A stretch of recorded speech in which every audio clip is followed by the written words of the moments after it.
And don't forget about our employee pricing. Stop in and see us today, 13215 97th Street, or visit us online at northgategm.com. You're in Northgate country. From the locker room to your radio, Sports 1440 is Edmonton's sports leader. Real talk, big personalities, and your texts. It's interactive. It's fun. It's where Edmonton talks sports. It's Sports 1440.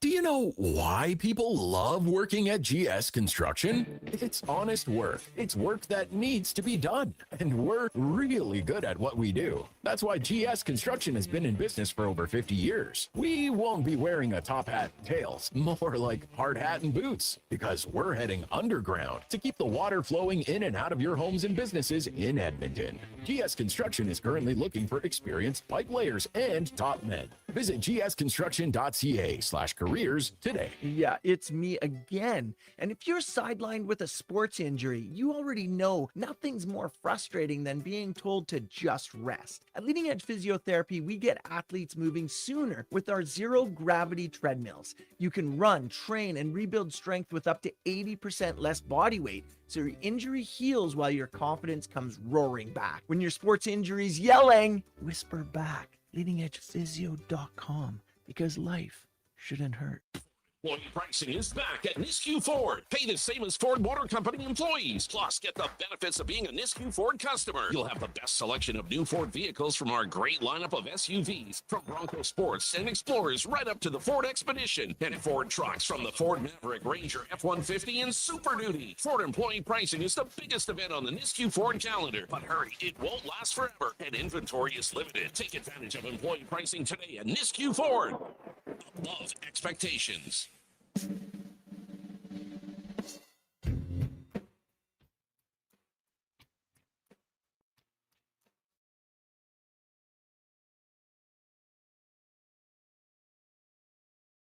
The Jason Gregor Show.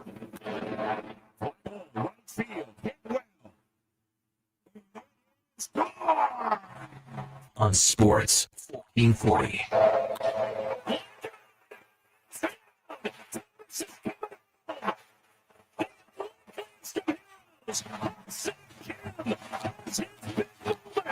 Presented by PlayAlberta.ca, Alberta's only regulated online gambling website. Warren had a hit off on him up the middle.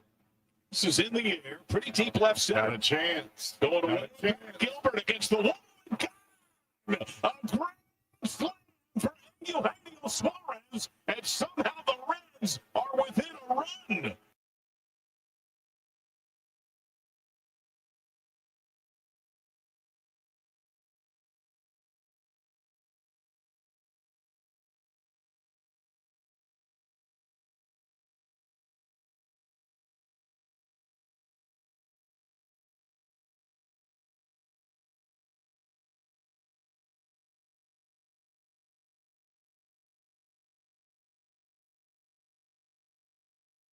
On Thursday, August 27th, Connor Halley, Declan Kruger, Mackenzie McLennan with you here from the Sports 1440 studios. As always, brought to you by PlayAlberta.ca. All revenue stays in Alberta. Of course, today it is the Daily Grand. That would run for 20 years. $7.3 million. If you were to take the Daily Grand, tomorrow, Lotto Max, $10 million. On Saturday night, we got the Gold Ball Jackpot, $20 million. PlayAlberta.ca. You can also go check out our specials of the day. We got high hopes for this one. We even mixed in a little NFL preseason. Two of our teams in action. Thought, why not? We got the Chargers to win. We got the Bills to win, and Mac picked the Raiders. It's the NFL dreams. Also, Dex selects, it's the Liberty and the Mystics money line. Trying to make it as simple as possible. Plus, we got the MLB parlay, Diamondbacks, Dodgers, and Brewers boosted. You can check it out at PlayAlberta.ca. Remember to use your game sense. However you're tuning in, we do appreciate it. You can listen to us live on the AM dial. The perk to that is that once the show wraps up, we'll hand things over to the Toronto Blue Jays as they take on the Royals from Toronto. First pitch in that one set for 5:07. You can listen to us online with TuneIn, iHeartRadio, Radio Player Canada, or our website. And then you can watch us as well on YouTube, Facebook, X, Instagram, and Twitch. Facebook is nice. You can like us there. YouTube, I think even better, because you can make sure you hit that like button and get in on the chat as well. Lots to get to here on the program today. Of course, some news in the NHL. I'm sure you guys saw it. Connor Hellebuyck formally putting out his request to be traded. This was something that was privately done a while ago. Obviously, he and his side were not happy with what happened and how it was handled. So you go public. You make a little more noise. Connor Hellebuyck, just under 3 years ago, signed a contract extension that ran through the 2030-31 season worth $8.5 million per year. Now he wants out. A little bit of an issue. We've seen this with Dylan Larkin. He's got that anchor. No movement clause. But next season, it becomes a 10-team approved trade list. So, I guess right now, Connor Hellebuyck could give 5 teams that he might want to go to, and those could be options. Next year, it improves to 10. But I'm really intrigued to see how this gets handled. We've seen these trade requests popping up more and more as of late. It sucks. I don't like it when a player that has a no movement clause does this. But I think you got to go back to the core, to the root. The GMs are handing them out. It's kind of a situation where I think I sit on the fence, because if I'm a GM and giving him this no movement clause is what makes sure he signs, of course I'm going to give it to him and hope that I do enough to make him happy. But now Connor Hellebuyck wants out. Will it be like a Dylan Larkin situation where maybe there's a chance to mend it? I don't know. But there will be a lot of teams that should be after his services. First team that comes to mind, as always, Las Vegas. The Vegas Golden Knights seems like a thing that they might do to find a way to make this happen. It would be out of the division in the conference. But I'd love to hear where you guys think he could end up. We're going to talk about that with Scott Burnside on Hockey, Hall of Fame writer. It is Thirsty Thursday with, I believe, David Owens. Very intrigued to see what we drink today. The last couple times we've done this, I've got kind of lucky. They've been nice drinks. We'll see if that continues. We'll be joined by Zach Lang of Oilers Nation. Of course, get his thoughts on the injury news from the Edmonton Oilers. I'll get his thoughts on Hellebuyck as well. Colin Livingston will join us for the Cantork Race Report as we speed things up at 3:40. We got the roundtable with Deck and Mac. We've got Jay Retcher from the Jay Retcher podcast down in Tampa, a longtime reporter in that area. We'll talk some Tampa Bay Buccaneers for the most part, but a little bit about the Lightning as well. See what he thinks about the Hellebuyck news. Spec will join us. We got the stats of the day, Cam Tate's 2-minute warning, and more. So get in on the conversation, 1-833-401-1440, or shoot me an email, connor@sports1440.ca. Lance says, what are these Americans going to do next when their feelings get hurt? They're soft as hell. Can't handle it in Canada. Good riddance. Yeah, it's wild. It's unfortunate. We've kind of seen JT Miller was moved, and we saw it with Matthew Tkachuk. After what happened for the Flames with Johnny Gaudreau, it kind of made sense for that one. Like, at least there was like, hey, trade me because I'm not going to resign here. Connor Hellebuyck now in Winnipeg. We saw it with Brady Tkachuk. It's been a problem for the Oilers in the past. Not quite as much with this generation of the team. I think a lot of guys come here. They see the facilities. You play with Connor McDavid and Leon Draisaitl. You see how awesome it is in the playoffs. It's a place you want to be. But now for these Winnipeg Jets fans, it's a bit of a bummer because this is the guy who's been the face of your franchise the last few years. You wanted to see him get over the issues in the postseason. It doesn't look like that's going to happen. We saw him do that on the American Olympic team, but not really as a member of the Winnipeg Jets. So he's the next one to want his way out. We've got college football tonight. Mr. Declan Kruger, are you aware of the game tonight? Are you going to be tuning in? Connor, man, I can't lie. You'd think I would be. Thought it was all this Saturday. Well, the South Dakota School of Mines and Technology. Oh, that's right. Based in Rapid City, South Dakota, takes on Drake. Yeah, I did know that actually. From Des Moines, Iowa. Yep. Yeah. Well, I thought you'd be just jonesing for this one tonight. It gets going. I don't even know. 5:30. Drake hosting.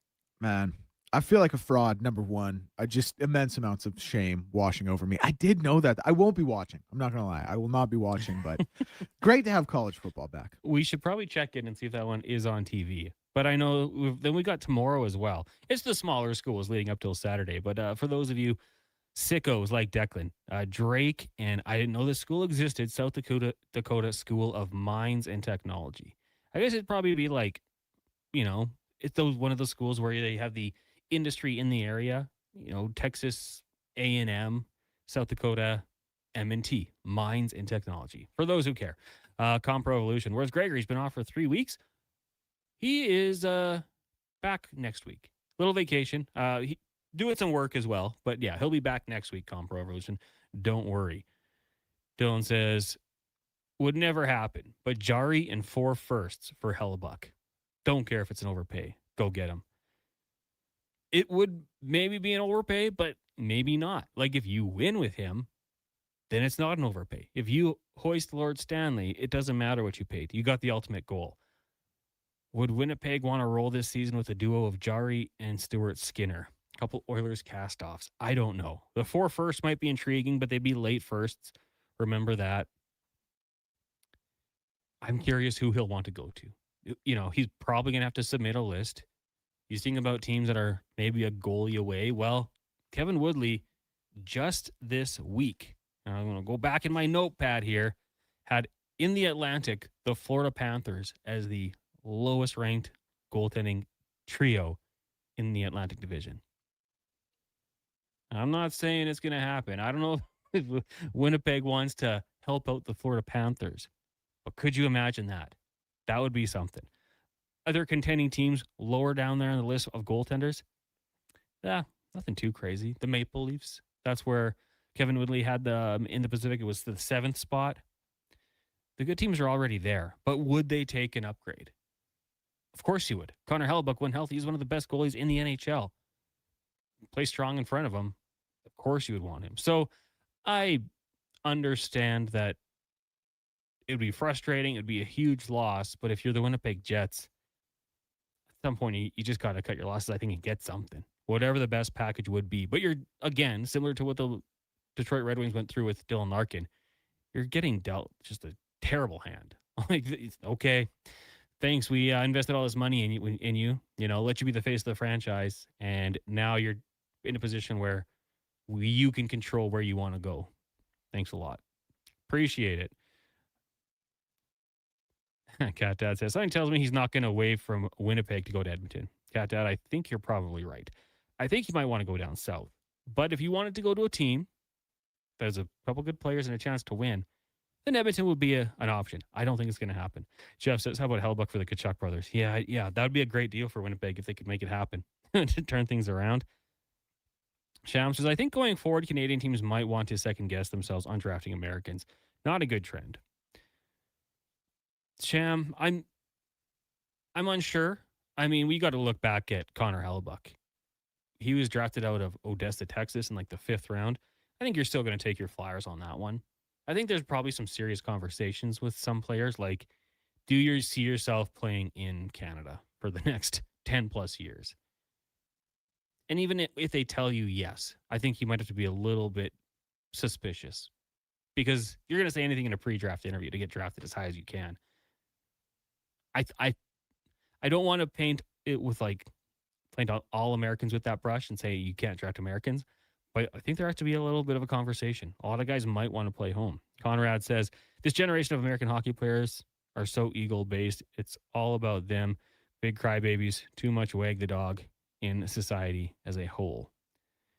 Dave from Stoney says, Hellebuyck sucks in the playoffs. Yeah, that's the knock, right? I think we kind of saw some improvement and maybe enough playing for the Olympic team and how good he was in that gold medal game, where some people might say, I want to see what he can do. And maybe playing on a different team might be it. 33 years old, just turned. So he'll be turning 34 towards the playoffs of next season. Regular season, it's been good. Last year was a little bit of a drop off, but before that, he's a lock at above 900 save percentage as a career, 916. Goals against average, 258. It jumped a little bit this year, but we know kind of the things Winnipeg went through. The postseason, his last 3 appearances hasn't been as good.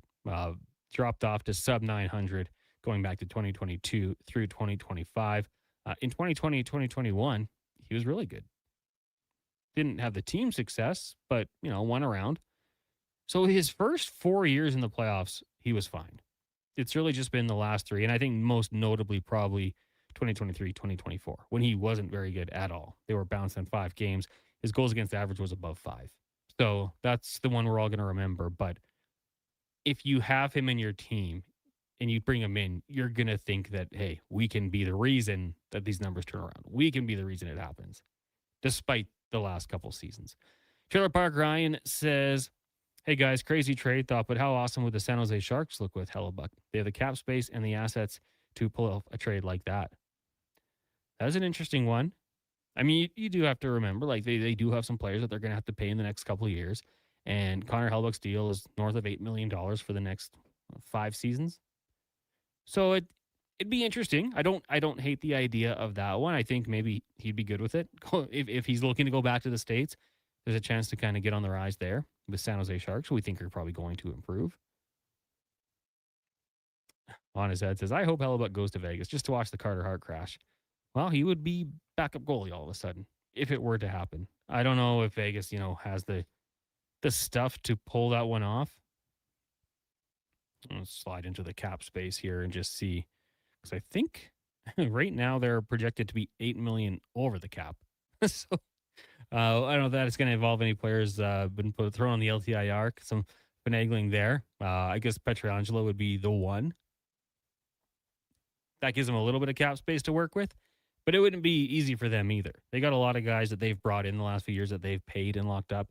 Rasmus Anderson at 8.5 for a long time. Shea Theodore is there for 7.45. Noah Hannafin, 7.35. So the back end taking up a lot of the cap space as well. And then on the front end, like these guys they went out and brought in and they secured the contracts. Jack Eichel, north of 13. Mitch Marner, 12 mil. You got Stone at 9.5 for another season. Thomas Hertl. And then we got a couple guys dropping off after that. So you have $14 million between Stone and Carlson. Something tells me they'd like to bring back Stone, but I think after this season, it's probably a year-by-year basis for them. 1-833-401-1440 is the text line. JP says, hasn't Hellebuck been on the Jets for 10 years or more? Yeah. I mean, he was drafted by them, right? His journey is really cool, actually. We kind of got into it. I don't even know. One of the shows earlier on, I think it's been brought up a couple times. Maybe it was just kind of with the reports that he might be wanting to move on. But 33 years old, he's been with the Jets organization since the beginning. He was selected 130th overall back in 2012. And like playing in Michigan, he went to the Odessa Jackalopes. That's the area of Texas where like the movie Friday Night Lights or the TV show or the book started from. So he wasn't playing exactly a hockey hotbed, but decided to, pursue it at that level, went on to play collegiate hockey 2 years at Massachusetts Lowell, and then went on to the AHL. And burst on the scene, was really good for a long time. I think you'd be pretty crazy if you were a team and you're not making the phone call. Obviously, there's exceptions to that rule. There are some really good teams, but he's a very tempting player. The problem is he has all the power. So if you're not let's just say there's a few things. You want a good team. You want good weather. Heck, maybe state income tax is a concern for him. You got to have kind of be in that sweet spot, and the power is his. Bobby says, kind of a ridiculous suggestion. Jari in 4 first rounds for Hellebuck. Get the damn defensive system in place. We can't always blame the goalie when the Oilers can't outscore their defensive blunders. I'm sure Oilers fans would be thrilled to suck for another decade because of not having any young players developing in their system. Bobby. I would agree with you. I mean, like, I would, if the Edmonton Oilers were to go out there and make that move, I would applaud them for it. But you have to be better defensively. And that's something we've talked about with their current stable of goalies. Better defensive hockey is going to make them look a lot better. We saw it on occasion. There's the one game where they blocked more shots than Tristan Jarry had to save. You don't ask for that every night. But, no lapses in your defensive end. Don't shoot yourself in the foot. Make smart plays. Get it out of your zone. Even if it's just clearing it out to, the opponent's blue line. Live to fight another day. That's okay sometimes. Because we've seen it go the other way. And didn't work out great for the Oilers. Ryan says, why trade Hellebuck anyways? He's there till 31. Why do they have to fold to the request? I'd get if this was his last year and he didn't want to lose him for nothing. But come on. I'm kind of with you, Ryan. Like I said to start this whole thing out, I get both sides of it. And it all starts when you give out these no movement clauses and the player has all the control. But let's say you're signing Connor Hellebuyck to a contract. You're in that negotiation room, and the one thing that is hindering it all is the no movement clause. As a GM, you're going to give it to him. Like we saw Ken Holland hand them out. That's kind of a bargaining tool. Okay, we'll give you no movement clause, or we'll give you a couple extra years on the end. They could hang on to him, but what happens? Does Connor Hellebuyck refuse to report? I don't know if it'd ever get that far. We're kind of seeing it with Dylan Larkin right now as well. And I know there's been some kind of rumblings that maybe things are getting better in that situation, but who knows? It's going to be something to watch out for. And we'll talk to all of our guests about that, get their opinion.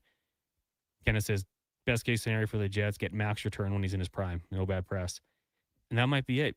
You just hope that there's a few teams. Because, with Dylan Larkin, it was 4 teams. That's hard to do. You're putting them in such a bad position as a management staff, and you're kind of hampering what they're able to do. If teams know you're dealing from a point of weakness, if Hellebuyck says, here's 10 teams, this is where I'd like to go, appreciate if we could move on from it.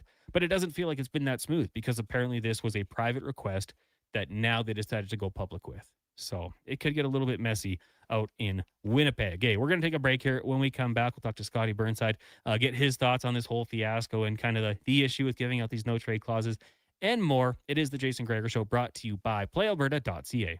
Silent Ice Sports and Entertainment is an innovative market leader across Western Canada. Properties include the Spruce Grove Saints, the Junior Prospects Hockey League, Silent Rides Charter Company, the Hockey Super League, and the newly launched Female Super League. Silent Ice also owns the Western Hockey League Seattle Thunderbirds and operates the Morinville AAA Arena. The Silent Ice Center, a new state-of-the-art entertainment facility in Nisku, features 2 sheets of ice, a 1,600-seat arena, as well as Summit Restaurant. Learn more at silentice.com. Hi, Mike here from Northgate Chevrolet Buick GMC. Car shopping sucks. That's right. Going back and forth 100 times just to get a price. Give me your credit card for a test drive. What's all these extra fees?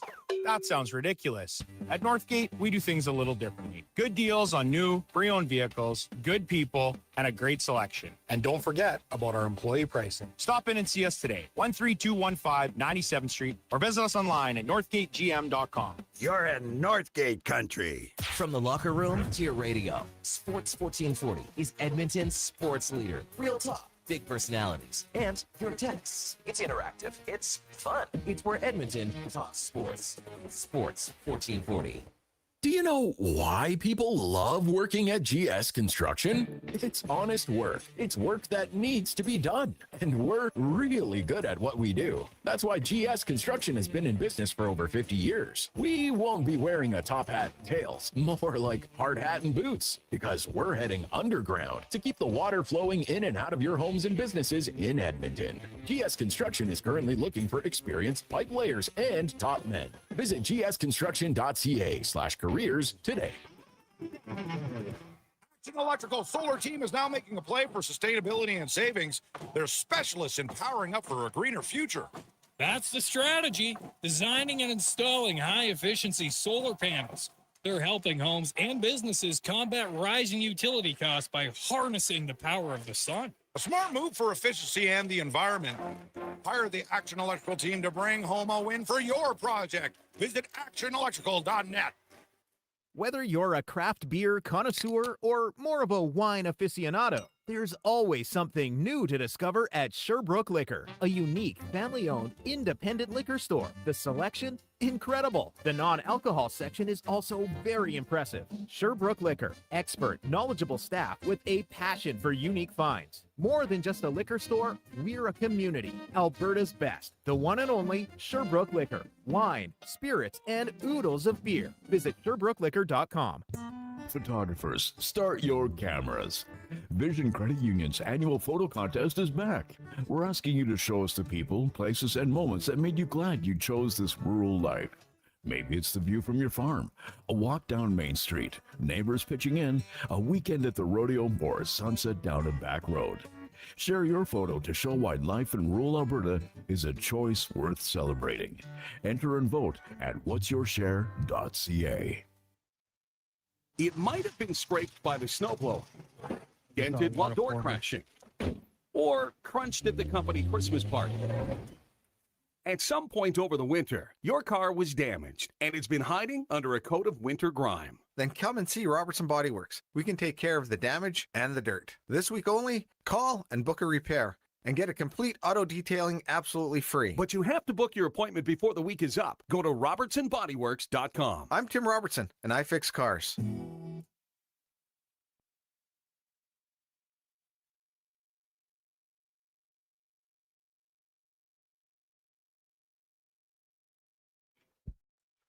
Portions of this hour brought to you by Crystal Glass, your clear choice for residential windows. Locally manufactured and installed, Crystal Glass provides a beautiful product and incredible customer services for all your residential needs. Call 310 Glass or visit crystalglass.ca for a quote.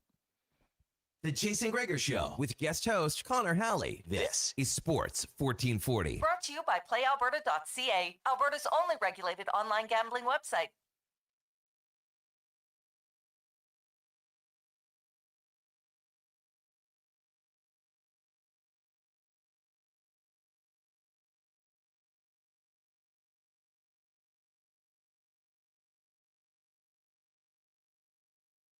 Or welcome back to the Jason Gregor Show here on Sports 1440. Connor Halley sitting in for the vacationing Jason. He'll make his return next week. Brought to you by PlayAlberta.ca. Of course, $1,000 a day tonight for the next 20 years. Could you imagine?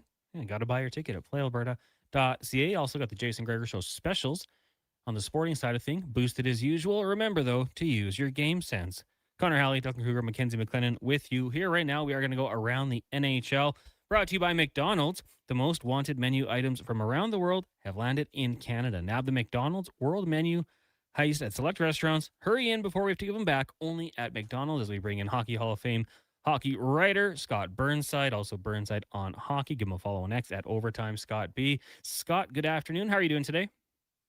I'm doing very well. You caught me at a good time. A little news breaking late on a Thursday afternoon. Right. I mean, it's been a tough week to sit in for Jason the last couple of weeks here because not too much happening, but I love it on a Thursday. We get some big news as one of the top goalies in the NHL going public with a trade request, which from what we've seen in his statement was previously made private. It didn't work out very well for him. So, Scott, what do you think happens here? I mean, we've seen this quite a bit now. The narrative up here is that Americans wanted to make that move back down south for Connor Hellebuyck, maybe a better winning situation or something along those lines, but still has that no movement clause as well. So he kind of controls the power here. How do you think it's all going to play out? Yeah, and it's really been fascinating when you look at, big picture, and you look at Team USA that won the gold medal in Milan, happened to be there. So feel pretty fortunate to have watched, maybe one of the greatest goaltending performances in a single game situation as Team USA beat Team Canada in overtime. It certainly puts Kevin Cheveldayoff and the Winnipeg Jets in a difficult position. As you point out, Connor Hellebuyck right now has a full no move clause. Changes next summer to a limited, if I read it correctly, player submitting a 10-team no-trade list starting next summer. So, it'll be interesting to see how Kevin Cheveldayoff and the Jets respond to this. It's to me a little bit different than Dylan Larkin asking for a trade out of Detroit, although both, of course, were members of Team USA and both have significant time left on their current deals. But it is going to be interesting to see how the Jets respond to something like this, because as you point out, Hellebuyck, one of the top goaltenders in the NHL. I know he's 33, but we've seen lots of goaltenders play at an exceptional level well into their late 30s. So I don't worry about that too much. And yes, the $8.5 million cap hit is big, but every year as we move forward, as the NHL salary cap continues to rise, that number becomes more and more manageable, I think. And, assuming if you're a team, look around the NHL and whether it's a team like the New Jersey Devils or the Buffalo Sabres, maybe the Carolina Hurricanes, they were linked earlier in the off season with Connor Hellebuyck.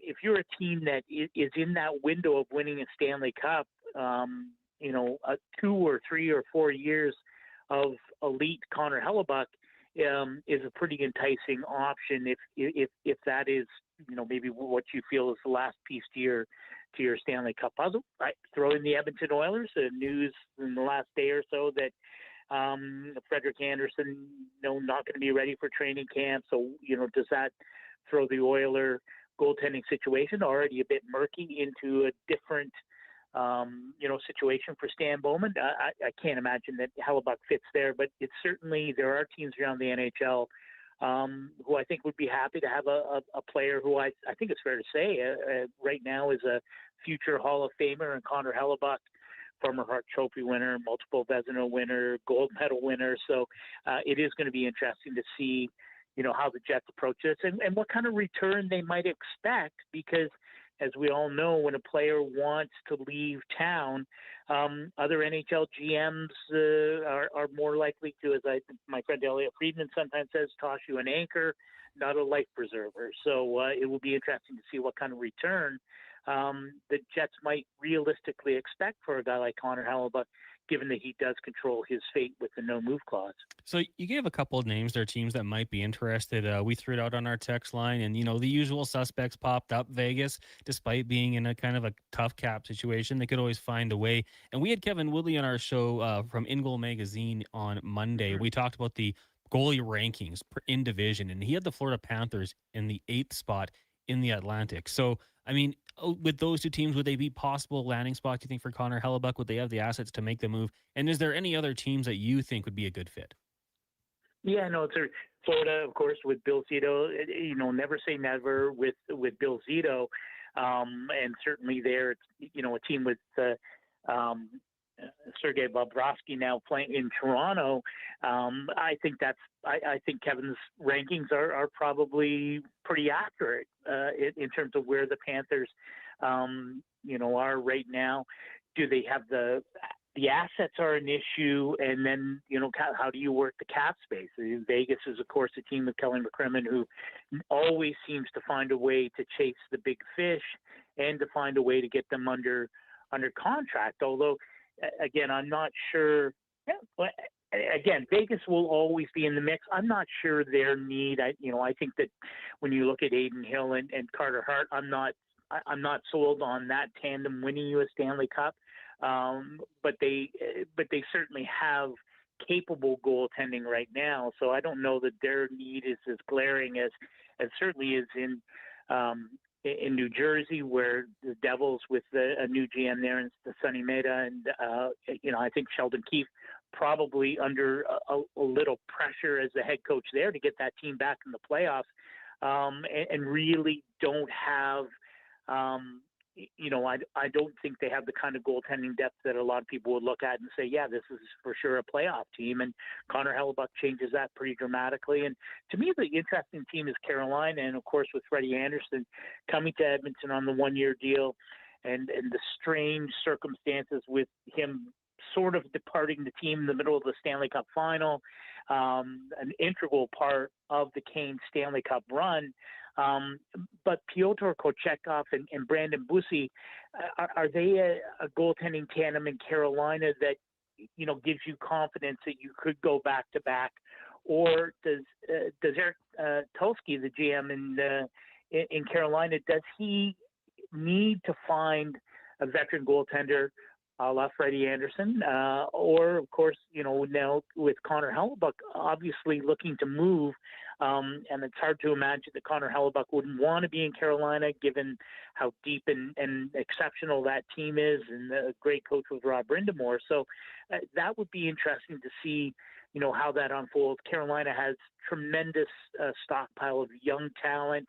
Again, it goes back to what is Kevin Cheveldayoff going to need, to sell that in his market. And the only GM that the Jets have ever known, there's a certain amount of pressure on him. If his franchise goaltender is going to go out the door, can you trade him for, sort of picks and prospects, or do you need to find a team who can return an NHL goaltender? And then I'm just rambling now, but if I go back to Billy Guerin in Minnesota, GM of the Wild, of course, with Quinn Hughes there in his contract year. There are two solid goaltenders in Minnesota. does that make sense for the Jets to bring in an NHL quality goaltender, whether it's Philip Gustafsson or Jesper Wallstead? Is that something that works on both sides there? Of course, two teams in the Central Division, maybe they don't want to be dealing with each other. But again, that's something I think would be an interesting discussion to have if you're Bill Guerin. Longtime NHL writer Scott Burnside joining us here on the Jason Gregor Show. Connor Halley sitting in. You can get his work at Burnside on Hockey. And one of the questions that we've had brought up quite a bit is these no movement clause, no trade clauses. I saw that Eric Macramella had a list of, by the 4 major North American sports, the approximate number of no clause or no trade, no movement clauses. The NFL, 8. The NBA, 2. Major League Baseball, 35. NHL, 245. They get handed out quite a bit. And honestly, I can't blame a GM, because if that's the one thing you need to give to a player to lock him in long term, I totally understand why you would give it out. But, with this happening now with Connor Hellebuyck and now Dylan Larkin as well, do you think there's any hesitancy from NHL GMs to give out the full no movement clauses? Well, yeah, and maybe what we're seeing here is a balancing of the scales, right? And you're absolutely right. For years, GMs have used the no move clause, and whether it's a full-on no move clause or it's modified, however it works out. I mean, that's how you save money, right? You save dollar, you save term, because that's how you give back when you're negotiating a contract with a player. And I do think it does. I see a lot of certainly Winnipeg fans are mad, right? I mean, Connor Hellebuyck's now about to go into the 3rd year of a long-term deal he signed with the Jets, but as GMs always have the option of trading a player regardless of how long the deal has been signed. Now, based on whatever happens with the no move clause or the modified no trade clause, a GM is always within his right to attempt to trade a player, go to a player, ask him to waive the clause. Certainly, if he doesn't have that kind of trade protection, a GM can sign a player one day and trade him the next. So you go back to Marian Hossa being traded to the Atlanta Thrashers, and I believe it might have been the day after he signed a deal with the Sens that he ended up in Atlanta. That's the nature of the business. But I do think what we're seeing now is that players are saying, well, listen, I've decided on Connor Hellebuyck. I've decided I would prefer to be somewhere else for the balance of this contract. I believe for the good of my career, my family, whatever the rationale is, that I want to be somewhere else. And the fact that they can go to a team, obviously we've seen it with Brady Tkachuk. We're waiting to see what will happen with Dylan Larkin. They're within their rights to do it. Detroit doesn't have to trade Dylan Larkin. It seems to be inevitably and impossibly awkward if their former captain comes back to camp in a month. But that certainly can happen.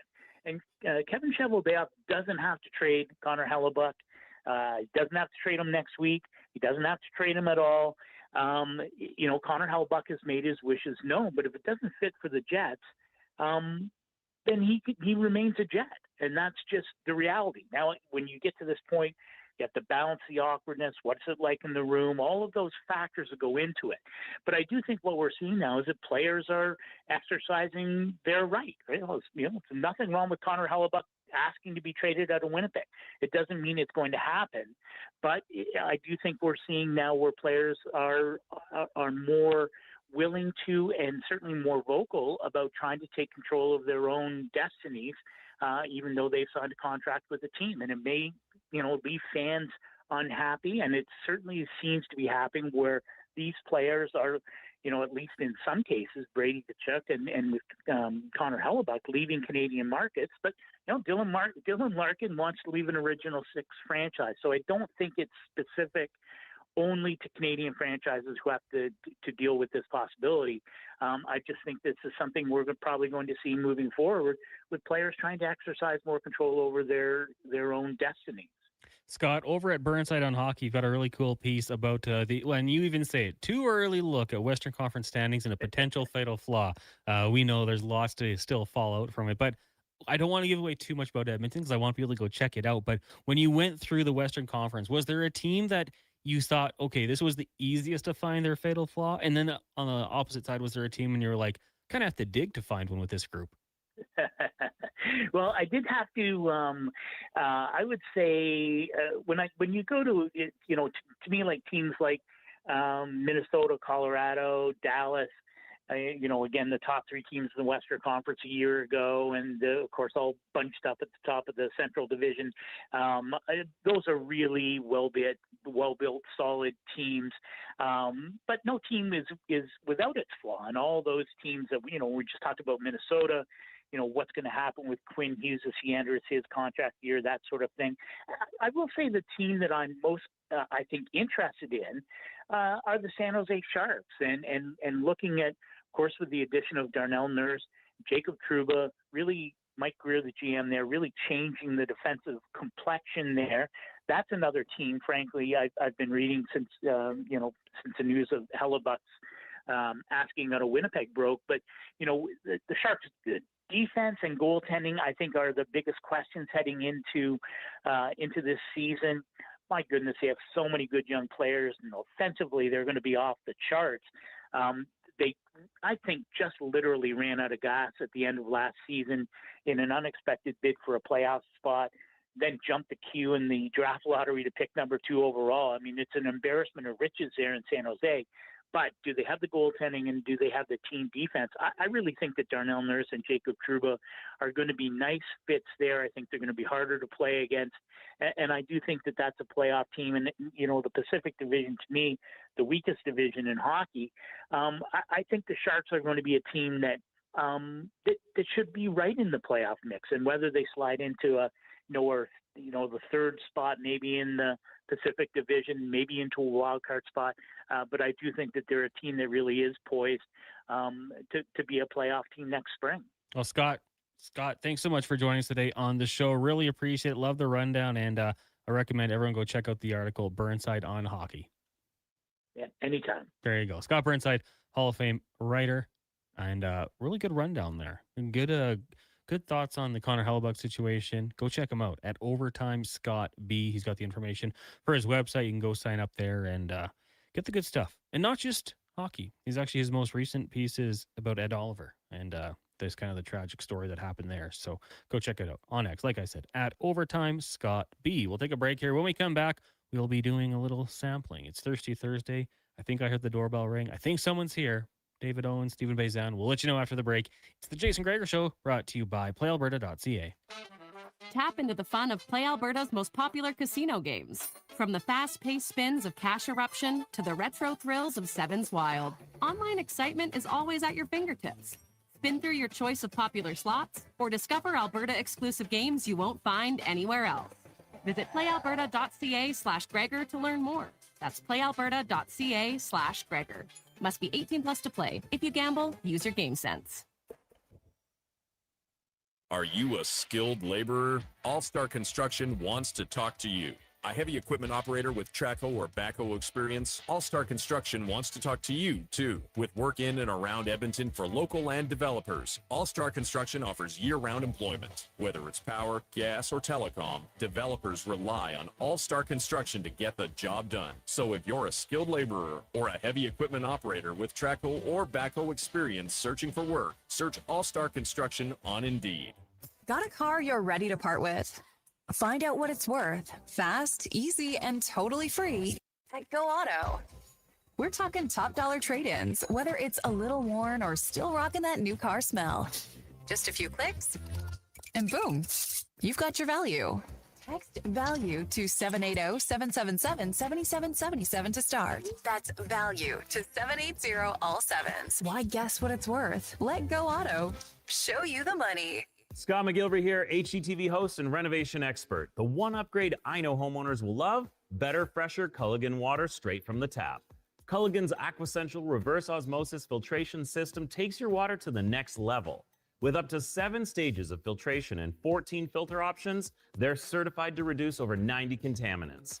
Your tap water is about to get a major upgrade: safer water that tastes great. Get started with a free in-home water test at Culligan.com. Culligan, water you love. Don't miss a moment of Blue Jays baseball this season. Join play-by-play announcer Ben Showman for the games live on Sports 1440. The Toronto Blue Jays are on Edmonton's home for all things sports. Sports 1440. The Chicken Parmy Burger, McExtreme Pulled Pork, Garlic and Black Pepper Chicken McNuggets, Cheesy Bacon McFlavor Fries, and the Stroop Waffle McFlurry. You've scrolled them. You've screenshotted them. You've never been able to order them until now. This is the McDonald's World Menu Heist. The most wanted menu items taken from around the world, now in Canada. Get them while you can. For a limited time only at participating McDonald's restaurants in Canada. Is it time to upgrade your golf bag? From August 6th to September 8th, the Leduc Golf Club Pro Shop is participating in the massive Callaway 2x trade-in bonus events. Bring in your old clubs and get double the trade-in value, up to an incredible $825 towards the purchase of new eligible Callaway gear. Upgrade to the latest Quantum Woods, Apex Irons, X-Forged, or Rev-A-Rise clubs. Maximize your trade-in value today. See the Leduc Golf Club Pro Shop for details. School's almost out, and road trip season is just around the corner. But if your brakes sound like they're grinding harder than a hockey fourth liner, it might be time to visit Napa Auto Parts. Napa has all the quality parts, tools, and know-how to help keep your vehicle running smoothly and road ready. With over 85 locations in Alberta, visit your local Napa store today or shop online at napacanada.com. That's Napa know-how.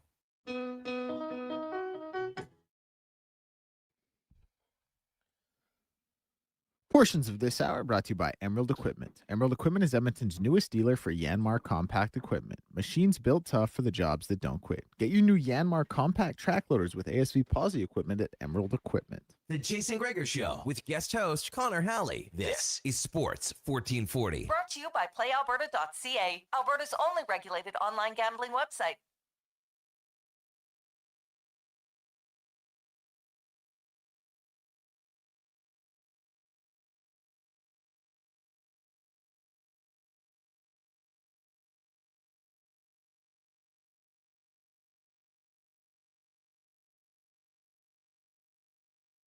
Your show here on Sports 1440, brought to you by PlayAlberta.ca. We got Thirsty Thursday coming up, and there are some interesting drinks coming up. PlayAlberta.ca. Today is the grand a day, 20 years, $1,000 a day. It's about $7.3 million for those of you who don't want to do the quick math. You can get your ticket tonight. Also, tomorrow, the Lotto Max, $10 million. Saturday's the Gold Ball Jackpot, $20 million. Plus, you got the Jason Gregor Show specials in the sports section. Go check it out. Boosted as usual. Remember to use your game sense. Connor Halley, Declan Kruger, and Mackenzie McLennan with you here in the Sports 1440 studios. It is time now for Thirsty Thursday, brought to you by Sherbrooke Liquor. Of course, 2 locations, the OG location and then the newer location. Think Otwell. Think, when we bring in David Owens to tell us exactly where. I'm just blown away by the beverages and the colors you brought in here. Yeah, today. right. This is some stuff, and this is typically not where my generation would go to anymore. Yeah. Now, if we wanted to relive our 80s and 90s time with the Purple Onion or something like that, some of these shots and cocktails would be like bang on, especially this blue one is like a spectacular color of blue there. It is. It's beautiful. It's beautiful. And then the That's container is very interesting as and well. the containers, right? So we're sticking with that interesting packaging, right? So last week we had some cool packaging, and we got some cool packaging again this week. I'll say, like, you might not have, but me 10 years ago, like this, if this is up at the counter, I'm like, oh yeah, why not? Let's throw this in. Like, this stuff looks interesting. So That's right. I'm looking forward to it. We'll get all the pictures and we'll have it up on our social media pages for everyone Yeah, I to know check out Steven's as got well. it posted right now on all of our stuff at the moment. We have we've got all of this stuff is available at the Otwell store, and just the first one and a couple of the rest are available at OG, but everything will be in there by Saturday for sure. All right. So yeah, so let's get started. Where do you want to start so here? we're gonna start with the birdie juice. There's a little blue bottle there. I'm gonna make you drink right out of it because that's kind of the whole point of this whole thing, right? So this is the this is made right here. This is a great local product, and this is now an official beverage of the PGA of Canada. Oh, really? Okay. This is it is birdie juice, as you can see, and it comes in these great little shots. It comes in a little 4-pack. Okay. It's quite cool.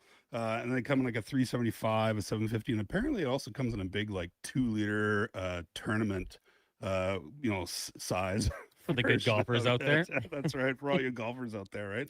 So yeah, this is birdie juice, and I'll just we can pour in a little bit so you can see it is also quite the color though,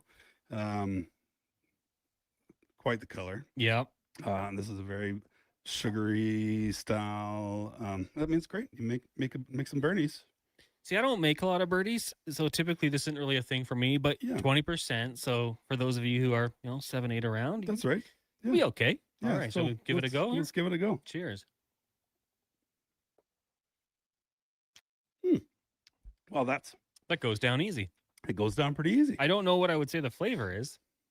I'll trust your palate. It's kind of it's pretty something. Well, you think of birdie juice, people bring out things like, the cinnamon whiskey, things Fireball, like that, Fireball. Pink Whitney comes out every once in a while. Pink Whitney, stuff like that.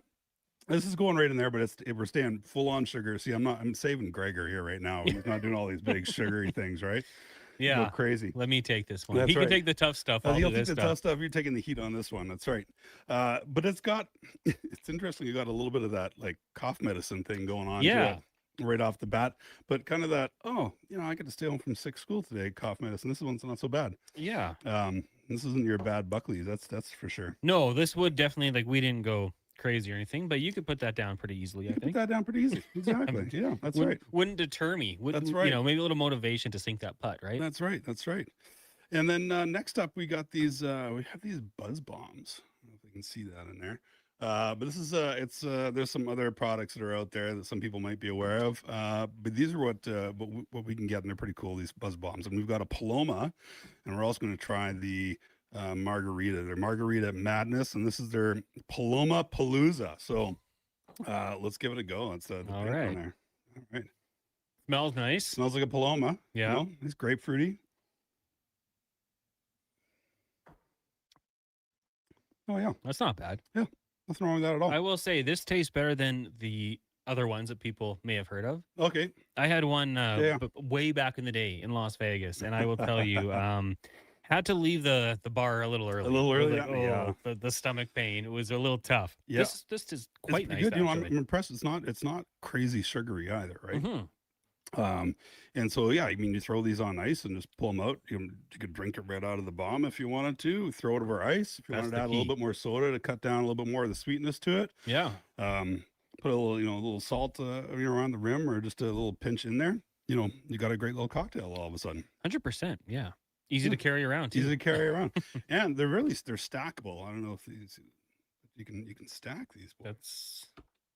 That matters. That matters. Yeah. Right. It takes up space Presentation is key. in the cabinet. You Well, just stack in them the on cooler, you think about it, you can get a perfect row of probably four or five high in a cooler, right? up. 100%. I like it. All right, let's go. Let's move on to this margarita madness now. And so this is just again just classic margarita. Oh, That's good. That's one you could probably kind of use as a base as well, hypothetically. If you wanted to hypothetically, yeah. make it a little stronger, make it maybe cut it a little bit if you want to, whatever Yeah, you want to go. I'd probably want to cut that a little bit and Yeah. maybe add a fresh squeeze of real lime into it Mhm. as well. Good start Would be though. but it's a great little start. Yeah, so nice and easy.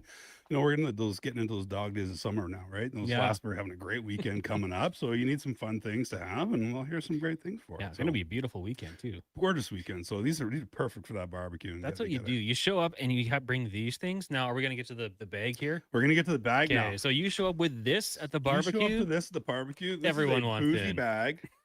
Everyone's in boozy bags. This is a pink lemonade. Turn up the fun with our pink lemonade boozy bag. So I say it's fresh, citrusy, and ready to sip wherever your party takes you. And quite honestly, this is like super fun. They've been flying off the shelves. And yeah, so let's give it a go. Let's see if it lives up to the super fun. On the back here, lemonade rose. This is taking me back to my childhood. Think Right of my here. Country Time lemonade or something. Country Time Is that what lemonade. it was? Oh, Oh yeah. Oh. Now, what percent is that? Do you happen to? well, this is 5% alcohol. Yeah, so that's an easy Right. going one right there. Easy going, for sure. Right. So yeah, this is man, that's super great. There's a challenge in there that I'm not going to recommend or anything, but but there is a challenge in with there the for bag. sure. Yeah. Yeah. It's like a big bag of beer. It's like a big bag of beer. Yeah, it totally. But And it's goes down easy. Yeah, it's 1,000 milliliters. It's a liter. It's not. Wouldn't be the hardest challenge, I don't think. Yeah. Yeah. And we're not going to endorse it by We're any not going to means, but endorse it by any means, but we're just saying what everyone's thinking. yeah, exactly. That's a cool concept, though. I So- like that, and that went down very easy. It goes down super easy, yeah. And we had a lot of fun making a post about this today, and so if you haven't checked our Instagram out, Yeah. had a good time with it. It's on the Yeah. Jason Gregor Show story as well on Instagram. So you can there go you check go. it out there, and we'll get it up on Facebook also. Yeah, right on. And so now we're going into this is like this is the heavy hitter stuff. So this is Bowls that has this next one that comes in this fantastic tube here, and they have a whole bunch of different cocktails, and this is just one of them.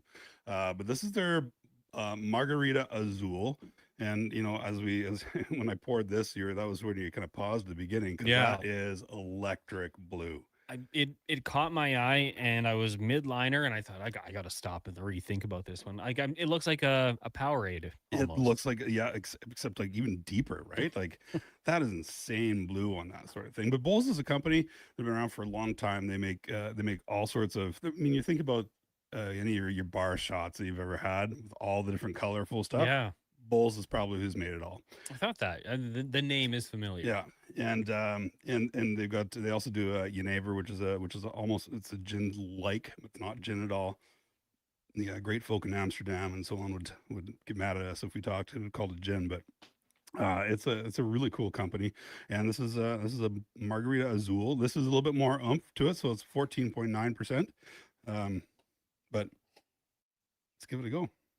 All right, let's. Well, like it's like margarita, some blue curacao in there. It's not bad at all. No, it tastes like Kool-Aid. It does. Yeah, a lot of with these, a little bit of a kick to it. A lot of these could be potentially birdie juice.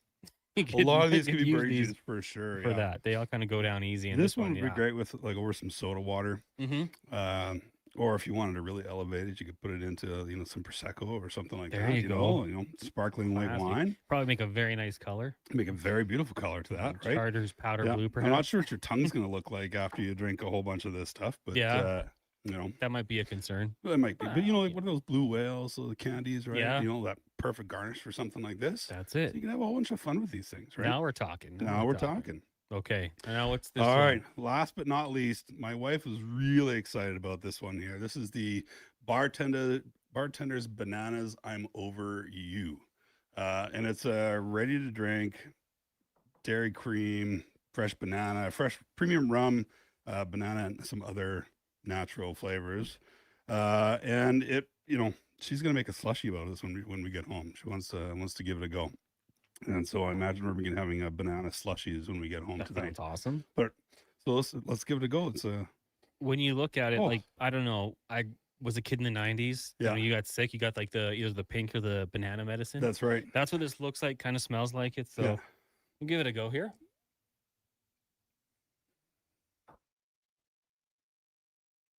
There are pieces of banana in there. How does it? I was gonna say that Mhm. that's Yeah, yeah. intentional. That was supposed to be that. it's Okay. that's why you can blend this up. It's thick. Supposed to be like this. It reminds me of Big League Chew. Ever get the Big League Chew? for Yeah. Your kid, the big bag. You open it up, and it's the strings. Yeah. That's what it smells like to me. It's good. Yeah. A super lot fun. of these, like I'm telling you, you show up at a party, you bring that, you pass it around, it's gonna be gone in Exact- no time. Gone in no time. Goes down easy. Exactly. Like you can be the hero of the party. Showing Yeah. up with some of these for sure.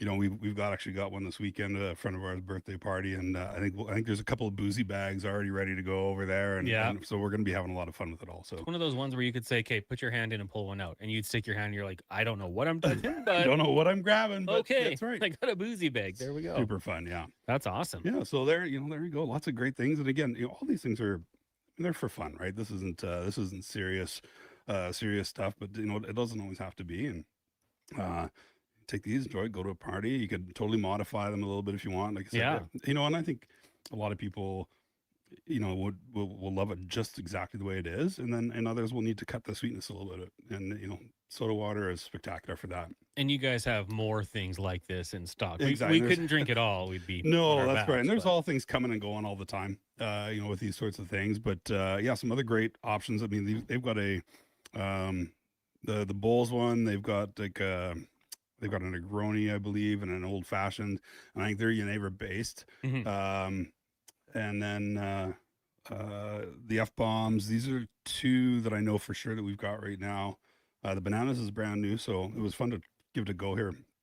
It's going to make a great slushy later on today. We had Trey texting in. Can we call it bogey juice for us not so good golfers? Yeah, There's a market 100%. for that. There's a know? market for the bogey juice, exactly. The birdie juice, and then you have like the red bottle, the bogey The juice. bogey and juice, that's right. And if you really just go par juice, double bogey, yeah, triple putt, Yeah, juice, that's right. no, whatever it might be.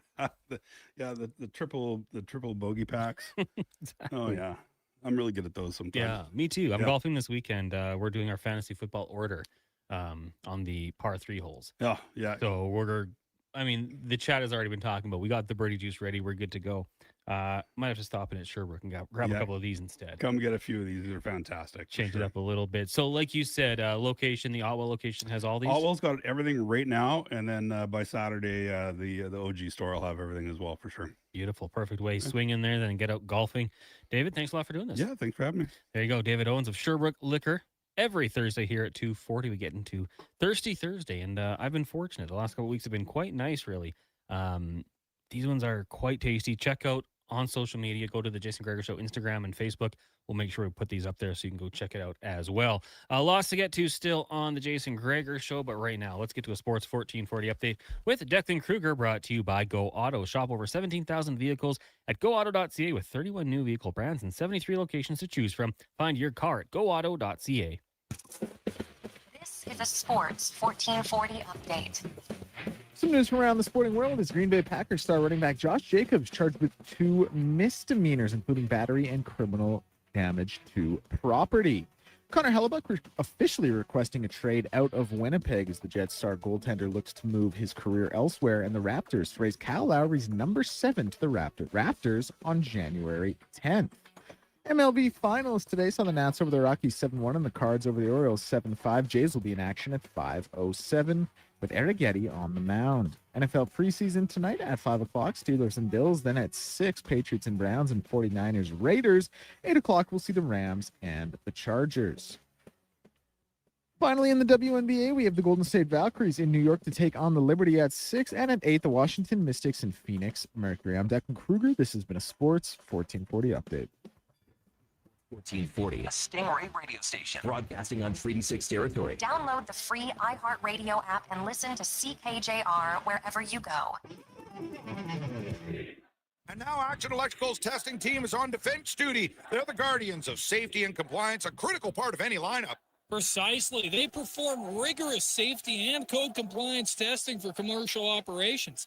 Think of them as the referees, ensuring everything is up to standard before disaster strikes. Their preventative plays are legendary, spotting faults early. Hire the Action Electrical team to bring home a win for your project. Visit actionelectrical.net. Caesars is Alberta's anytime, anywhere sportsbook. Stay in the action with your favorite teams and players. Whether you're camping, kayaking, or catching a show this summer, bet wherever you are, whenever you want. Plus, Caesars Sportsbook offers fast payouts and flex parlays, a new way to keep your bet alive even if a pick misses. Download the Caesars Sportsbook app today. Must be 18 or older and physically present in Alberta to gamble. Must be 21 or older to use Caesars Sportsbook. If gambling is affecting your mental health or well-being, 211 Alberta is here to help. Call or text 211 or visit ab.211.ca. Standard message and data rates may apply. Please play responsibly. Crispy caramelized edges, a pillowy, airy center. Meet the new Papa John's Pan Pizza. Made with Parmesan and Romano cheeses, Papa John's special garlic sauce, and Italian seasoning, all baked directly into the bottom of the crust for a signature golden finish and crispy, savory crunch. Grab a medium pan pizza for just $16.99 today at your local Papa John's. Order now in the app or at papajohns.ca. Better ingredients, better pizza, Papa John's. Hot coffee, hotter takes, and the sports stories that matter. Check out Tom Gazzola weekday mornings from 7 to 11 on Edmonton's sports leader, Sports 1440. Be part of the conversation. 833-401-1440. You got a go-to coffee spot, a trusted barber, even a lucky game day jersey. But when it's about looking your absolute best, there's only one name you need. Mr. Dirk. Family run since 1939, we're experts in crafting impeccable tailor-made suits and offering a wide variety of everyday styles. Pair that with personalized one-on-one fittings and the convenience of on-site tailoring. Mr. Dirk elevates your style game. Visit our Edmonton store or explore MrDirk.com. Score big on style with Mr. Dirk. From the local rinks to homes and businesses across the province, Alberta's rural natural gas utilities are here to fuel life affordably, reliably, and safely. We're members of the Federation of Alberta Gas Co-ops, providing natural gas to keep our rural neighborhoods warm and connected every day. It's local, dependable, and it's ours. To learn more about the Federation of Alberta Gas Co-ops and our members, and how natural gas fuels your community, visit fedgas.com. Alberta's energy. Game on. Hi, thinking about switching vehicles? Think Subaru. The Subaru Crosstrek was named the 2026 Auto Trader Best Subcompact SUV. And once you drive it, you'll understand why. With impressive fuel efficiency, legendary Subaru symmetrical full-time all-wheel drive, and generous ground clearance, the Crosstrek is ready for your Monday commute and your Saturday adventure. This month, take advantage of loyalty rates as low as 0.49%. So, before you decide your next SUV, come experience the Crosstrek for yourself. Visit your local Subaru dealership today. Welcome to Uncommon. Ain't no sunshine when she's gone.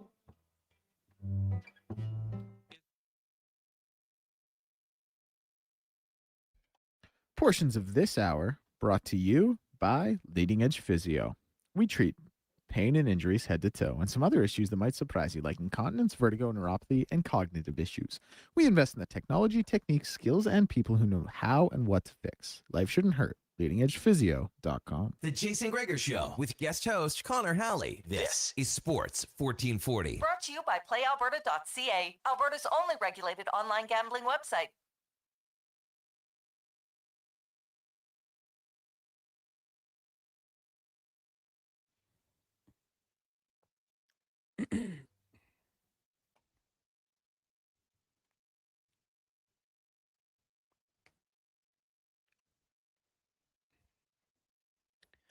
It's 3:04. Welcome back to the Jason Gregor Show here on Sports 1440, brought to you by PlayAlberta.ca. Grand a day tonight. 20 years. That's $7.3 million. Get your ticket at PlayAlberta.ca. Of course, Lotto Max tomorrow, 10 mil. Then the Gold Ball Jackpot on Saturday night, 20 million. You can also check out the Jason Gregor Show specials. Boosted as usual. PlayAlberta.ca. Remember to use your game sense. Still to come in this hour, we'll be joined by Colin Livingston of Can Torque. Also, we've got Zach Lane from Daily Faceoff Edmonton joining us. We'll talk a little bit about the Edmonton Oilers. The injuries also announced just a few minutes ago. Misha Donskov joining the Oilers as a coaching consultant, a long time with Hockey Canada. He's going to continue his role as Hockey Canada's Vice President of Hockey Operations and Nationals men's team coach while joining the Oilers in Edmonton for a select number of days each month. So, clearly a good hockey mind. He spent time with the Blue Jackets and Thrashers previously before moving to the OHL. Was part of Hockey Canada for the Olympics in 2026 and with the World Juniors as well. So there you go. That's obviously another good hockey mind joining the Oilers organization. Good things to see. Text line, a lot of questions about these drinks. Guys, IMAX says that Triple Bogey is a great beer. I had to look that one up. A Canadian-themed beverage for golf-inspired beers and ready-to-drink cocktails. Also, non-alcoholic options, which is good too. That's interesting. Best shot is a dirty Pepto. Half Bailey's, half Pepto-Bismol. Soothing from Bones. Deck, when you go out or when you went out and you were like getting some shots for the crew, what was the go-to for you guys? Oh, I think just like tequila. This Cuervo.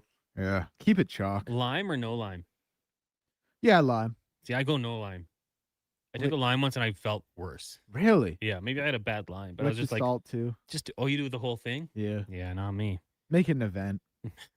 It's It's like we're shooting a music video. Yeah, everyone together now. That sounds disgusting. Ugh. Pepto from Todd.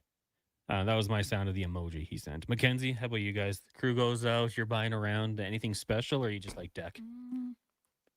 A lot of Pink Whitney. Okay, yeah, that makes sense. And Jaeger bombs. My stepdad is a big Jaeger guy, and I can't drink it Is anymore. he like in his 50s?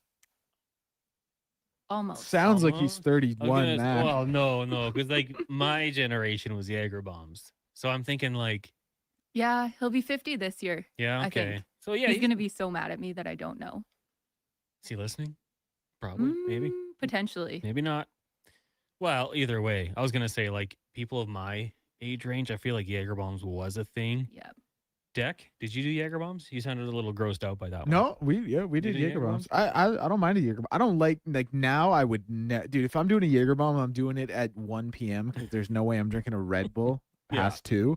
But yeah, back then for sure. Oh, warm Jaeger might be the worst thing there is. Like, Dude, honestly, don't mind it. Like, obviously, way better chilled. Yeah. But don't mind it. we used to go to Sylvan Lake and there was a spot that had like the chilled Jaeger machine. Had to get one before leaving. Not driving, of course, getting your ride back, but like, let's grab a couple of those for the road. Buck Wilds. Maybe that That's was like it. the spot in Sylvan. Now, what if I was there at 3 p.m? Yep. That was it? Okay, Yep. that might have been They it. have like a huge patio, Mm-hmm. and like all of the tables have built-in fire pits and stuff, like propane fire pits. This was maybe before that then. I don't know. We would go inside, get a Fair. bite to eat, and then it'd be like one last one, and then, why not? Maybe that turns into 2. You stay a little longer. Different generations. Yeah. We once went to Sylvan Lake with a buddy of mine. There was 3 of us that went out there, and we think he had this plan made up the whole time, but we had a couple drinks, went to the beach, hung out, had lunch, had a couple more drinks, and the one guy who was supposed to be our designated driver kept drinking. And then we got to about 4 o'clock, and he said, if I pay for a hotel, you guys just want to stay? So we ended up staying the night, didn't have toothbrush, didn't have deodorant, didn't have anything. Good time, though. Sylvan Lake's a good spot. Trey says Jaeger bombs at Iron Horse. Yeah, one of my friends at the time got his face bit by a girl at Iron Horse. So interesting spot. Kyle, dropping the new haircut line.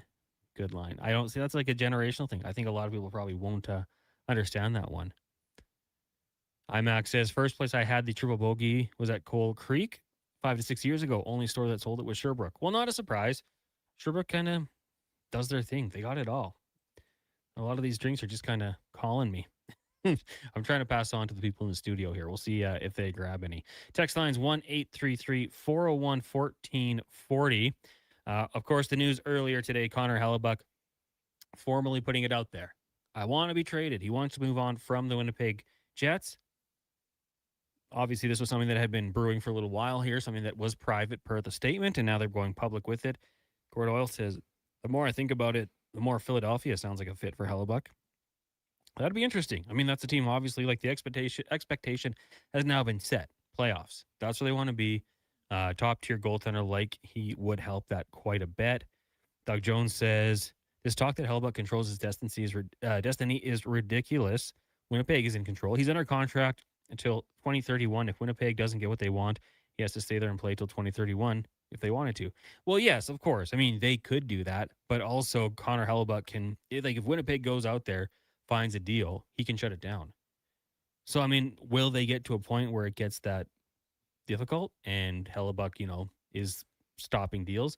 We'll have to see. It's very similar to Detroit. Like, at the end of the day, Doug, you're right. If Detroit says, we're not trading you, what do you want to do? You want to just not report? Don't play hockey? That's fine. But do they want to get to that point? I'm not quite sure. Zeke says, really easy for players demanding no trade clauses, and then they demand a trade as a general manager. My first thing I would say is if you want to trade, we wipe out the no trade completely, and you'll go wherever I trade you to. Zeke, I agree.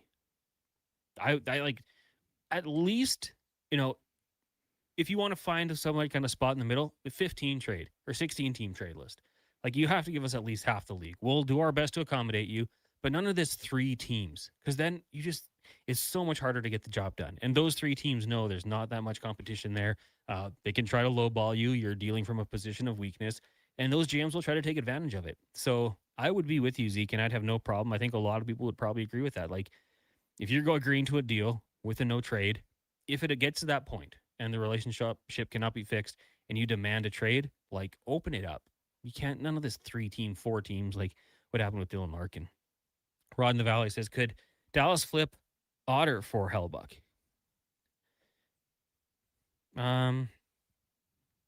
Maybe. Let's see here.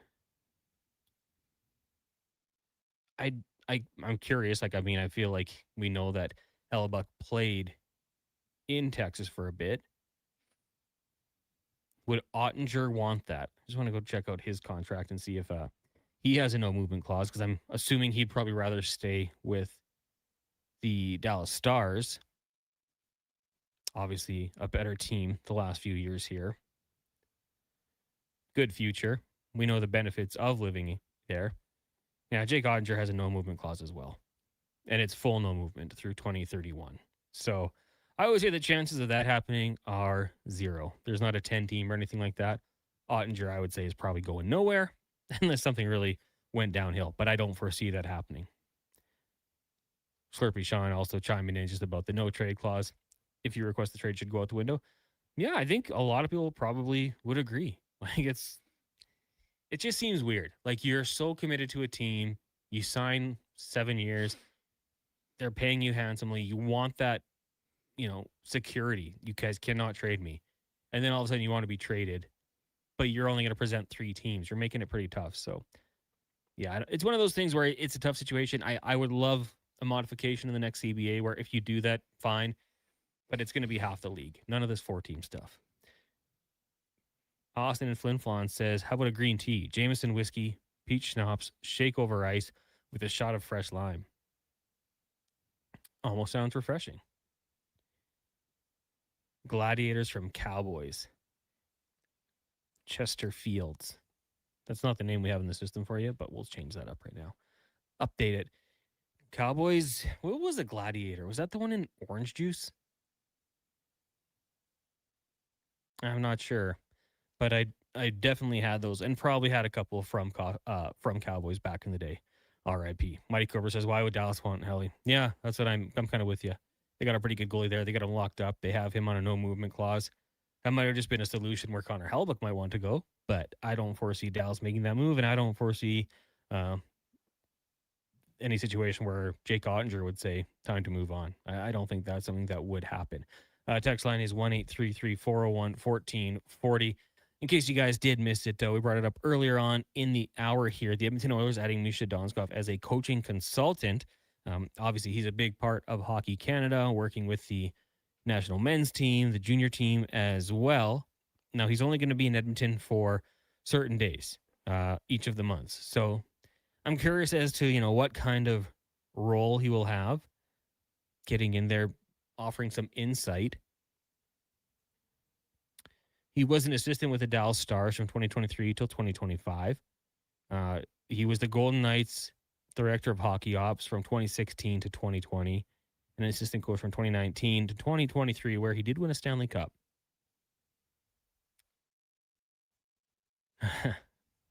Mighty Cobra says Otter probably is a no move too. Yes, he does. Jake Ottinger has a full no movement clause.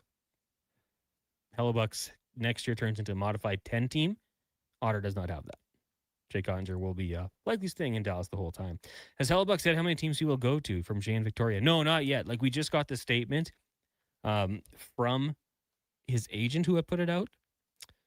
I'll just see here if we can find it. Shovel Day Off. This is their statement to respond. Connor has been open with us about his desire for a change. He has been an important part of the Winnipeg Jets organization for many years, and we have tremendous respect for what he's accomplished here. While we will continue to work through a situation in a thoughtful manner, there is no update at this time. So, pretty stock answer. The statement from Connor Hellebuyck read, Winnipeg has been my home for my entire NHL career. I will always be grateful for my time there. I've never forgotten June 23rd, 2012. That's the day Winnipeg took a chance on a goalie playing in Odessa, Texas. I gave everything I had from that moment to prove the Jets made the right decision. Several months ago, I privately requested a trade. I have tried to handle the situation quietly and respectfully while giving the organization time to explore options. With training camp approaching, I felt it was important to publicly confirm my request. My position has not changed, and I believe moving on is the best path forward for me and my family. I appreciate everything Winnipeg Jets fans have meant to me throughout my career and hope a resolution can be reached soon. Connor Hellebuyck, Alpha Hockey. So we shall see. I'm curious to see how it works out, in the next few weeks here. does he hold out at camp? Does he show up at camp and, face the media? I'm sure he probably won't. Maybe the Jets PR does him a solid and keeps him away from talking to the media, but it's an interesting situation. Dave from Stoney says, how about the Avs? Well, the Avalanche could probably use a top-notch goalie. Now, we can probably say that about 28 teams around the NHL. They'd love to have his services. Do they have, what they can do to go out there and get it? Blackwood and Wedgwood, pretty good last year for them. I'm sure you got to make that phone call. Propane P says, Gary is going to insure his baby. The Gary Knights acquire Hellebuck. Well, they're in cap hell right now, and they have ways around it. LTAR can be their friend for a little while here. That being said, they'd be a tough move. I'd love to see a team say, you know what, we're going to look elsewhere. We'll try somewhere else for you. But like a few other teams, the Vegas Golden Knights, that would be a great landing spot for him, I would think. Your money goes a little further there, of course. And it'd be a competitive squad. Went to the Stanley Cup final. Just fell, obviously, to the Carolina Hurricanes. We'll take a break here. Lots to get to still on the Jason Gregor Show. Of course, Mark Spector will be by. We've got the stats of the day, Cam Tate's 2-minute warning. Jay Retcher of the Jay Retcher podcast will join us to talk some Bucks and Lightning. Colin Livingston will be by in a few as we speed things up in the Cantor Race Report. But up next, we will be joined by Zach Lang of Daily Faceoff. We'll talk some Oilers and a little more. It is the Jason Gregor Show here on Sports 1440, streaming on YouTube, Facebook, X, Instagram, and Twitch, brought to you by PlayAlberta.ca. Hey, hon, I'm getting expressions and images to frame my hockey card collection in the man cave. Perfect. I'll come with you and bring our wedding photos. For sports memorabilia and family treasures, think Expressions and Images, your local custom framer since 91. You name it, we frame it. Legacy Heating and Cooling is your #1 air conditioning company. So when you can't take living in oppressive heat any longer, call Legacy. Call Legacy. If your hot, sticky sheets keep you up all night, call Legacy. Call Legacy. If you've decided that you deserve to be cool and comfortable, call Legacy. Call Legacy. And with no payments, no interest for 1 year, it could only be Legacy Heating and Cooling. What's 426 divided by 12? Okay, if I carry the one, yeah, we're out. Go Auto has a free credit calculator that does the math for you. See what you could qualify for, estimate your payments, and get a better idea of what's in your budget. Because shopping for a vehicle is exciting. But crunching numbers, yeah, not so much. Text CHECK to 780-777-7777. That's CHECK to 780 all sevens. Cantork has turned 25. That's right, 25 years of building tools so good, they practically torque themselves. Hard work and innovation equals problem solved. See our latest designs at cantork.com. The Chicken Parmy Burger. McExtreme pulled pork, garlic and black pepper chicken McNuggets, cheesy bacon McFlavor fries, and the Stroop Waffle McFlurry. You've scrolled them. You've screenshotted them. You've never been able to order them until now. This is the McDonald's World Menu Heist. The most wanted menu items taken from around the world, now in Canada. Get them while you can. For a limited time only at participating McDonald's restaurants in Canada. Bashaw Concrete Products. From concrete and septic tanks to blocks, precast water pads, jersey barriers and aggregates. Farmers, contractors, homeowners. Plan your next project at BashawConcrete.com. Family owned. Over 60 years pouring. Bashaw Concrete Products. Once again, start here. BashawConcrete.com. I'm Dr. Vance Elliott. The goal of every one of the thousands of hair restoration procedures I've performed is a full, natural-looking head of hair. I work directly with my patients for the consultation, the procedure, and the follow-up, so we can achieve the best results possible. When people see what we accomplish, I don't want them to think, "Wow, great hair transplant." I want them to think, "Wow, great hair." Go to drvanceelliott.com and contact us today.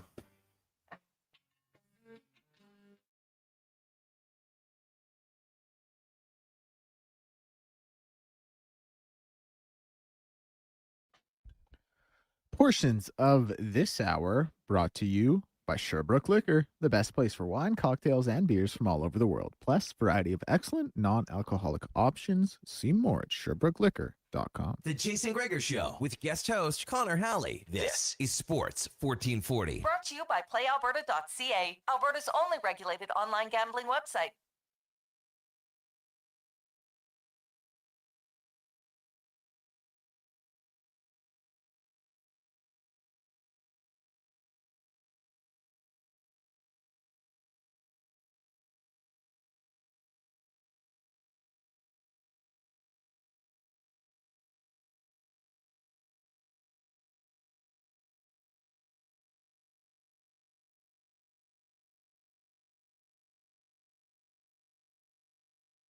PlayAlberta.ca, of course. Go check it out.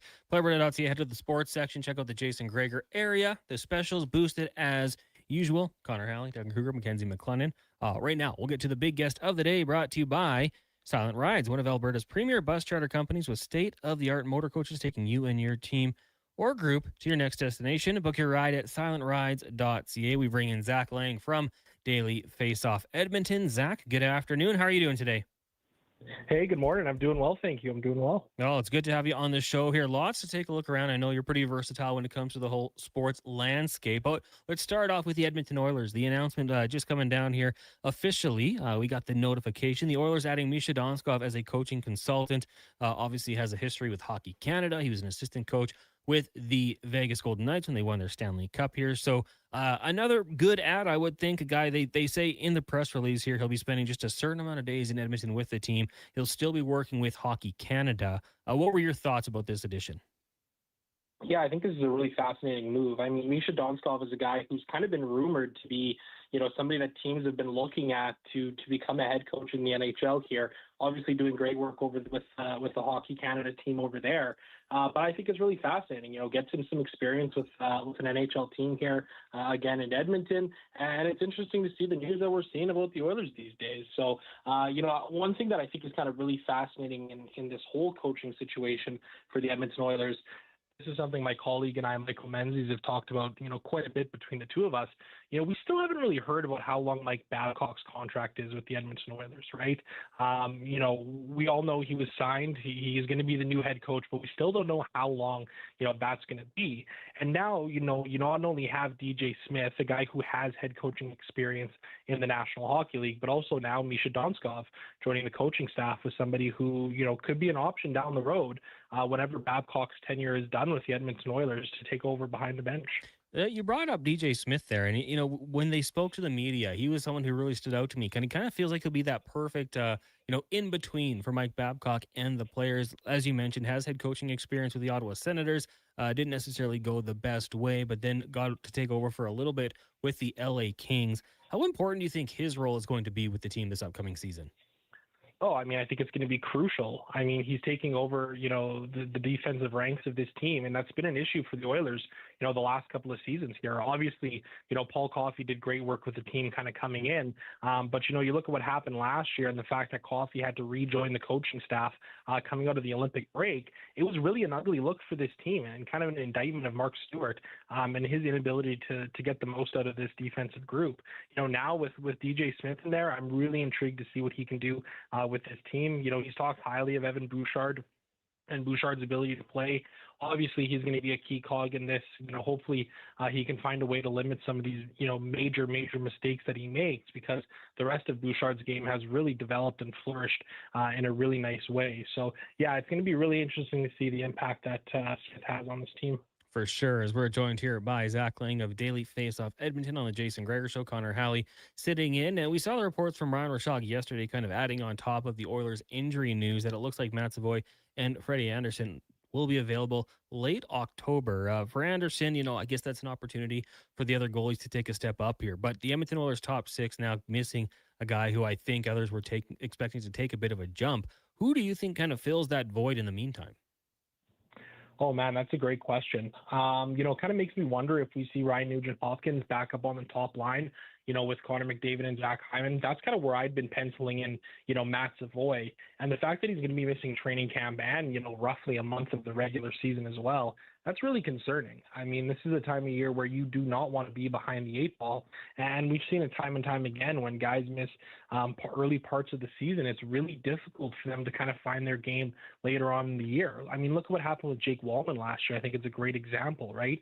He misses time earlier in the season. He gets injured again, during the season, and he just never quite found his game. For Matt Savoy stepping into his sophomore season, that's a really tough uphill battle that he's going to have to face here to ensure that he's ready. Maybe, him being, much younger and still in his, early 20s, maybe helps with the recovery time and his ability to bounce back a little bit quicker and a little bit better than, maybe somebody like Wallman at 30, 31 years old does. But it's definitely disappointing. I mean, Savoy was a guy who, like I said, penciled in on the top line alongside McDavid and Hyman, was likely going to be a first over-the-board penalty killer for this team. The Oilers have kind of held tight with this $4.7 million in cap space. I'm going to be really curious to see if they end up flexing that a little bit here. We are getting into PTO season here. I know there's been a couple signed around the league, in the last day or two here. So we'll see what the Oilers have up their sleeves. But we're starting to get into hockey season here pretty quickly.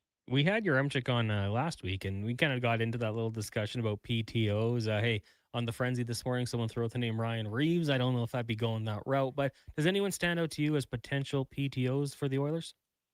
To be honest, I haven't really dug into it a whole lot here. I was actually off on vacation all of last week and gone the week before as well, working out of town. So I haven't been as tuned into that as maybe I'd want to be. But, one thing that I do kind of wonder about is, did they maybe look at bringing back Curtis Lazar? Mm-hmm. Right-handed shot center. He can kill penalties. He chipped in very minimal offense, but he was a really solid defensive player for this team and somebody that I thought, probably could have had more time on that fourth line. I think he's a guy who could certainly be an option, to bring it on a PTO. There's other guys out there too. Like I know Vladimir Tarasenko hasn't signed anywhere. Eli Tolvanen hasn't signed anywhere. I don't know if those are necessarily the guys that the Oilers are going to be looking for here, because it feels like they may want to find some depth guys who can kind of fill some of those, special teams roles on the penalty kill that Savoy was looking to do. Zach, you kind of touched on Jake Wallman earlier there, and he's been a player that's been very fascinating.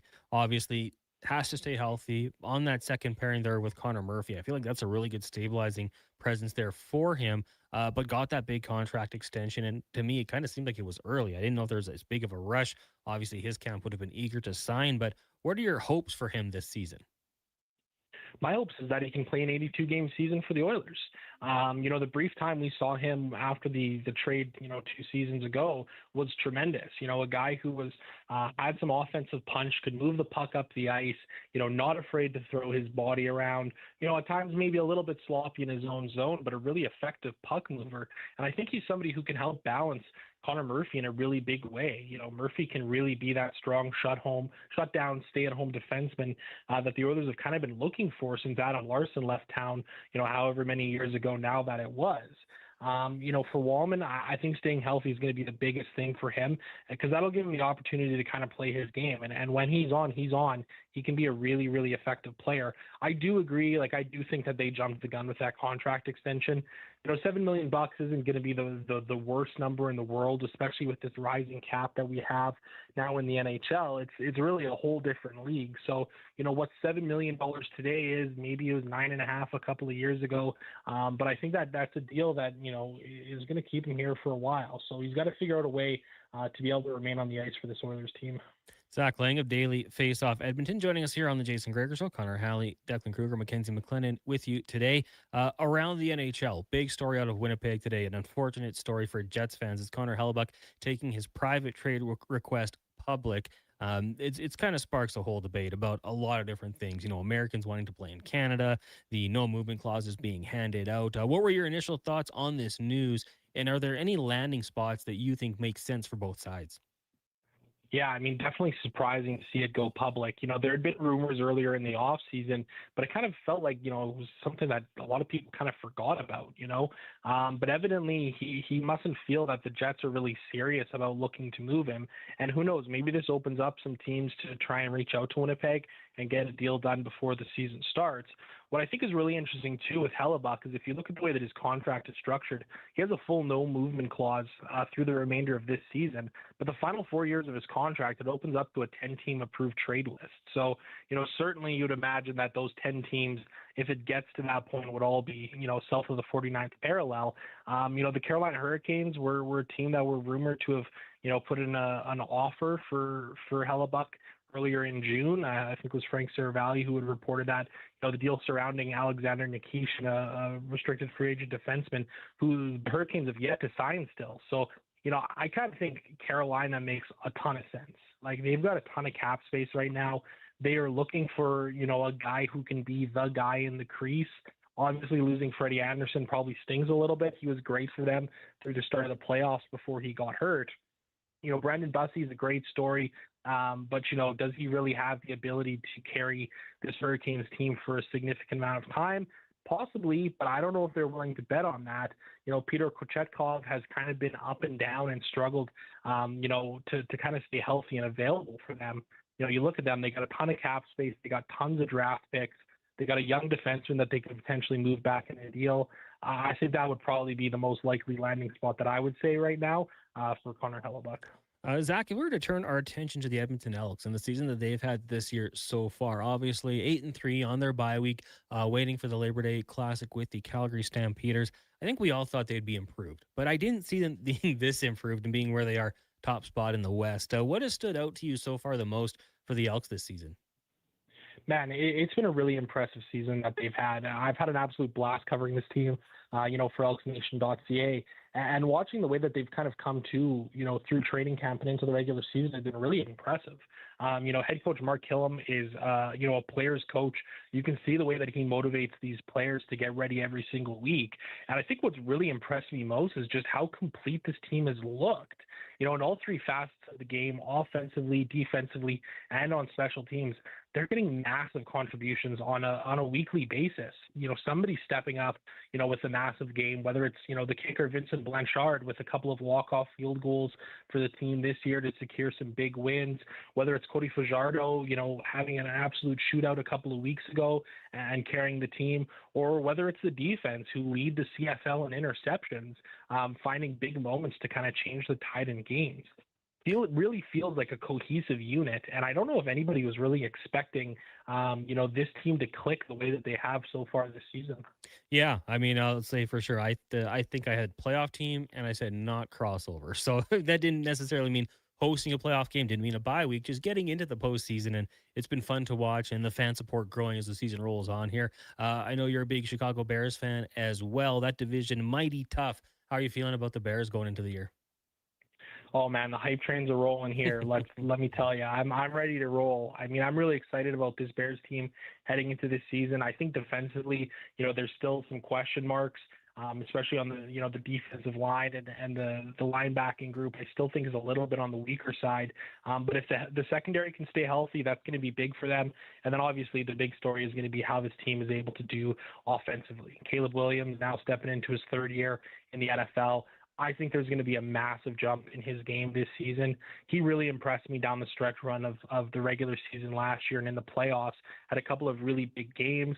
They got some great young pieces around him. Luther Burden, looking like he's ready for a breakout season. Colston Loveland, the tight end, is looking like a guy who can be an absolute X factor for this team. But then there's still the big question mark around my boy Rome Odunze. He's dealt with foot injuries, last season that really hampered his game. So is he able to stay healthy? Is he able to get back to 100%?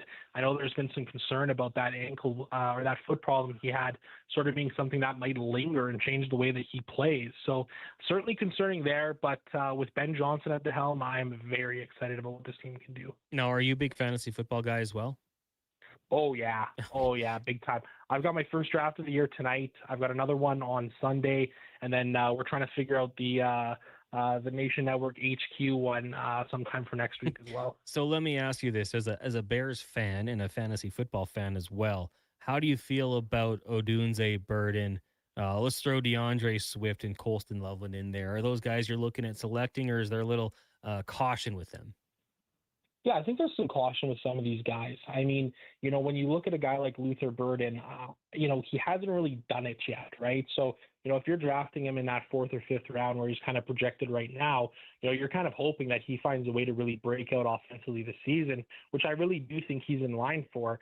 Ben Johnson has talked about him kind of being the Amon-Ra St. Brown of the Chicago Bears, which is obviously something pretty exciting to hear. Colson Loveland, I feel good about him. I think he's going to get a ton of targets this season. A really solid grab, I think, in the 4th round. If you're in a full PPR league, I think the question that I start to have about, with Dunze is, is he healthy enough to really be a consistent contributor for your team? That's kind of my big concern. And I do wonder about, the touchdown upside for this receiving group as well. We've seen the Chicago Bears over the last 2 seasons here, and especially last season, with Ben Johnson at the helm, really love to run the ball inside the 10 or 15 yard line with DeAndre Swift and Kyle Monangai. So there's touchdown upside with this Chicago Bears team. The big question is kind of where is it going to go? Because it feels like there are so many weapons right now for Caleb Williams to choose from. Yeah, I'll tell you, Rome Odunze down the stretch last year, I had him and Drake London, and those guys week to week caused me a lot of stress, whether or not to play them or not. I think I got burned by Drake London at one point as well. So good stuff there. Zach, thanks so much for joining us on the show today, and we'll have to do it again. Yeah, thanks for having me. There you go. Zach Lang from Daily Faceoff Edmonton. As we've been told by your Chuck, you just go to OilersNation.com. It'll pop up. That still works, so you can still take that route to get there. We will take a commercial break. When we come back, more text 1-833-401-1440, and we'll speed things up in the Cantork Racing Report with Colin Livingston. It is the Jason Gregor Show here on Sports 1440, streaming on YouTube, Facebook, X, Instagram, and Twitch, brought to you by PlayAlberta.ca. Attention Alberta construction pros. For over 50 years, Japa Equipment Rentals has been your go-to for top-notch equipment and stellar service. Whether you need rentals or expert maintenance, we've got you covered. Stop by our Edmonton or Calgary locations today. Thinking of growing your business? In partnership with Prairie's Can, the Alberta Chambers of Commerce is helping businesses explore new opportunities, new markets, and build connections through organized trade missions across Canada. Find the right mission for you at abchamber.ca/trade missions. Well, get ready for a silly hockey fan. Your partner in power just skated onto the ice. EWEL.ca, the new e-commerce website for electrical wholesalers Edmonton, is ready for the power play 24/7, 365. UL skates to where the puck will be in 5 years. Now that's forward thinking. Killer selection, slamming products from the best brands, and legendary service. Don't sit on the bench. Get your account today at ewell.ca and win that project. Plug into your partner in power. Get an EWEL.ca account today. They're going all out to earn your business at Wolf GMC Buick. Right now, they're seriously overstocked on over 400 pieces of inventory on clearance and ready to move. See for yourself. Click on the clearance tab at wolfgmcbuick.com. And it gets even better. Employee pricing continues with huge cash discounts, 0% purchase financing, and low lease rates on select vehicles. Once again, see their website for details or stop in today. Wolf GMC Buick. We're making it easy. Get the lowdown with Low Tide. Weekdays from noon to 2 on Sports 1440. He's seen it all and then some. From stats to stories, he breaks it down like no one else. Proud to be Edmonton's sports leader. Sports 1440. Albertans love to debate the best way to enjoy summer sports. No. Playing on the field is the best, man. No way. Watching from the sidelines, way more relaxing. You're both crazy. Checking out the game from the bro zone is where it's at. But there's one thing every sports fan agrees on. Wilhauk beef jerky. Wherever you catch the action, load up on Alberta's best beef jerky. Wilhauk beef jerky. Because you can't have summer fun with salad. Only available in Leduc. 1 in 3 Canadians aren't getting enough sleep. Let the Brick help you sleep better for less. Save 40% on the Sealy Crown Jewel Resort mattress. Get cheap starting at just $49. And buy one pillow, get the second one for just $10. Plus, take up to 55 months to pay with no interest and no money down. And with next day delivery in Edmonton, you can start sleeping better right away. Some conditions apply. OAC. See in store for details. The Brick, saving you more. Ford employee pricing is on now. And you pay what we pay on virtually our entire lineup of Ford vehicles. Visit your Alberta Ford store today.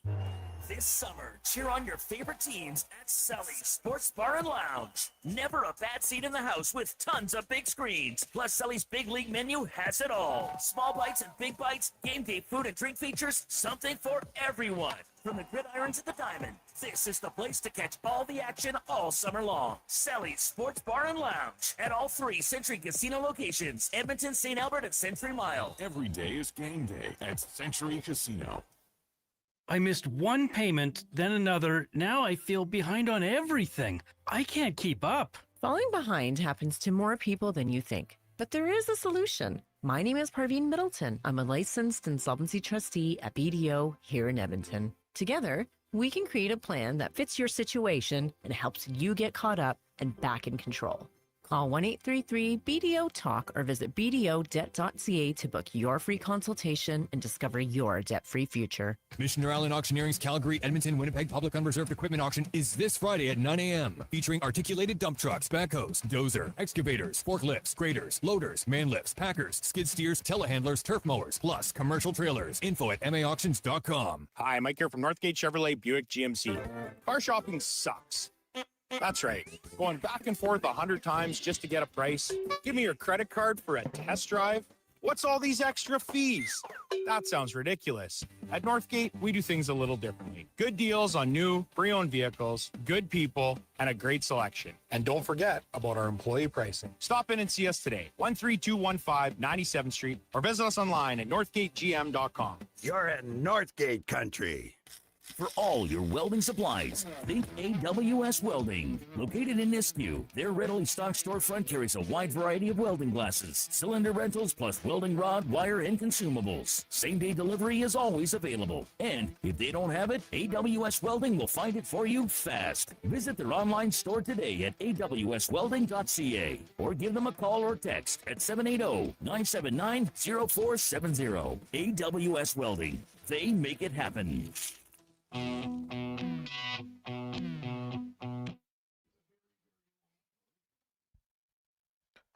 Portions of this hour brought to you by eWell. Helping you finish your electrical project is their goal. From pod lights to electrical panels, the gear you need is at ewell.ca or in person at one of their Edmonton area locations. ewell.ca, your partner in power. The Jason Gregor Show with guest host Connor Halley. This is Sports 1440. Brought to you by PlayAlberta.ca, Alberta's only regulated online gambling website.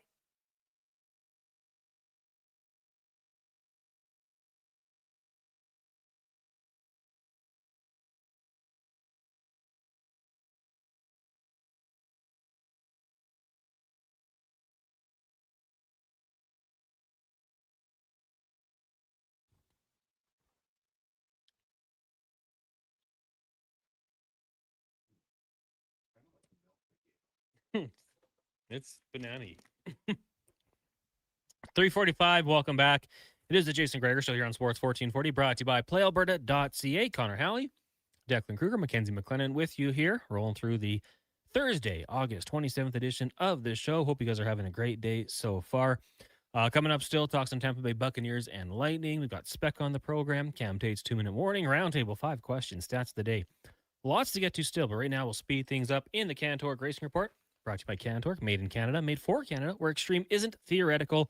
Find your solution at cantork.com as we bring in Colin Livingston. Colin, good afternoon. Connor. What's going on? How are you, man? Good. Good. I feel like I ran my way over here. I had a little excursion through the mall and put me a little bit behind schedule, but so be it. How is it out there? It's busier than I was expecting, you know, kind of first day back at school, and I thought most of the kids would be gone, but she's still pretty packed. The last few days have been crazy. My niece doesn't go back till Tuesday. Oh, wow. So, but then I've seen friends posting pictures of their kids going back today. So there's still some people doing back to school shopping, apparently. When Mandy was getting ready this morning, I said to her something about when's the first day with kids, and she goes, today. I'm like, what are you talking about? Like, didn't we just start summer? And I think she cried a little bit. And, yeah. But yeah, got to go back just, you know, whatever it was, 10, 15 minutes, because the place in Sylvan Lake is the Driftwood. And, I don't care if we have to start a fight. That's the place to go. So what is the driftwood? Because so we used to go to a place. I wish I had the names. There was one. It was like Chefs or something. Okay. Or Chiefs, maybe one of the two. Chiefs. Yeah, a That was- big chief. That was like the evening place. But during the day, we went to some spot. It had a rooftop patio. It was like the best spot to go for a bite to eat before you went out to the water. Well, to be fair, my friend owns Driftwood, but Okay. he's one of the smartest idiots I've ever met. Okay. And what I mean by that is we can get to levels of debauchery that are, pretty legendary. But at the same time, he's the guy that he knows how to solve pretty much every problem. He specializes in rotating equipment, so like turbines and compressors and things like that. Okay. Has been traveling the world, but to promote his business, he also bought a Harrier jet, like an actual Harrier jump jet that he was going to build engines for. Brought it, to a number of trade shows, but now the Harrier actually sits on display on the patio at the Driftwood. So I'm seeing it right now. Yeah. That is very cool. Yes, sir. Nice patio. Okay, well, next time me and the boys decide to go out to Sylvan, that'll be the spot. And it'll be the best Guinness you ever have outside of Ireland. Really? That 100%. Yeah. He's a UK guy. He knows how to, prep and clean the line so that everything is done to spec. So, having, had a number of Guinness in Ireland, I know the difference, but that's the spot. So sorry, Mac. Now, what did you think about the banana beverage we had here? It was a good start. Yeah. Yeah. I mean, hey, help yourself. I shall. And you have to get a new glass because that's going to be like leave a little flavor in there. I can rinse it after a night of karting. Like I'm a little bit beat up, so this is a little bit of pain relief. What happened last night? It was a mess, honestly. I've been on the verge of securing a championship now for the last couple weeks. Had a decent qualifying, just flat got beat. I made too many mistakes in my qualifying lap, so I could have probably started a little bit further forward, but that's the way it goes. Heat 1 was a bit of a mess. We had an aborted start, and then there was a bit of a discrepancy on our start-finish line. There's an LED board, so it'll give us, the lap count. So we normally start at 10 laps and count down.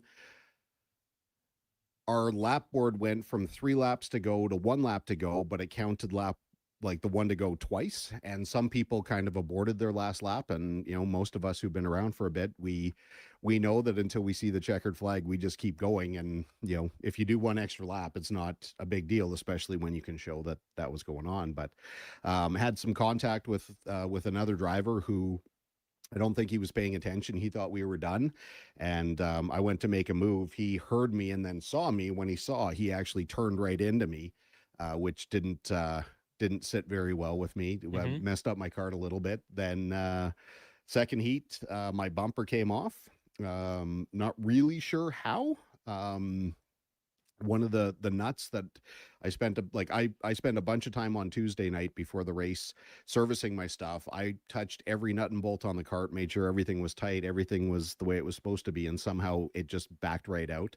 And then while I was gonna make a big run in the final, my battery was dead. So another technical issue. It's not like I didn't charge it. I had some problems with it, and it just decided that it was gonna die. So it was really cool though. A couple of our listeners that were paying attention to the morning show, Pierre and Roland, came out and introduced themselves, and we spent a bunch of time hanging out. I kind of felt like a proper celebrity. I was gonna say, because Pierre, I texted in yesterday. He was at work watching you, and then he said, after he chatted with you for about 40 minutes, said thanks to Colin, gonna hopefully be back next week for the final event, and hopefully can see you win the championship. I really, really appreciate them coming out, because I've got these new helmets and they fit a little bit big, but after spending some time with these guys, my head's swollen a bit more, so they're going to fit a bit more properly. So I mean, mathematically, there's still a chance that my buddy Damon Shellamy can actually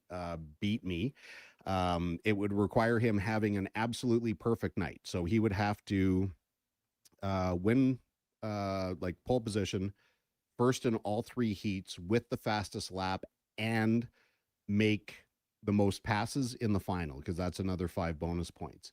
If he does that, I lose by 3. If I get 0 points, or if I don't, I think I have to put up 186 points to tie that. And if that happens, then I win based on a count back, based on the number of wins I've had through the season. So in theory, it's done, but it's not done. There's still a chance. Should you spin him out or something? No. No, we You're classier than that. I don't know about that, but we've had, with both it's a father-son team of Damon and Troy.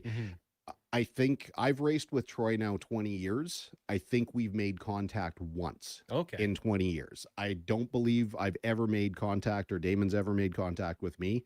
And that's absolutely not going to change next Wednesday. Yeah, I would say so. That's you're above that. It's not your style. It's not above or below. That's just not how we do it. Like, we always, while we're on the threshold of grip, we're never at the threshold of mentality where, we're going to take a really ridiculous chance for one position, knowing that you could get hurt, somebody else could get hurt, or you end up, and, plus they're customers of mine. So they run our CRG brand of cart. Well, that might be good for business to have to replace some stuff. That's, that's never, ever, ever the way that we want to go racing. Good answer. Colin Livingston joining us here on the Jason Gregor Show. It is the Cantor Grace Report. Now, how about the Dutch Grand Prix? What happened? It was pretty messy. They started the race. There was a bit of rain that hit before they went out. Didn't soak the track so much, but just made it damp. And there were obviously a couple areas that had some pooling water. Kind of surprising. Verstappen took himself out on the first lap going through the last corner. Kind of made 2 mistakes.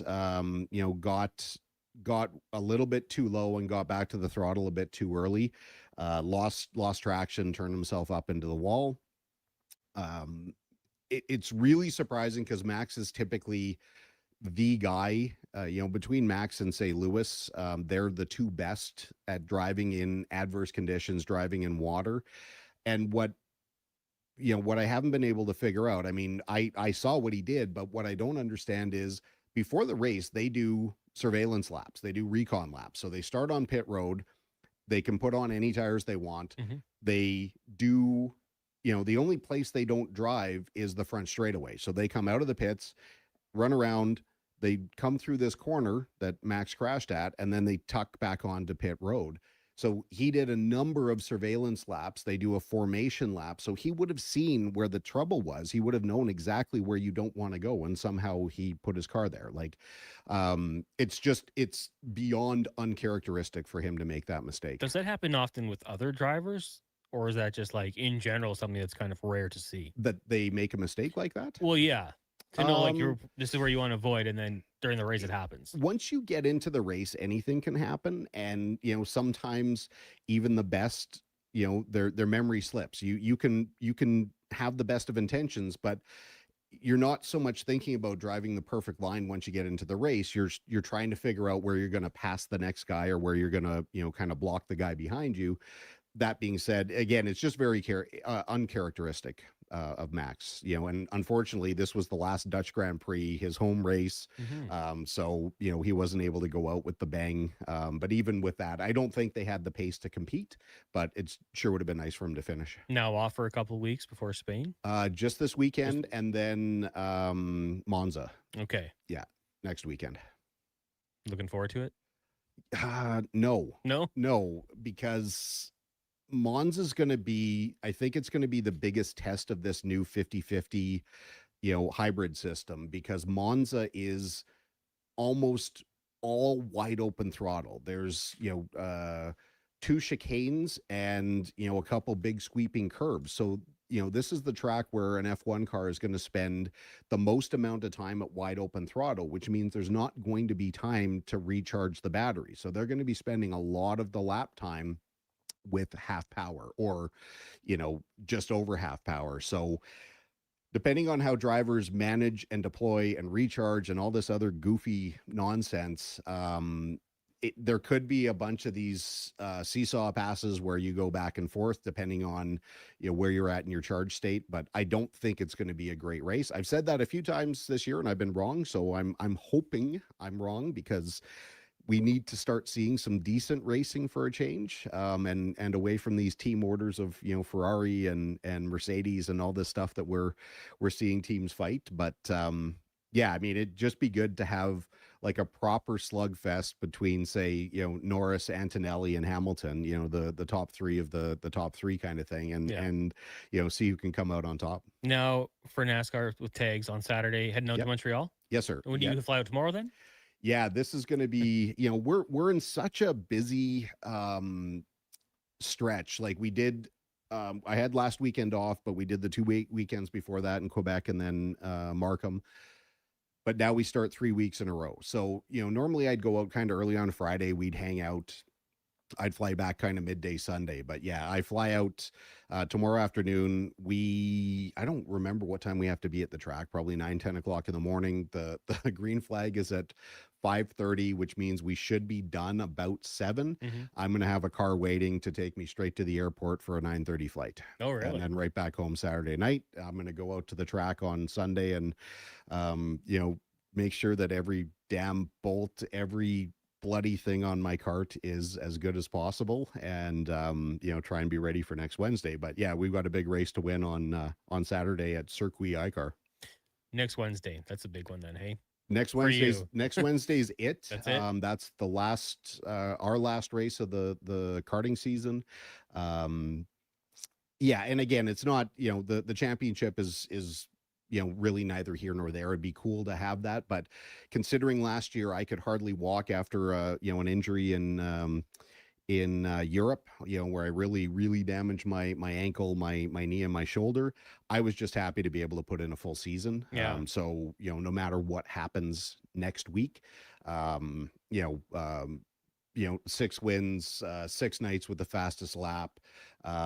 There's nothing I would look back at this year and change a thing. So, while it's likely the outcome is pretty much set in stone, no matter what, if on that day you get beat by a driver who manages to put together a perfect night when they need to put in a perfect night, you tip your hat, and then we'll have a number of pulls off the champagne bottle, and there's some good tequila waiting that I picked up from Mr. Owens at Sherbrooke the other day, and yeah, I mean, and then really start looking forward to a couple of down weeks. I've already made the plan with my trainer that normally I visit him Monday, Wednesday, Friday. I said I'm going to take 4 Wednesdays off, and I'm going to book massages. I'm going to try and work some of these muscles out, and and then try and get back into some heavy training so that, at the very least, this geriatric old body that would never drink a Jaeger bomb, even though that seems to be the age demographic you guys have assigned to us. And me, I'm in there too. I'll never touch Red Bull again. I guess that's a story for another time, but no, never, ever, ever. Well, hopefully maybe we'll have to get Dave to bring something special in for Thirsty Thursday to celebrate. I've already got the 3 samples. Like he set aside 3 tequila samples from when they did that. I don't know, it was probably a month ago. Yeah. And it took that long for me to get over. David, he owes me nothing. I always appreciate the thought, but it's such a cool store. Like I loved that place long before Thirsty Thursday was a thing. We used to go in there because they had over 500 types of beer. And that was when I was a big beer drinker before, I figured out that I like beer more than it likes me. But yeah, just to go in there and to get, it doesn't matter what your flavor is. If it's a tequila, they'll have something you've never seen before. If it's vodka, if it's brandy, if it's, their wine selection is crazy. So it's, nice that it's like 5 minutes from my shop, and and you don't have to talk to David or Steven, anybody in there. The cashier yesterday was ringing up a lady who bought 12 bottles of wine, and they were having a conversation about, another spirit that was very, very in depth. It's always fascinating.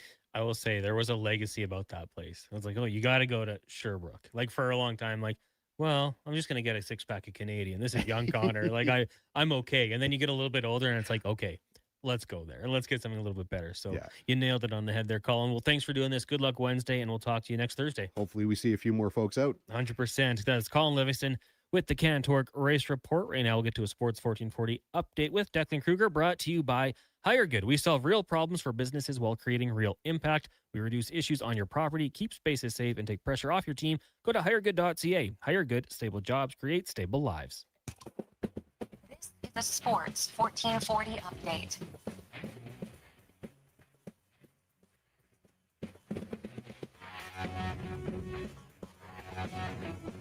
MLB scores around the league. 2 finals today. So the Cards over the Orioles 7-5 and the Nats over the Rockies 7-1. Jays will be in action at 5:07 as they play host to the Royals. Arrighetti on the mound in that one. Astros and Yankees the next game on the schedule at 5:05.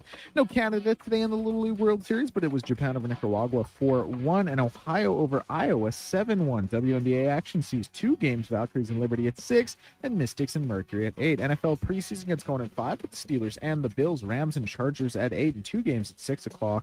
Pats and Browns, as well as Niners and Raiders. From around the sporting world, Packers running back Josh Jacobs charged with 2 misdemeanors, while the Toronto Raptors set to raise Kyle Lowry's number 7 to the Raptors on January 10th. And in the NHL, Connor Halley officially requesting a trade out of Winnipeg. I'm Declan Kruger. This has been a Sports 1440 update. 1440. Stingray Radio Station. CHJR. Broadcasts from West Edmonton Mall and Wetaskiwin. Download the free Stingray music app and listen wherever you go. Come for Canada's largest trade shows, the biggest names in entertainment, exhilarating sporting events, and more. And stay for the experience at the Edmonton Expo Centre. Looking for the perfect place to host your next big event? From trade shows to galas, meetings, and concerts, the Edmonton Expo Centre has the space, event expertise, and service to make your next event unforgettable. With over 522,000 square feet of flexible event space, in-house catering, and operational expertise, they bring your biggest vision to life. Learn more at edmontonexpocentre.com today. Performance by Action Electrical today. Their projects team kicked things off, designing and building with unmatched skill. Then the service team swoops in for those crucial repairs and maintenance. And don't forget the testing team, ensuring everything's safe and sound before the solar team scores with sustainable energy. A complete team effort. Have Action Electrical bring home a win for you and your project. Visit actionelectrical.net. Tap into the fun of Play Alberta's most popular casino games. From the fast-paced spins of Cash Eruption to the retro thrills of Sevens Wild, online excitement is always at your fingertips. Spin through your choice of popular slots or discover Alberta-exclusive games you won't find anywhere else. Visit playalberta.ca/Gregor to learn more. That's playalberta.ca/Gregor. Must be 18 plus to play. If you gamble, use your game sense. Crispy caramelized edges, a pillowy, airy center. Meet the new Papa John's Pan Pizza. Made with Parmesan and Romano cheeses, Papa John's special garlic sauce, and Italian seasoning, all baked directly into the bottom of the crust for a signature golden finish and crispy, savory crunch. Grab a medium pan pizza for just $16.99 today at your local Papa John's. Order now in the app or at papajohns.ca. Better ingredients, better pizza, Papa John's. Hey, sports fans, we've got a clear choice for you. At Crystal Glass, we provide customers with the perfect glass for any job. From home to auto and even commercial, installation or repairs, we're your team. Call 310-GLASS or visit crystalglass.ca. Crystal Glass. Professional golf is coming to Blackhawk Golf Club this fall. The ATV Classic, presented by Building Trades of Alberta, brings the stars of PGA Tour Americas to you. Enjoy the ATV Fan Zone, presented by Michelob Ultra, where golf meets festival vibes. Upgrade to VIP-covered terrace seating with premium food and beverage options. September 17th to 20th. Tickets start at just $25, and the first 250 buyers receive a PGA Tour America's commemorative gift. Get yours at atvclassic.com.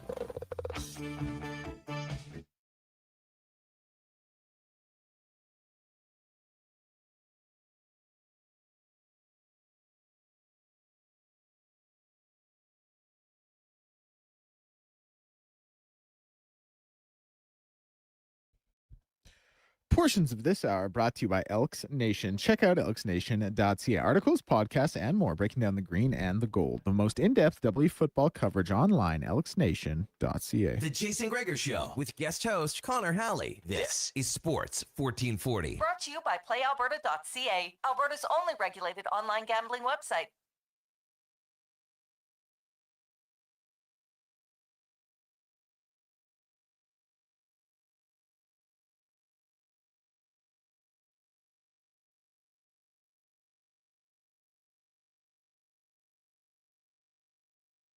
Welcome back to the Jason Gregor Show here on Sports 1440, brought to you by PlayAlberta.ca. Tonight, Daily Grand. Tomorrow, Lotto Max, $10 million. And then Saturday, it is the Lotto 649 Gold Ball Jackpot, $20 million. Go get your tickets at PlayAlberta.ca. And remember, check out the sports section, the Jason Gregor Show Daily Specials. Always boosted. We got Deck Selects. We got some MLB, some NFL preseason tonight if you're feeling that. PlayAlberta.ca. Remember to use your game sense. Right now, we will get to the roundtable brought to you by Go Auto, who's donated more than $27.2 million to local charities and takes pride in supporting the communities where they live and do business. GoAuto.ca. Declan McKenzie, the mics are yours. Lead us off, Mac. All right. Mine, obviously not the biggest news in the NHL today, but it was big for about a couple hours that Elliot Friedman said that Cale Makar is nearing a contract extension with the Avs and it's going to be a biggie. So my question is, can you see him being the highest paid NHL player? Yes. Does he deserve Oh, it? sorry. Thought we were done. And if so, what would you pay him?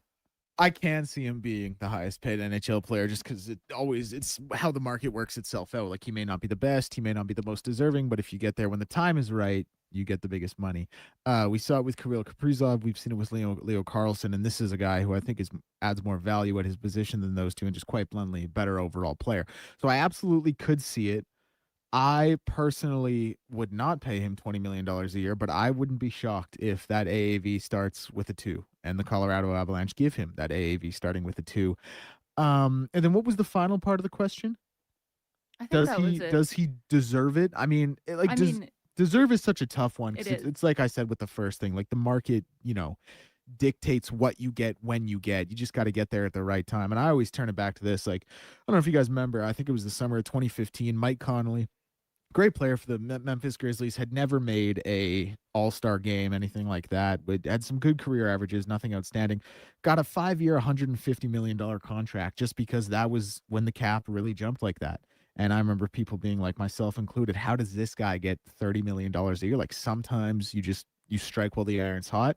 Cale Makar, obviously better than any of the guys I just mentioned, but I think he'll be in that situation. So I do think he'll probably become the highest paid player. Yeah, I mean, and Declan, you can take it back to hockey. Like when Darnell Nurse signed his deal, and that was the contracts that were going out there with Seth Jones, Zach Werenski. That was just the number that was being paid, and that's kind of where he fell into. Take it to the NFL. Anytime a quarterback has moderate success in that final contract year, you have to pay him. Tua Tagovailoa. Did he deserve that contract? Well, I don't think so. I think probably should have been a little bit lower than what he came in for the Miami Dolphins, but had a good year. That was the kind of the age range or the number range where it was going, so it kind of made sense. I do think he will capitalize and be the highest paid. I think he'll surpass the 18.8 that Malcolm Celebrini gets next season. Leo Carlson this year at 18.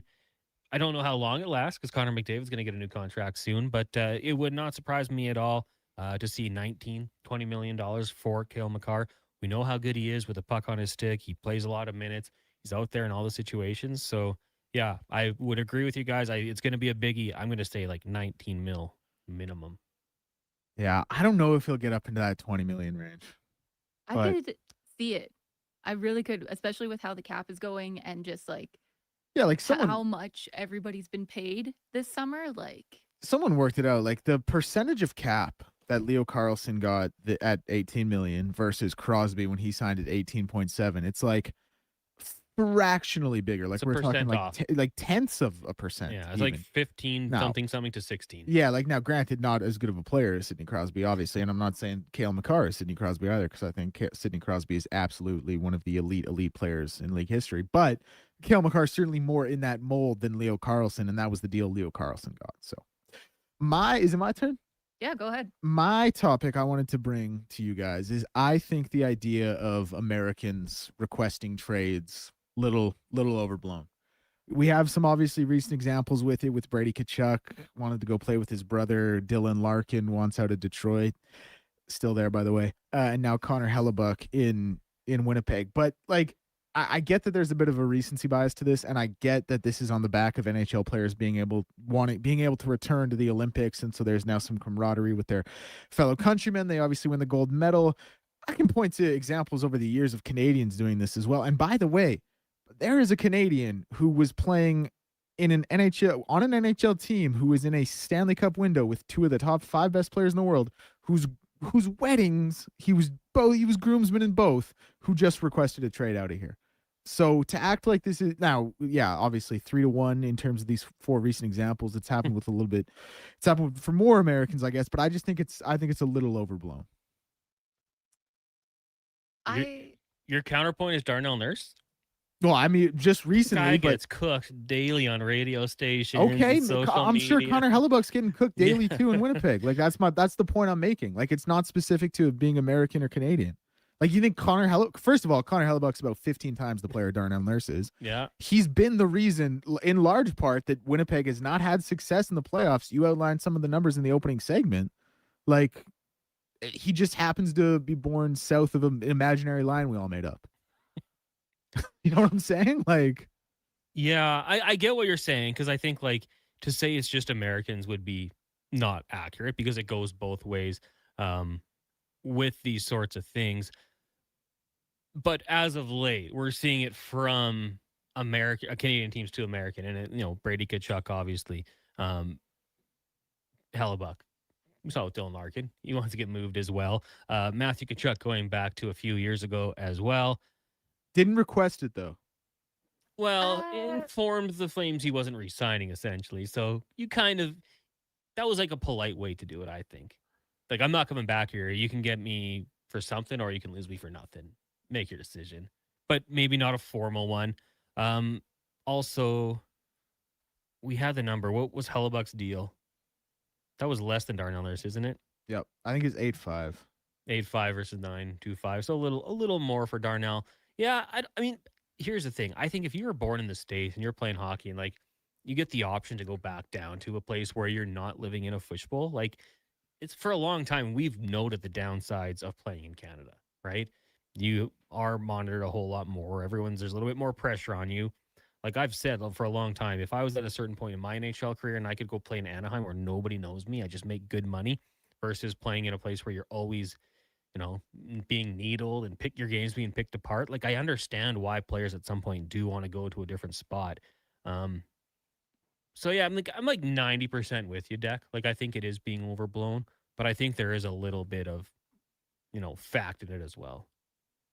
Yeah, I think there is a little bit of fact, because we have players with podcasts that are essentially talking about going to other teams when they're in a Canadian market with their brother and their dad. Like, it's hard to not have the view that, like, okay, all of these American guys just want to get out of Canada because of how we all are getting our news, if that makes sense. Not our news, but we're getting the information. And with them being like, I don't want to be in a fishbowl, I just want to go somewhere where I can play and not have, like, be scrutinized, it's such a wah take to me, because MLB players, if you go to LA, New York, any of those big markets, it's twice the scrutiny that these guys are getting. And I don't see any of them complaining about it. And soccer players, the way they get scrutinized is 10 times the level that they do in the NHL. So it is partially like, I think like 60-40 in my opinion, but it's hard to not have that recency bias. Yeah, like you're saying, like these guys are going to play for the Barcelonas or the Real Madrid, where the scrutiny is going to be there, but like pressure is privilege. Works a lot differently in soccer. I know that's not the argument we're working on, but Well, then take baseball. The Yankees, Dodgers, those teams have no problem recruiting free agents. That being said, summer sport, you're not dealing with the cold winters. Maybe that plays a little bit into it. Have you noticed it in the NBA deck with the Raptors? Because Gilbert Arenas said, 2019 going back, like guys don't want to go there. I think it was Patterson back in the day. I think he had an article about in the Players Tribune. About how he like going there kind of changed his mind. Like you just heard bad things about it. Then you get there and it's like, oh, I was walking down the street. Someone helped me go buy a jacket. The people there are amazing, and you change your outlook on it. But yeah, it's very real. Like in the NBA, players absolutely do not want to play in Toronto. I get it, man. It's cold up here. It's also cold in Minnesota, though. Yeah. No, I don't know. Just like my thing, I don't like to just put a bow on it and wrap it all up. Like when Danny Healy wanted out of Ottawa, or like PLD wanted out of Columbus, or Ryan O'Reilly wanted out of Buffalo, or Chris Pronger wanted out of here, were we talking about like, ooh, those Canadians? Like that was never the narrative. You know what I'm saying? Obviously, this is more recent, and I do think to your guys' credit and to everyone's credit, really, surrounding the narrative, like we are going to trend more towards this, and it's probably going to become more of a thing. And obviously, I think the player movement or player control, I should say, with no moves and no trades, that's just going to empower player movement and player kind of dictation. But like it was never the narrative when a Canadian wanted to do it. And there are multiple examples of Canadians wanting to do this and requesting trades. But now that it's Americans, like that's the narrative. And I do think there's credence to why and the patriotism and all that. I'm not saying that doesn't exist. I just, like I said, I think it's just a touch overblown. Yeah. I mean, I still think you get guys who are American and end up playing in Canada and embrace it. For how long, we'll see. Like, does Austin Matthews at some point say, I want out? Like, are we going to get to that point? Cole Caulfield with the Montreal Canadiens, another good young player, American. Is he going to stay here? Because, like, we know, like, it's kind of that double-edged sword. You can be, well, then it's a double-edged sword, but you can be just roasted for having your struggles here. But if you succeed in Canada, you're a legend forever, right? Like, if you win a cup in Montreal or Toronto, you are a king. You're never buying a beer there for the rest of your life. So. Also, with Cole Caulfield, just saying he wasn't on that Olympic men's team, so he's not in that group chat, so he's not getting the same influence potentially. The pro-America. Potentially. Text here, no name, tax, climate, personal freedoms, societal norms, and it's home. Yeah, I mean, the tax one's interesting because California is a very highly taxed state. I was looking into it, like, just like at its face, when you just calculate the taxes in California versus Nevada, I mean, it is crazy how much different it is. But I understand that's a little bit of the advantage that they have here. Well, good topics, guys. We'll take a break. When we come back, we're going to go down to Florida, talk to a Florida man about the Bucks and the Lightning. It is the Jason Gregor Show here on Sports 1440, brought to you by PlayAlberta.ca. What if you could hire motivated, safety-trained youth with no risk and funding to support you? At Careers the Next Generation, we make hiring easy with funded internships across Alberta in trades, IT, forestry, and more. Interns are WCB covered, complete high school accredited safety trained, and arrive ready to contribute from day one. With 42% of RAP students completing their apprenticeship by age 22, you get skilled workers faster. Spots are filling up. Visit careersnextgen.ca today. Day or night, tasting just the right. You can order oodle noodle at oodlenoodle.ca, delivering you the news almost right away. Remember, you can order oodle noodle at oodlenoodle.ca. So stay on your couch all day and order oodlenoodle.ca. Oodle noodle. Summit Restaurant. Located in the heart of the Silent Ice Center and just minutes from South Edmonton Common, Summit is your destination for exceptional house-made pizza, delicious entrees, and expertly crafted cocktails. Cheers! Experience the perfect blend of flavor and ambiance in a modern setting. Join us for a straightforward yet elevated dining experience where our commitment to quality speaks to every bite and sip. Make Summit Restaurant your next night on the town. 1 in 3 Canadians aren't getting enough sleep. Let the Brick help you sleep better for less. Save 40% on the Steely Crown Jewel Resort mattress. Get sheets starting at just $49. And buy one pillow, get the second for just $10. Plus, take up to 55 months to pay with no interest and no money down. And with next day delivery in Edmonton, you can start sleeping better right away. Some conditions apply. OAC. See in store for details. The Brick, saving you more.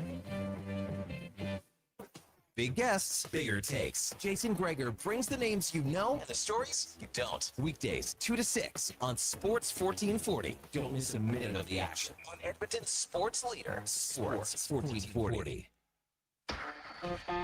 The job isn't done until the last load is hauled, and having a semi-trailer out of commission is not an option. Whether replacing or adding to your convoy, Edmonton Trailer has a huge inventory of new and used semi-trailers, trusted by the gravel, logging, oil field, fluids, and freight industries. Find a trailer right for you online or at one of their 3 locations. For sales, service, parts, rental, and finance, when you're in it for the long haul, Edmonton Trailer. Lux Windows was founded in 1969 with 5 people and a dream. 55 years later, our team of experts cares a whole lot about building and installing the best possible windows and doors. Because Lux is not just an Alberta-made product. We're one big Alberta-made family. Everything we are is windows and doors. A company born and bred and made in Alberta.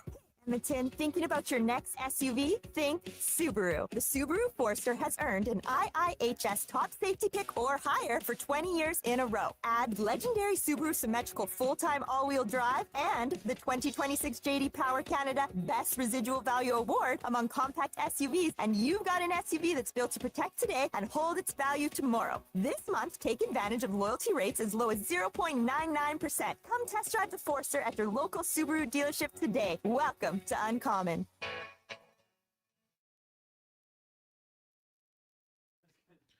Portions of this hour brought to you by On the Rocks. OTR celebrating 20 years on Jasper Ave. Join them Friday, September 18th to celebrate 2 decades of fun with Whale on the Wolf on stage. Book your table at ontherocksyag.com. The Jason Gregor Show with guest host Connor Halley. This is Sports 1440. Brought to you by PlayAlberta.ca, Alberta's only regulated online gambling website.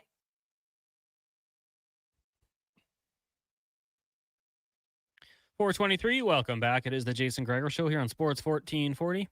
Brought to you by PlayAlberta.ca. Connor Halley, Duncan Kruger, Mackenzie McLennan with you here on the AM dial. We're streaming on Radio Player Canada. Tune in, iHeart. Also, you can watch us on YouTube, Facebook, X, Instagram, and Twitch. If you're watching on YouTube, it's Sports 1440 AM. Make sure you subscribe and hit that like button right now. We'll get to the NFL report brought to you by Legacy Heating and Cooling.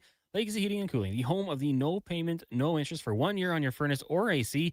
Bundle them together and save more at legacyheating.ca, as we are going to talk a little NFL football and maybe a little bit more here with Jay Retcher of the Jay Retcher podcast. Jay, good evening. How you doing today? I'm great, man. How you doing, boss? Oh, doing really good. Glad to have you back on the show here to talk a little Tampa Bay sports and the Buccaneers this year. A changing of the guard a little bit here. No Mike Evans. That feels a little bit weird for the Buccaneers, but some nice depth pieces to step up potentially. First thing I want to get to, though, the whole Baker Mayfield contract negotiation. I don't know what the problem is here. Is it, term? Maybe it's money per year. But what do you think the issue is? What's the holdup, and when will it get solved? Yeah, I don't know if it's something that's going to get, kind of resolved before the season starts, but he's the kind of guy that plays better with a chip on his shoulder, right? So he thinks that he's, he deserves a certain amount and a certain length of the deal, and he's not going to get that, I don't think, before the season. But I think that bodes well for the Buccaneers because we've seen in the past when he is playing like his hair's on fire and he's got something to prove. That's, I think, when Baker Mayfield's at his best. So I don't think it's any cause for concern. And he's going to have to play out this year and then let the chips fall where they may, and we'll see what happens at the end of the season. Great point. He certainly, when he's playing with a chip on his shoulder, does tend to elevate his game. In that backfield, Bucky Irving, the guy, Kenny Gainwell comes over from Pittsburgh. What do you like of that duo of running backs? I think Kenny Gainwell really is the key when you think about what he was able to do last year for Pittsburgh, 73 receptions out of the backfield. Do I think he's going to get that many this year? No, but I think he's going to be utilized in this offense under new OC Zach Robinson in a multitude of ways where he's either spelling Bucky, he can play alongside him, or maybe split out wide and help out the receivers as well. So that may cut into like a fantasy value for a guy like Bucky Irving, but I think when you look at this offense, you have a lot of weapons. You just alluded to Mike Evans not being there anymore. I think having a kind of jack of all trades, a Swiss Army knife like Kenny Gainwell can certainly help. You talk about the new offensive coordinator with Zach Robinson coming over, obviously following the Shanahan system. Then Sean McVay goes to the Falcons, now at the Tampa Bay Buccaneers. What have you noticed maybe different in this offense this season? Well, it's still it's tough to tell early on, right? Because they're not going to show their complete hand. They're not going to show what this offense is going to look like. I know one of the areas of concern that a lot of fans had was that they ran a lot of pistol out in Atlanta, and a lot of that had to do with Kirk Cousins coming off the injury and also Michael Penix playing a lot out of the shotgun coming out of college, out of Indiana and Washington. We're hearing that it's going to be a multitude of different offenses. I don't think we'll see as much of the pistol as they did in Atlanta, but I think that's the big thing with this offense, staying multifaceted and being able to spread the football around, kind of going back to what we were talking about with Baker Mayfield. When he's not just keyed in on one guy and you can utilize all the weapons that he has in this offense, that's when he and this Bucs offense are going to be at its best. Jay Retro, the Jay Retro podcast, joining us here on the Jason Gregor Show. Connor Halley sitting in. We talked about one half of kind of the stable of receivers leaving and Mike Evans going to San Francisco. Chris Godwin's still there. Emeka Egbuka, that was a guy who I just kind of penciled in for 80 receptions, 1,100 yards, 7 to 8 touchdowns every year. He just seemed like he'd be a very good fit when he was drafted last year in the first round. Jalen McMillan, also another guy. Tez Johnson. This group without Mike Evans, who do you think kind of takes over, and do you think they'll get the job done? Well, there's one big name that's been making a splash in preseason and training camp, and that's Ted Hurst. I mean, keep an eye out for this kid. He's big. He can run. He's developed a really good rapport regardless of the quarterback that's under center for the Buccaneers. So this is going to be you're never going to replace what Mike Evans has done on the field nor off the field. But when you have a guy like Chris Godwin who has a Super Bowl championship on his resume, a guy like Emeka Egbuka who's wise beyond his years, and you just alluded to Jalen McMillan and Tez Johnson as well with the speed that can hit you over the top. Keep an eye out. You're looking for kind of under-the-radar sleeper picks. Keep an eye out for Ted Hurst because he's got the size and the jump ball ability to help out this Buccaneers team on third down and also in the red zone. Jay, going back to the draft process, I mean, we watched Ruben Bain Jr. fall somehow, and we thought he'd be one of the top 3 picks in the draft. And then, we've heard it a lot of times where we look at these prospects so much, and then instead of pointing out all the good they do, people just try to find the negatives, and they talk about the short arms and, he can't play that position. That does not seem to be the case from what we've seen in the preseason and at training camp. Plus, you're seeing these videos of him working out after practice, just working on the technique, working on the pass rush moves. What have you seen from his game, and are you expecting it to translate immediately with on-field success? Yeah, he just seems like a special guy and a guy that plays. And if you saw the video of the night he got drafted when he didn't pose for the picture, he just took the hat and kept it moving and went on over to Roger Goodell, shook hands, and did the obligatory picture that everybody does on draft night. That's the same kind of mindset that this kid has pretty much day in and day out when he's getting ready to, perform every single day at training camp. And you see it. He's a guy that's out there. He's not doing it for the camera. I've heard a couple of people say, he's just doing it because, there's people filming him. It doesn't matter if there was one person there, 100 or nobody. He's out there long after everybody else has gone inside. This is a kid that's trying to perfect his craft. We talked about chip on the shoulder, discussing Baker Mayfield. Ruben Bain knows every single one of those teams that passed on him in the first round. And I think any of those teams that the Buccaneers are playing this season, he's got that circled on the calendar, and he's going to make them pay. And it looks like could be another potential rookie joining him in the starting lineup with Josiah Trotter out of Missouri. What does he look like at camp playing the linebacker spot?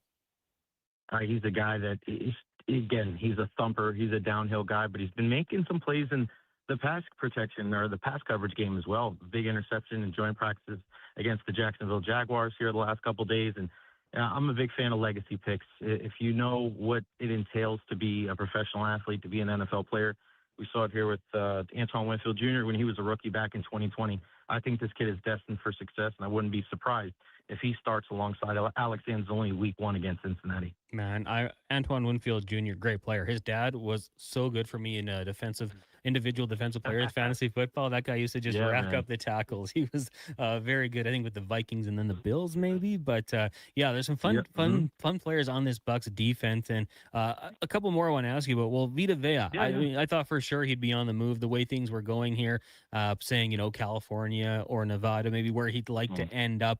But the Bucs, I think, do the right thing. They pay the man. They give him $30 million to keep him around for another year. Do we think that translates into more of a long-term deal and kind of fixes just the issues they might have had? Or could it be potential free agency down the road? No, I think this is just one of those things where he wants to get rewarded and treated like one of the top 5 guys at the interior D-line position. And this is a guy that's done many great things and played many great years for the Buccaneers, also part of that Super Bowl winning team. This isn't a Connor Halley situation where he wanted out of town. I think he wanted to get compensated fairly for guys at that position. So sign for this year, sign for next year, and then we'll see how it goes. I mean, the Buccaneers aren't really in the business of giving long-term contracts to guys on the other side of 30. Could it be he'll do 1-year deals after that, like we saw with Levante David, who just retired in the offseason? I think that's a lot more likely. He loves it here. And, Todd Bowles, this defense is really centered around 50 in the middle, clogging up and occupying 2 offensive linemen. So it worked out for everybody, and no sour grapes, no negativity going forward. You brought up Levante David just retiring. Is he like the most underrated player in NFL history? Because it feels like he was just putting up year after year big numbers with the Buccaneers, but never really got to shine. No, I mean, you look at the numbers and you look at tackles, interceptions, sacks. It's incredible. I mean, you're comparing him to guys like Luke Kuechly and Bobby Wagner and Fred Warner over the last 10, 15 years. I always said that if the Super Bowl with Tom Brady happened in the beginning of his career rather than the end of his career, he would have been in the spotlight a lot more often, and I think he would have gotten more of those accolades, whether it was Pro Bowl or All-Pro. Unfortunately for him, it didn't happen like that, but I don't know, man. You look at those numbers, they look pretty favorably when you compare them to the other guys that'll be in Canton wearing gold jackets one day. 100%, 1,700 tackles. And, I'll be the first to admit tackles, I think, can be an overrated statistic, but 42 sacks, 32 forced fumbles, 14 interceptions, 3 scores. I'll take that any day on my football team as we're looking at the Buccaneers with Jay Retter. Jay, just looking at this division, I want to get your thoughts on it because I've said a few times that I think that this division, you could make an argument for any team, and I'd say, okay, yeah, that could happen. They could win the division. How do you think it plays out? Yeah, I think when you look at this division, and there's people out there, I think it may be the weakest one in the National Football League, but I look at the Buccaneers, and you call me a homer or not, but I mean, I just look at them, but I look at the other teams too, right? You look at the Falcons with a first-year head coach in Kevin Stefanski. What's their quarterback situation like? Michael Penix Jr., Tua Tagovailoa. I don't even think they know what the right answer is there. Carolina with a whole slew of injuries, even before they've played one snap in the regular season. And then New Orleans, they played well down the stretch last year, but Tyler Shuck, that second year for a quarterback is always very tough. So if you're the Bucs, you're looking at returning your head coach, returning your quarterback. You're getting deeper. You fix some of the weaknesses that you had on the defensive side of the ball, especially in the front seven. I think it's the Buccaneers' division to lose, man. I don't know if they're going to win 12, 13 games, but I think they're going to be in a good, I think they're in probably the best spot out of anybody to be able to win it all, or win the division, rather. Yeah, for sure. And yeah, people can call it weak if they want. I think competitive. I think it's going to be a competitive division for sure. Jay, listen, if we turn our attention to the NHL, I know you're big covering of the Tampa Bay Lightning as well. So Victor Hedman returning for year 18. Last year, obviously, we know he took some time away from the game just to kind of get right. Dan Rosen had the article about how it seems like he's ready to get back out there mentally. What are you expecting from the captain this year? First off, I thought it was incredibly brave what he did. Speaking to Dan, Dan's a good friend of mine as well, and it was tough for Hetty. I mean, to be able to see him out there and not really, I've covered them for 13 years now, so to see him there and not play with the team was weird. It was weird. He's the captain of the team, and you knew that it was something. You knew that it was something that was really affecting him, and he was battling back from injury. And just think about it, man. He's battling back from injury. He comes back, he gets injured again. He's in this race against the clock to make sure that he can play in the Olympics. It means the world to him to represent Sweden at the Olympics, right? And then he gets to that game when he's playing against Team USA and he gets hurt in warmups, and then he can't play. And another thing that not a lot of people have mentioned is that Hetty lost his dog last year as well. This is a guy like him and his dog. They did a lot. Harry Hedman. They do a lot of stuff with the Humane Society. And when his pup, crossed the Rainbow Bridge last year, it's just one of those things where I know people say, you everybody loses pets, but when it happens, it's something that you're just not going through with your wife and your kids, and anything that could have gone wrong for Victor Hedman went wrong. And so just to be able to see him open and honest enough to be able to have that conversation with Dan, I felt so good for him. And I'm just excited for him. I think he's going to be rearing and ready to go here for season 18. Unbelievable. I still remember when he was drafted. So it's crazy that much time has passed. But future Hall of Famer, he's been an absolute stud. The team also brings in John Carlson. They do replace Darren Radish, who cashed in on a couple good seasons. Can't blame him for doing that. Looking at this team and the division, it's going to be super competitive. How do you think the top three look like when it's all said and done after 84 games this year? Oh, it's going to be tough. Yeah, I mean, Florida, it seems like they have that kind of reload, right? That they reload and make all the acquisitions. They bring in Brady Tkachuk. They seemingly, make an upgrade there at the goaltending position. I think you got to give them credit. You're going to have Barkov back. You're going to have these guys. Matthew Tkachuk is going to be healthy going into the season. So I think they're definitely at the top. I think Buffalo, what they did last year, I think big time experience that they got. And man, you want to talk about players stepping up. You're looking at Tage Thompson and Rasmus Dahlin, and then the Lightning. It's tough to bet against Kucherov and Vasilevsky and John Cooper as long as they have those three guys kind of leading the way, and the aforementioned Victor Hedman. I think all three of those teams are going to be right in the mix. Where do you think Connor Hellebuyck ends up? That's a good one. I've been racking my brain. I've been driving about 3.5 hours to Jacksonville from Tampa, and if I'm a team like Edmonton, if I'm a team like Colorado, if I have these generational talents, I'm doing whatever it takes. I'm doing whatever it takes to get another one if I'm Colorado. If I'm Edmonton, I'm doing anything humanly possible to show Connor McDavid we are doing all it takes to get a great defense, to get a great goalie, whatever. Because I tell you what, and I probably said this on these airways before, there's whispers down here, man, that Connor McDavid wants to come play for John Cooper. And every time he's here, he's always hanging out, saying hi to Cirelli and Hagel and Coop. And the fans, even love him down here. It's kind of crazy how that happens. But, you don't want to, if you're an Edmonton fan, you don't want to, you want him to retire an Oiler, right? So you got to make sure that you keep him no matter what. And I think getting a guy like Connor Hellebuyck, I don't know what the price would be right now, but I would do – give him a blank check, man. I don't care if he's 33. That guy's got a lot of good hockey left in him. That's kind of what I'm thinking. I think a lot of teams, maybe outside of the team you cover and a few others, should be making that phone call to the Winnipeg Jets just to see what it might cost. Well, Jay, thanks so much for doing this today. Really appreciate it. Enjoy the game tonight. Bucks and Jags wrapping up the preseason. You're the man. Thanks, Tom. Thank you very much. There you go. Jay Retcher from the Jay Retcher podcast. Give him a follow on X at Jay Retcher, JayRecher. You can follow all of the coverage there. Matt from Wasaga says, you're going to talk to Florida man? Yeah, Florida man. That's how you refer to people from Florida. Well, men from Florida. Wasn't that the whole joke, Declan, back in the day? You put in your birthday and then just wrote Florida man, and you would get the craziest news headline of all time? Yes. What was yours? Never looked it up. Actually, I did one. I don't remember what it was. It was probably something really crazy. I'm going to do mine. Florida man, Feb 12. And we'll see what pops up. What's the biggest story? There's a 40% chance you can't read it. That's the problem. I cannot read this one for sure. Arrested for recording himself. Yeah, I can't read it. I could do this one. A guy was arrested, a 63-year-old Florida man from Summerfield, for flashing his headlights at a county sheriff. That one's okay. Another one. Yeah, it's wild. All these are kind of sick. I can't really get into them, but that was the thing back in the day. So that's why we referenced him as Florida man. But Jay's awesome. He ain't doing anything like that.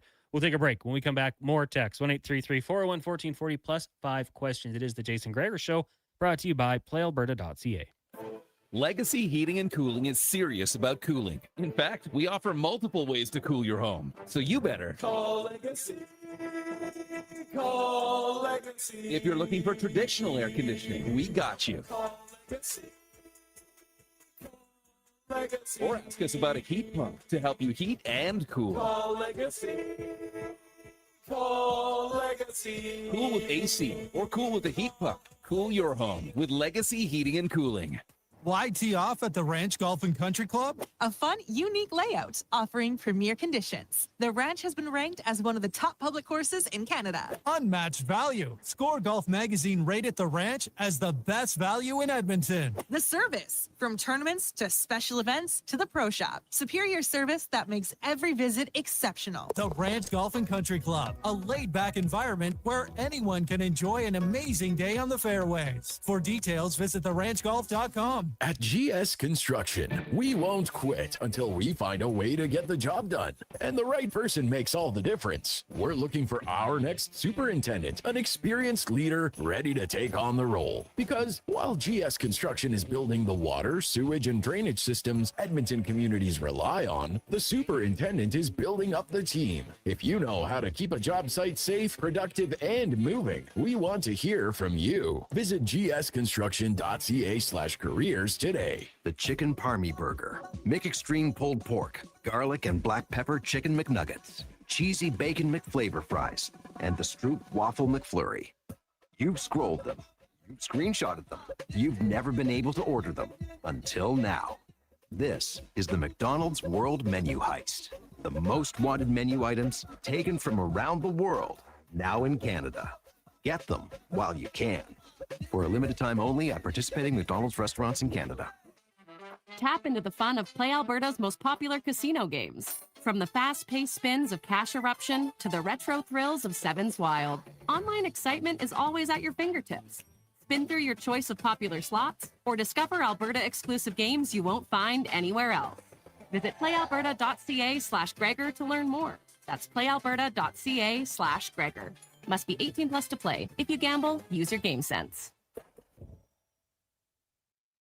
For all your welding supplies, think AWS Welding. Located in Nisku, their readily stocked storefront carries a wide variety of welding glasses, cylinder rentals, plus welding rod, wire, and consumables. Same-day delivery is always available. And if they don't have it, AWS Welding will find it for you fast. Visit their online store today at awswelding.ca or give them a call or text at 780-979-0470. AWS Welding. They make it happen. What you can afford? Let Go Auto do the math with our free car loan calculator. No pressure, no awkward convos, just quick answers on your budget and payments. Bad credit? No credit? We got you. Text CHECK to 780-777-7777. That's CHECK to 780 all 7. Find out what you qualify for and start shopping with confidence. Go Auto. Drive what you love with payments that make sense. Plan for success in 2027 with help from the Co-op Grow team. With the latest on-farm technology, our agronomists will work with you to gather and interpret soil samples, analyze data, and gain more insight into your fields. We offer local expertise and trusted advice to help you plan your inputs and prepare for the unexpected. Get ready to make data-driven decisions with Co-op Ag Zone Field. Make a successful 2027 crop plan to meet your field's potential. Talk to your Co-op Grow team today. For over 60 years, the folks at Diablo Boots have been selling the best Canadian-made boots. Handcrafted in Winnipeg, Canada West makes the best quality cowboy, biker, and work boots for Diablo Boots with replaceable soles and heels. Why buy cheaper quality like Ariat, Justin, and Red Wing made in China when Canadian-made is better? Support Canada's workers and Diablo Boots for the best boots. So save on boots by Save On Foods. That's Diablo Boots, 3340 Gateway Boulevard on the east side of Save On Foods. Canada West and Diablo Boots, the two best names in the boots business. Feeling overwhelmed by debt? Concerned about what the next few weeks or months will bring for your finances? My name is Parveen Middleton. I'm a licensed insolvency trustee at BDO here in Edmonton.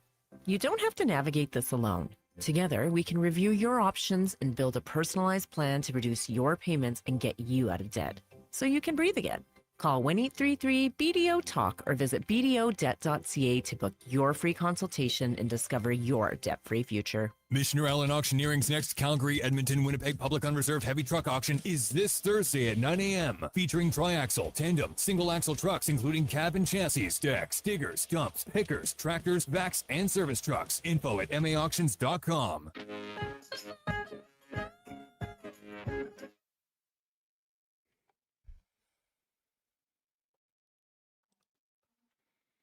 Portions of this hour brought to you by the Nation Golf Tournament. Tomorrow at Millwoods Golf Course. You can still sign up. Golf, drinks, swag, food, and fun. Every swing supports Gregor's grads and helps graduates shine on graduation day. Sign up at nationexperiences.ca. The Jason Gregor Show with guest host Connor Halley. This is Sports 1440. Brought to you by PlayAlberta.ca, Alberta's only regulated online gambling website.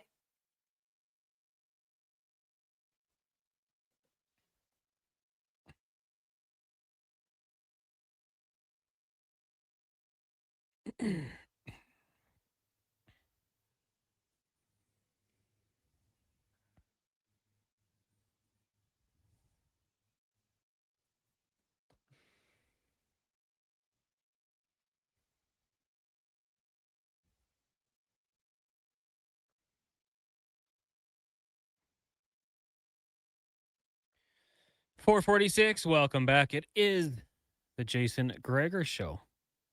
Connor Halley, Duncan Kruger, Mackenzie McLennan with you here. The show brought to you by PlayAlberta.ca. Go check it out today. Go to the sports section. Check the Jason Gregor Show boosted odds. A variety of games. We got Major League Baseball. We got WNBA. We got NFL preseason.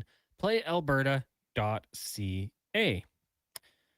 How to get to 5 questions now. Brought to you by The Brick.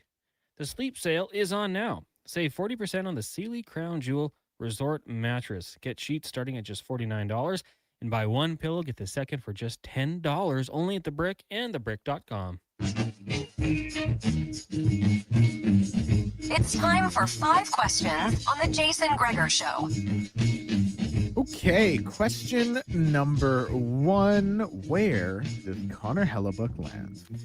Ooh, man, it's an interesting one because, like, my first thought obviously is like Vegas. They'll find a way to get it done. Well, they're way over the salary cap. I'm thinking he wants to go to a team that is competitive, and there's not really those like teams that are competitive that have a lot of money to spend. Most of the teams that have money to spend are not necessarily in a good spot, or maybe don't necessarily need to be going anywhere. I'm going to say, just because it just seems like something they would do. The Florida Panthers put together a package. They clear up some space and find a way to make it work. And we all hate them for it because they need to upgrade that goalie position. It might cost them some skaters, maybe some future assets, which, you know, they're already behind on because of the Kachuk deal. But just for fun and for the mayhem, give me the Florida Panthers. Who do you got, Deck? The Flyers. Flyers, yeah. But, like, Dan Vladar was so good last year. Like, I think Dan Vladar got a hard vote last year, if I'm not mistaken. He was good. The only reason I said the Flyers is they took a big swing on Leo Carlson. Didn't work out. Now, this is, hey, spoiler alert, Connor Hellebuck does not play center, but he is, you know, a big-name superstar level player. I think Philadelphia, no, I'm not, obviously they were a playoff team last year. I think they probably think they're a little closer than maybe the rest of the league does, and maybe they feel like this, you know, big move guy. But again, it's like, the more I talk about it, the more I talk myself out of it because Dan Vladar was so good last year, and they just gave him money. So I can't even. So man. So I've talked myself out of it. I don't know. How about that? I don't know. Colorado. The Flyers have the cap space to do it as well. You know, you like you said, you gave Vladar the extension. He's getting 5.5 starting next season. Yeah, I really spoke without thinking on that one. Well, here's the thing. And actually. Here's another thing. Vladar has a no movement clause as well. Oh my! For the next 3 seasons. So maybe he might be the thing that holds it up. But if you're Winnipeg and you needed a goalie under contract for the next few years, Vladar might be a guy you'd say, okay. So I initially like it, but it's tough. Tough to move a goalie. But there should be a lot of teams interested. Colorado would be wild too. Question number 2. Which top 6 forward or top 4 defenseman on the Oil could you see getting traded at this year's trade deadline? On the Oilers? On the Oil. Yeesh. I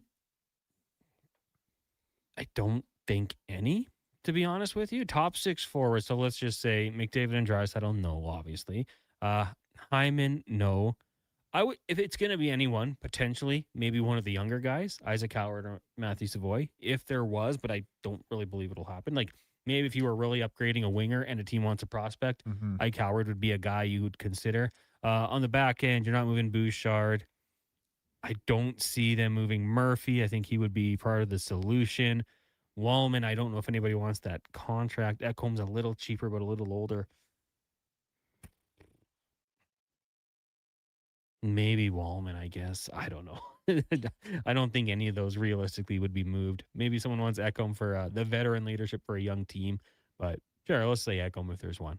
Who do you have? Yeah, my mind went to a guy you already mentioned in Ike Howard. And it was because I could see him, sort of auditioning, if you will, as a top 6 guy, not being able to play under Babs or within Babs' structure and play the style of hockey he would like him to play, like just lack of defensive responsibility.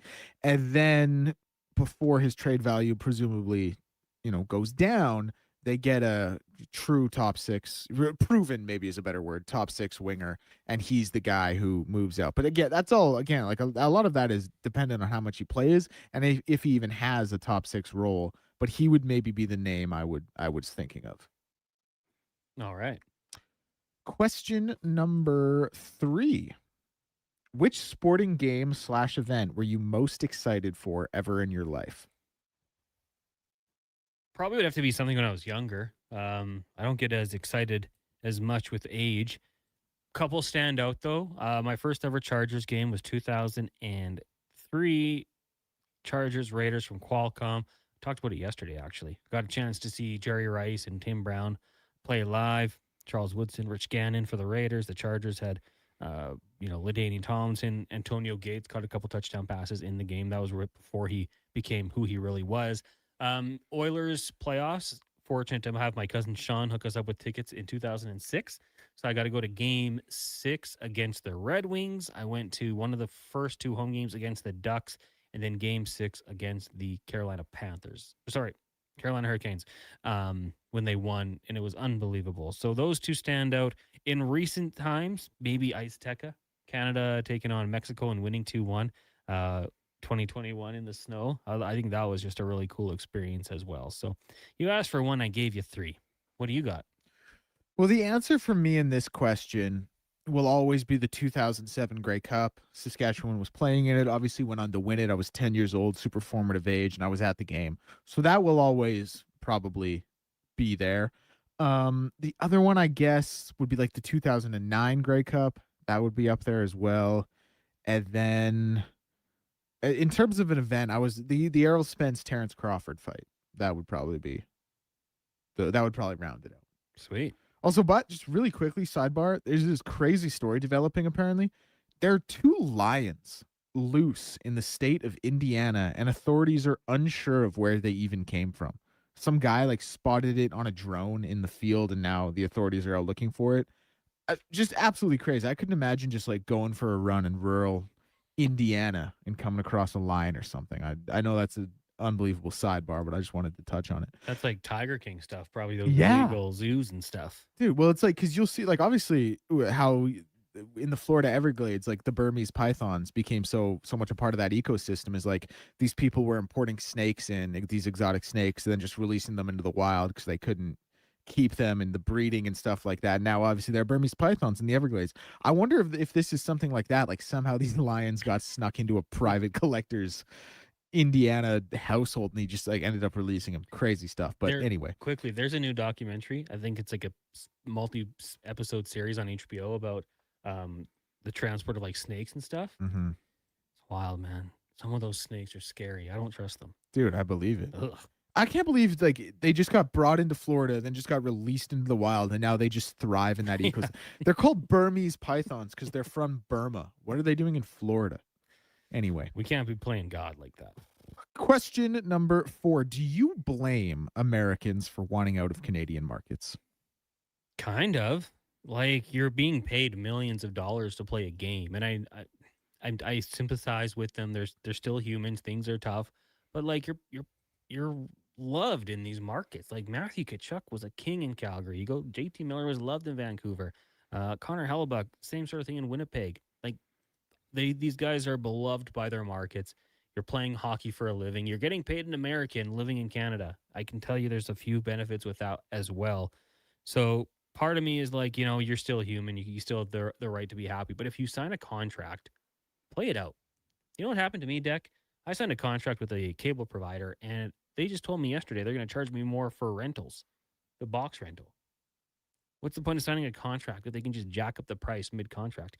You signed a contract, you should play it out. So at the end of the day, no, I think it's kind of loser behavior to pull that kind of stuff when you sign a deal. Mm. What do you think? Yeah, like you make the best point in all of this. Like you're getting paid millions of dollars to play a game. The one thing you touched on that I would push back on, especially in Canadian markets, is like these guys are always treated like heroes. I don't think that's true at all. I think in a lot of cases they absolutely are. But I think when things don't go well, they get, they like, again, and this is a Canadian guy, but look at Darnell Nurse here in Edmonton. Like he had, two of his best friends and a team that was poised to win the Stanley Cup, and he was like, he wanted out, right? Like there are guys who exist in that situation. Like I think Austin Matthews in Toronto's, Mitch Marner, another Canadian, by the way, but him in Toronto, it's similar. So like, I don't love they always have it good. Things are always great for them, because I don't think it is a lot of the times. And I think that is way more specific to Canadian markets than a lot of American markets. So I get it from that perspective. But at the end of the day, I think you broke it down the best way possible. Like you're getting paid millions of dollars really to play a game. Like, you got to check your privilege at the door a little bit and buck up here. So. I'll also say to push back on what you said about pushing back on me. Oh, when the double pushback. When the autograph lines are filled out at the mall, Darnell Nurse is a huge line. So yes, the jaded adults can be rude and they can be rude on social media. But they're still by the kids. The kids will always come support you. You'll still always have them. So it goes both ways. I get, but like, I guess. I don't know. The kids don't buy the tickets or pay the cable subscription, but they love you. Yeah, it is cool, dude. Hey, there's no, by the way, just another sidebar. There's nothing cooler than push back on that. There's nothing cooler than having a kid think you're sick, right? Like then you feel like you're like, wow, I'm a good person. I've done something right. A couple of people saying Nurse was pushed out. I don't blame him. I will say I don't blame him for wanting to have a fresh start. But if he was American, you would have. Yeah. Question number 5. Mount Rushmore of games, board, card, video, children's. Give me your top 4. Oh, I hate card games, so I'm not gonna pick any card games for sure. Board games, man, Trivial Pursuit's pretty fun. I'll throw a Monopoly in there, although I don't play very often because it gets heated too fast. Right now, me big fan of college football, 25. I think that's when I have. Maybe it's 26. And to give me GTA 5. Those would be, well, actually, you know what? Scrap that. I don't play board games. GTA 5, NCAA football, Tony Hawk's Underground Skater, or one of like the first ones, Pro Skater, and classic Madden, like 2005. Not the new garbage. What do you got? So I tried to think about this. Chess is 1-1 for me. That's Washington's head on the Rushmore. I'm gonna put Madden in there. Mm-hmm. Sneaky little one for you, hide and seek. And then my last one I think would probably be Crib. That's fair. That's a popular one. Mm-hmm. Hide and go seek, like playing outside, hiding, like that's like a real activity. Yeah. Moving your legs a little bit. Yeah. I don't think you probably can't unless you have a kid. I don't think you can play hide and seek past the age of like 9. But that sweet spot from like 6 to 8, nothing better. It really was. Did you ever play hide and go seek tag? Oh, or like capture the flag? Buddy, don't even get me started on this. Man, that's actually the real go, but it was just too niche to make the list. When you did like capture the flag and you got it, like what a feeling. We used to play a game in our neighborhood because we had like 184th, I don't know, 10, 15 kids. And we would basically, I don't even know if it was like technically capture the flag or whatever, but you had to touch the hoop at the Knowles house, the basketball hoop, and that's how you got a point. And one day I got trapped in my garage, and like literally Indiana Jones type stuff. Somebody closed the garage door. I was coming. I slid underneath to get out, and then like backwards ran into the like where I had to get to just to show off. It was good old times. I'd love to go play some of that a little bit. We should set that up. We want to get out in the parking lot after this? And Well, like 1440 meetup, capture the flag or something. oh, that'd be so much fun. Go down to Horlock or something. Just the most washed group of adults. Not a single working knee in that entire No. capture the flag game. I mean, a lot of sweat. Kick the can. That's what Texture says. Yeah, that was the name. We didn't have a can. We were just touching a basketball hoop. But yeah, pretty much the same thing. Kick the can was a great game. A lot of text here on the Darnell Nurse Talk. Some pushback. Some pushback on the pushback. We'll get to that later on in the program. Going to take a break, though. When we come back, Mark Spector of Rogers Sportsnet will join us. But first, a Sports 1440 update with Declan Kruger, brought to you by Northgate Chevrolet Buick GMC. Mike and his team at Northgate care about the community. And for the rest of August, proceeds from every vehicle sold will be going towards the Summerland wildfire victims. Only at NorthgateGM.com. This is a Sports 1440 update. Toronto Blue Jays have signed veteran pitcher Lorenzen to a 1-year deal. Wow, in Edmonton Oilers news, they've announced that Hockey Canada's Misha Donskov will be joining the club as a coaching consultant. Elsewhere in the NHL, Connor Halley requesting a trade out of Winnipeg, and some Raptors news as they will raise Kyle Lowry's number 7 to the rafters on January 10th. MLB scores right now. 1-game rain delay in the top of the first sees the Astros and Yankees tied 0-0. 2 finals. Cards over the Orioles 7-5 and Nats over the Rockies 7-1. And the Blue Jays will be in action in about 5 minutes here against the Royals with Eric Getty on the mound. I'm Declan Kruger. This has been a Sports 1440 update. Sports 1440 in West Edmonton Mall and Wetaskiwin. CKJR is a Stingray radio station. Download the free radio player app and listen wherever you go. Mr. Rooter cries like a little tiny baby child. Hey, Mr. Rooter, you've got a package from Mrs.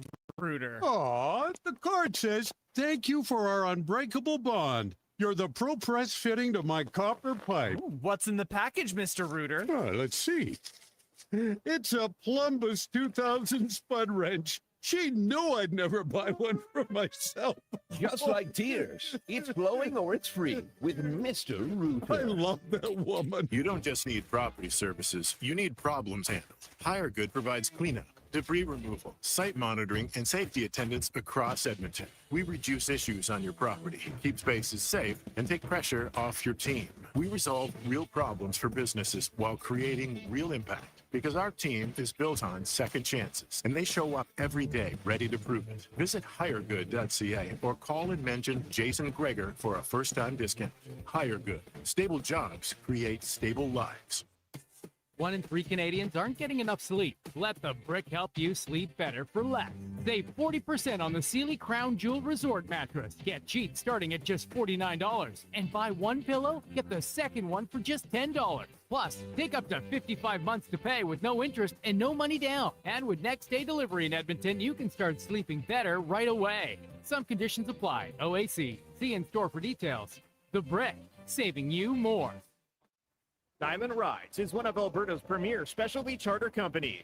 With our luxury motor coaches, we provide our customers with the safest and most reliable ground transportation services. Our seatbelt equipped, top-of-the-line motor coaches have become the preferred carrier for many local sports teams, tours, corporate outings, and other various travel needs across Western Canada. For more information and to request a quote, contact sales at 877-748-0991 or visit silentrides.ca. Ford employee pricing is on now, and you pay what we pay on virtually our entire lineup of Ford vehicles. Visit your Alberta Ford store today. Feeling overwhelmed by debt? Concerned about what the next few weeks or months will bring for your finances? My name is Parveen Middleton. I'm a licensed insolvency trustee at BDO here in Edmonton. You don't have to navigate this alone. Together, we can review your options and build a personalized plan to reduce your payments and get you out of debt, so you can breathe again. Call 1-833-BDO-TALK or visit bdodebt.ca to book your free consultation and discover your debt-free future. Missioner Allen Auctioneering's next Calgary, Edmonton, Winnipeg Public Unreserved Heavy Truck Auction is this Thursday at 9 a.m. featuring triaxle, tandem, single-axle trucks including cab and chassis, decks, diggers, dumps, pickers, tractors, vacs, and service trucks. Info at maauctions.com.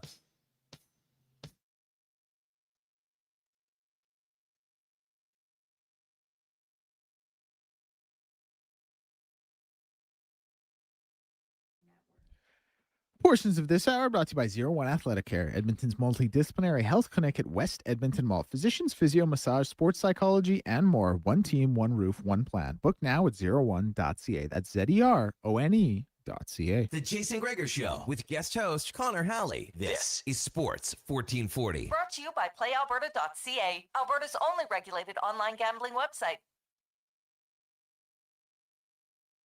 Is the Jason Gregor Show here on Sports 1440. Halley, Kruger, McKenzie with you here in the Sports 1440 studios in West Edmonton Mall. Text line 1-833-401-1440. The show, as always, brought to you by PlayAlberta.ca. Today, grand a day. That's 20 years, $7.3 million, $1,000 a day. It would be amazing. At PlayAlberta.ca, tomorrow's Lotto Max an estimated $10 million. And on Saturday, you got the Gold Ball jackpot worth $20 million.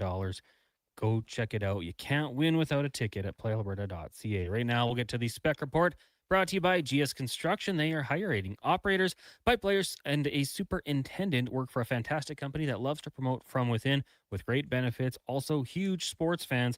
Apply at gsconstruction.ca and search careers, as we are joined by Mark Spector of Rogers Sportsnet. Spec, how was the concert last night? That was awesome. Awesome. Good. Always fun to go see a big rock show in a huge stadium with lots of people, like-minded music lovers. So yeah, man. I mean, I was talking last night. Back in the day, way before you were born, they used to have concerts in that stadium when it was first opened called the Rock Circus. And I think they had 3 of them, and it was like an all-day event. And like you'd head in there at like 1 PM and you'd stay till whatever midnight. And it was just, they have like 6 or 7 bands, like Nugent played, Pete Frampton played. You'd be in the end zone. They'd leave the end zone grass. So you just play Frisbee all afternoon, listening to music. It was awesome. Oh, yeah, they didn't even cover the whole field. Half the field was grass. So you could just play Frisbee and listen to, Hart or Nugent or Warren Zevon or some great band. It was pretty cool. It's a nice memory, but last night was good. A real good show by Guns N' Roses. They're total pros, man. They've been doing it a long time. They know what they're doing. Yeah. I mean, I would believe that. I've heard the stories about how, that's the band you put on at the end of the festival. They know how to work the crowd and everything like that. And sounded like positive reviews from everyone. Spec, today, the Edmonton Oilers making some news here. And what I've seen on social media, generally positive, bringing in Misha Donskov as a coaching consultant, of course, with Hockey Canada. But this is a guy who I would say hockey lifer. You've seen him on different levels, coaching, assistant coaching, won a Stanley Cup. What do you think he will be doing with this new role? I don't know. That's a really good question. He is. He's just a noted all-around, really smart hockey guy. So, with a chance to bring him into your program, what do they say? He'll be around for several home dates every month. Yeah, basically. select number of days. A number of days, whatever that's supposed to mean. But you know what? It can't be bad, right? It just can't be bad. Like bringing in new views. I don't know what, I'm going to make the leap here that Mike Babcock is in with this and okay with this. And that's what I want in my head coach. I don't want a paranoid head coach that says, oh man, don't bring some other new young hot guy around because he might make me not look smart. Like I want a coach whose ears are open and who still can learn. So that's what I see in Misha Donskoi, is a guy that will just bring another good hockey mind to your rink. And I'm not sure how that can be a bad thing. Yeah, kind of reminds me with the Edmonton Elks this past offseason, bringing in Rick Campbell as a coaching and analyst. Just another set of eyes, another guy who's been around the game for as long as he has. And even if it is showing up, for whatever the set number of days each month, bringing in some film, breaking things down, like a good hockey mind, you always got to be willing to add that to the room. Yeah, like Babcock, I've been told by people who work with him, he's a real project guy. Like he'll give an assistant a project, and particularly in the summer, and say, figure this out, or why do we have trouble with that, or what do the best teams do in this situation? And I'm not sure. Donskoy's got a lot going on. Like, he's running the World Junior team, right? He's got some things going on. So I don't know if he'll be up for one of Babcock's sort of elongated projects, but certainly he's a smart guy that could sit down in a meeting, and when it's his turn to talk, I would think you should open up ears and listen. So I don't know. I just, there might be some antiquated, in my opinion, thinking that says that can find a negative here. I don't find a negative. I think more smart hockey people around your table is got to be a good thing, doesn't it? I would totally agree. And you know what? Even there's little pushbacks and disagreements every once in a while. I think Good. that's okay, right? Like that. Oh, for sure. That leads to good things. Mark Spector joining us here on the Jason Gregor Show. Connor Halley sitting in. Spec, it was probably like just when we wrapped up yesterday. Ryan Rishaug followed up on the Oilers injury news, saying that's for Savoy and Anderson, not available until late October or so. Hey, that opens opportunity for the goalies, but for the top six, I don't know if that is Ryan Nugent-Hopkins getting in there a little bit more so, or Ike Howard, whoever it might be. But did you expect it to be this long? And, what does that change for this team? Because I will say I kind of thought maybe out of camp could have been opening night at least. Yeah, my understanding, talking to a very good source today, and I'm going to write something right away here, not a ton of worry for Savoy being a long-term thing. They should be able, I think the Oilers feel like at training camp, they should be able to come up with a timeline. They've been kind of burnt in the past with timelines. They're a timeline shy organization. Everyone was always day to day. Then they were week to week. Then they were month to month. We never really knew. So the feeling is that being young and not being too badly injured, Savoy is not a major concern. Freddie Anderson is older, and they're just going to take their time with him because they can. I would say to you that if I'm Tristan Jarry, I feel like I got a ton to prove here. And he's been in Edmonton training all summer. And, there's been times in Tristan Jarry's career where he's been pretty good, and there's been times when he hasn't. I would suggest to you that if we don't see the pretty good Tristan Jarry right out of the gate here, then he doesn't exist. This is time for Tristan Jarry to prove to everybody. Now there's more opportunity with Anderson being hurt. So this is a real open door for Tristan Jarry to reestablish himself, and I think you'll see some level of that. Devin Levi's a young guy, and he had a hell of a year in the AHL last year, and it's his time to show there. And in terms of opportunity, obviously there's guys like Nuge. Nuge is going to get his ice time. When I think of added opportunity, it's going to trickle down. Like at some point, there's going to be some ice time for somebody, whether it's Ike Howard, whether it's a Josh Szymanski, whether it's one of these new guys like Trelmax, or that's a bit of even a longer shot would be Ratty. I think a guy that is destined for Bakersfield, but some young guy is going to get a shot. That's the good news. But Connor, the bad news is there's barely any games for anybody to get a shot in the preseason. So it's kind of tricky if you're a young guy looking for your chance, because you're going to get half the shifts this year than you used to get in this same scenario. Isn't that fair? Yeah, 100%. I mean, you'll have to bring it in camp, and then when you get that opportunity, don't mess it up. Like, get out there, throw some hits, be recognized, be noticed for something. I'm really intrigued to see who kind of takes advantage of these opportunities. As Mark Spector joining us here on the Jason Gregor Show. The topic has been brought up with PTOs for a little while here, and names thrown around. I'm not going to ask you to give me any names, but do you think that the Oilers are in the market for a potential PTO, or do you think they like who they have? So my understanding is that they haven't been in the market, but they do have tons of cap space. Right. So, any GM is always, his eyes are open. He takes a phone call or whatever. This injury situation has probably got Stan Bowman looking a little more closely, but I think rather than, unless something where are we right now? The guys that we know that are UFAs, the guys like, the guys like Tarasenko, and there's about 20 other guys out there. At this point, they are what they are. They're looking at PTOs. They're looking at bringing their price way down and doing a Jack Roslovic deal. So those guys are just trying to decide right now, like, what camp do I want to go to? What place works best for me? What team will I get the most opportunity? So if one of those guys comes knocking at your door like Roslovic did, well, for sure Bowman's going to look at it. The other one would be, as camp goes on especially in a short camp, there's always some young guys that start to push a veteran guy out the door a little bit, all across the league. Every camp in every town, there's some surprise, and there's another player that, geez, he wasn't expendable at the start of this camp, but he might be now. Bowman's got a bunch of cap space. He'll look for those guys too, but I'm not told that, they're immediately scouring the free agent wire for PTOs. I think I don't think they're as worried about this injury scenario as a lot of your listeners are.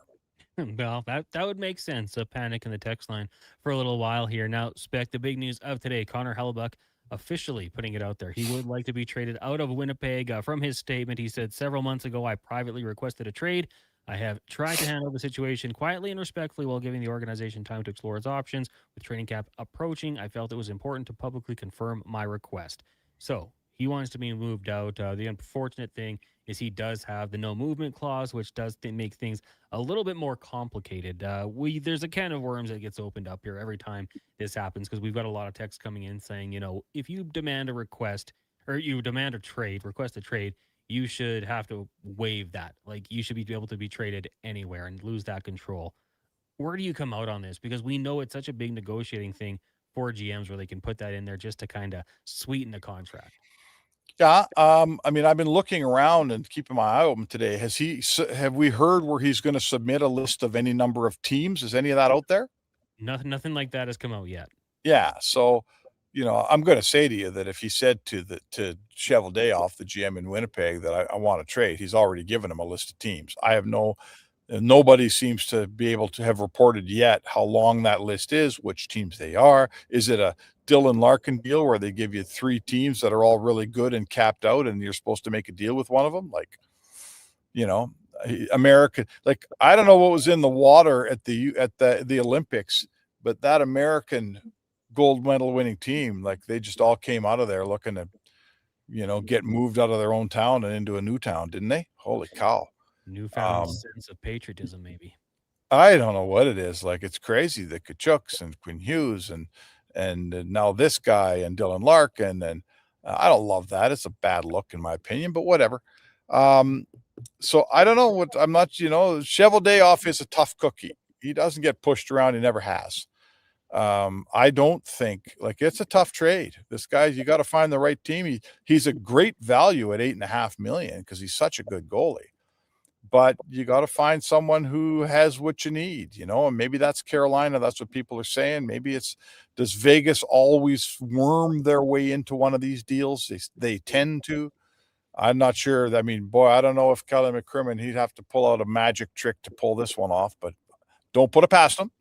So I don't love it. I don't love the fact that Hellebuyck signs a long-term deal in Winnipeg and then changes his mind. Like, don't sign the deal, but I guess that's the world we're living in right now. Yeah, I would say we were talking about that in 5 questions, and that's where I come out of it. Like, well, you signed the deal. No one made you sign the deal. You committed to it, and now it's just an awkward situation. The Golden Knights are a funny one because they are a projected $8.6 million over the salary cap for next year. Yeah. There's things they can work around that with injuries and LTIR, that sort of thing. But, yeah, it's fun to watch what might happen with this Hellebuyck deal, and, of course, Oilers fans are clamoring, hey, can they get involved in it? I'm not quite sure. Spec, thanks for doing this again today. We'll talk to you tomorrow. All right, sounds good, Connor.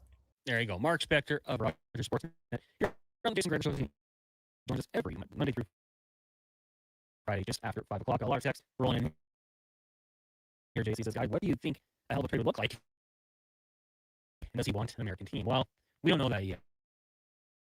That's the question, JC. Does he want out of Canada? Like Edmonton, I'm sure they would love that. I gotta think you want a goaltending prospect, maybe even a roster player to slide in there immediately. Someone with some term to hang around. A lot of prospects, right? First round pick, multiple. I think it'd be a pretty decent package.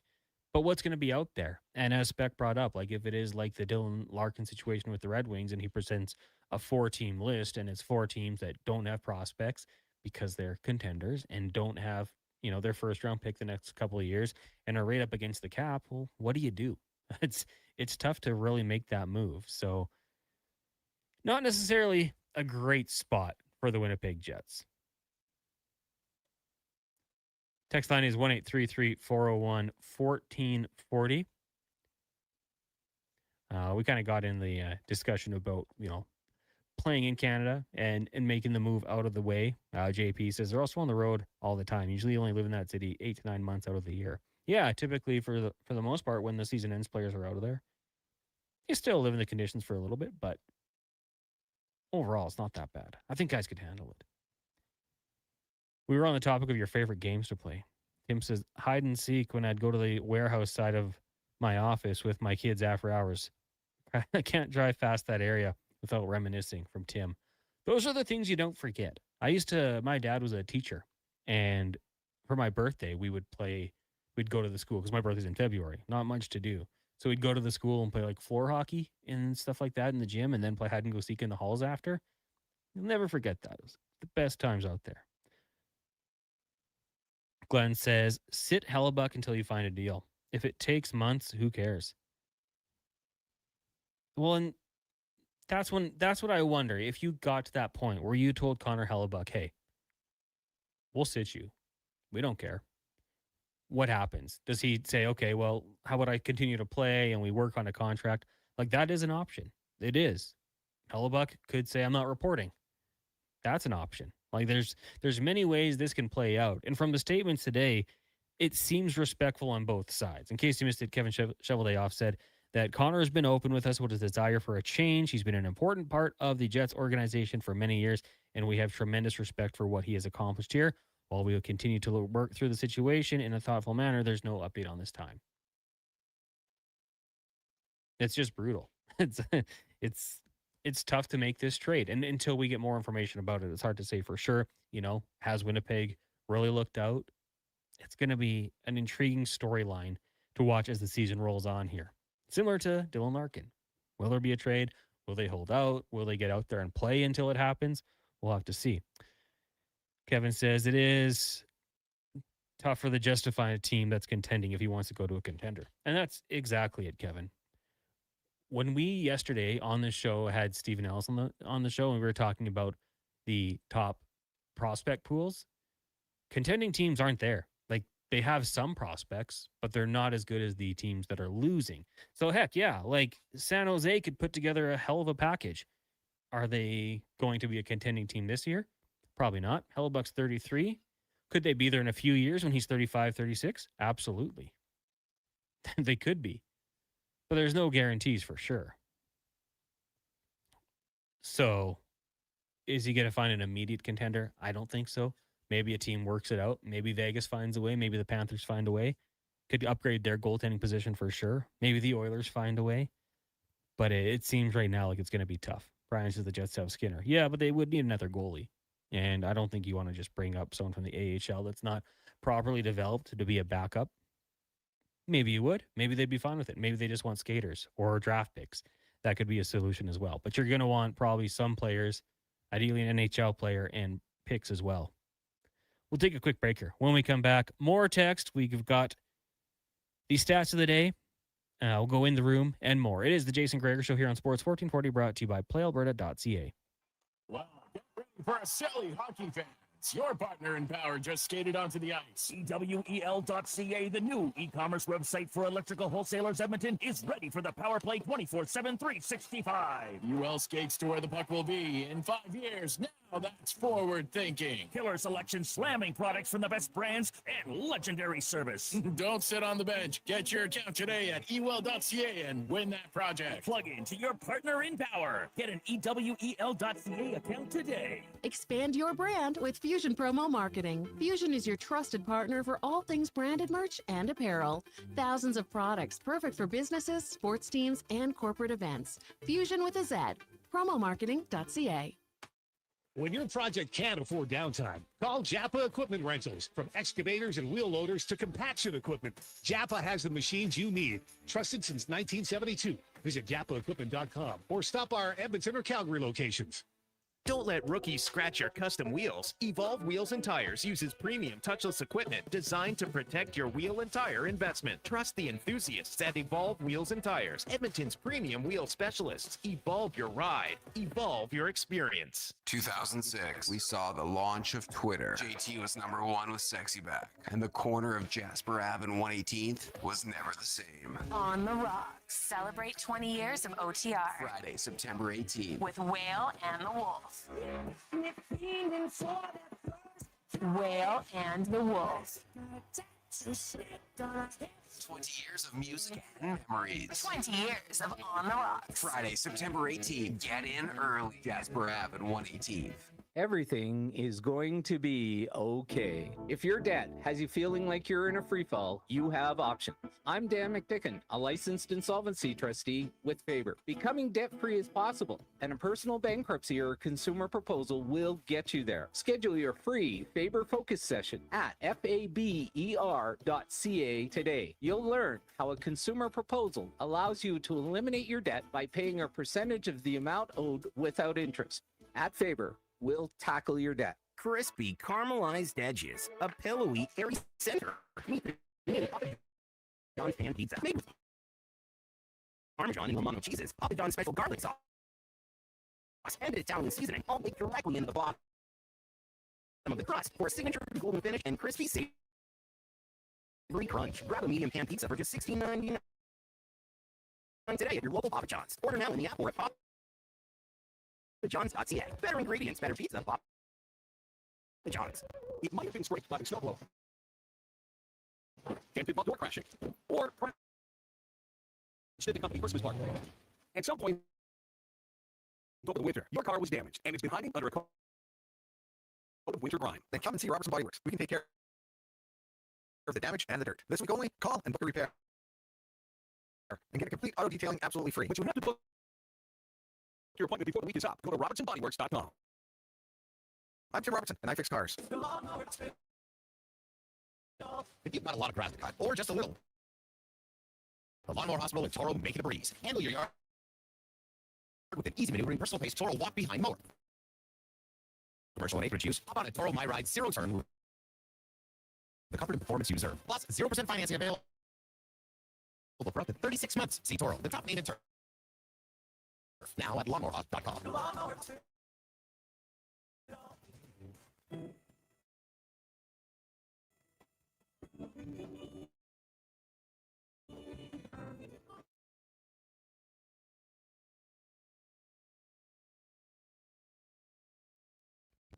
Portions of this hour by Papa John's. Get the Gregor special. Enjoy 20% off any regular menu price order. Enter promo code Gregor, papajohns.ca, or on the Papa John's app. The Jason Gregor Show with guest host Connor Halley.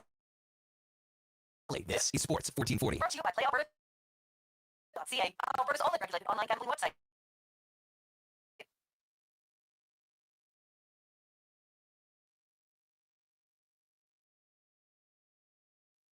To the Jason Gregor Show here on Sports 1440, brought to you by PlayAlberta.ca. It's a grand day tonight at PlayAlberta.ca. Get your ticket, you got the Lotto Max, Gold Ball Jackpot, lots coming out this weekend, plus our daily specials. Go check them out.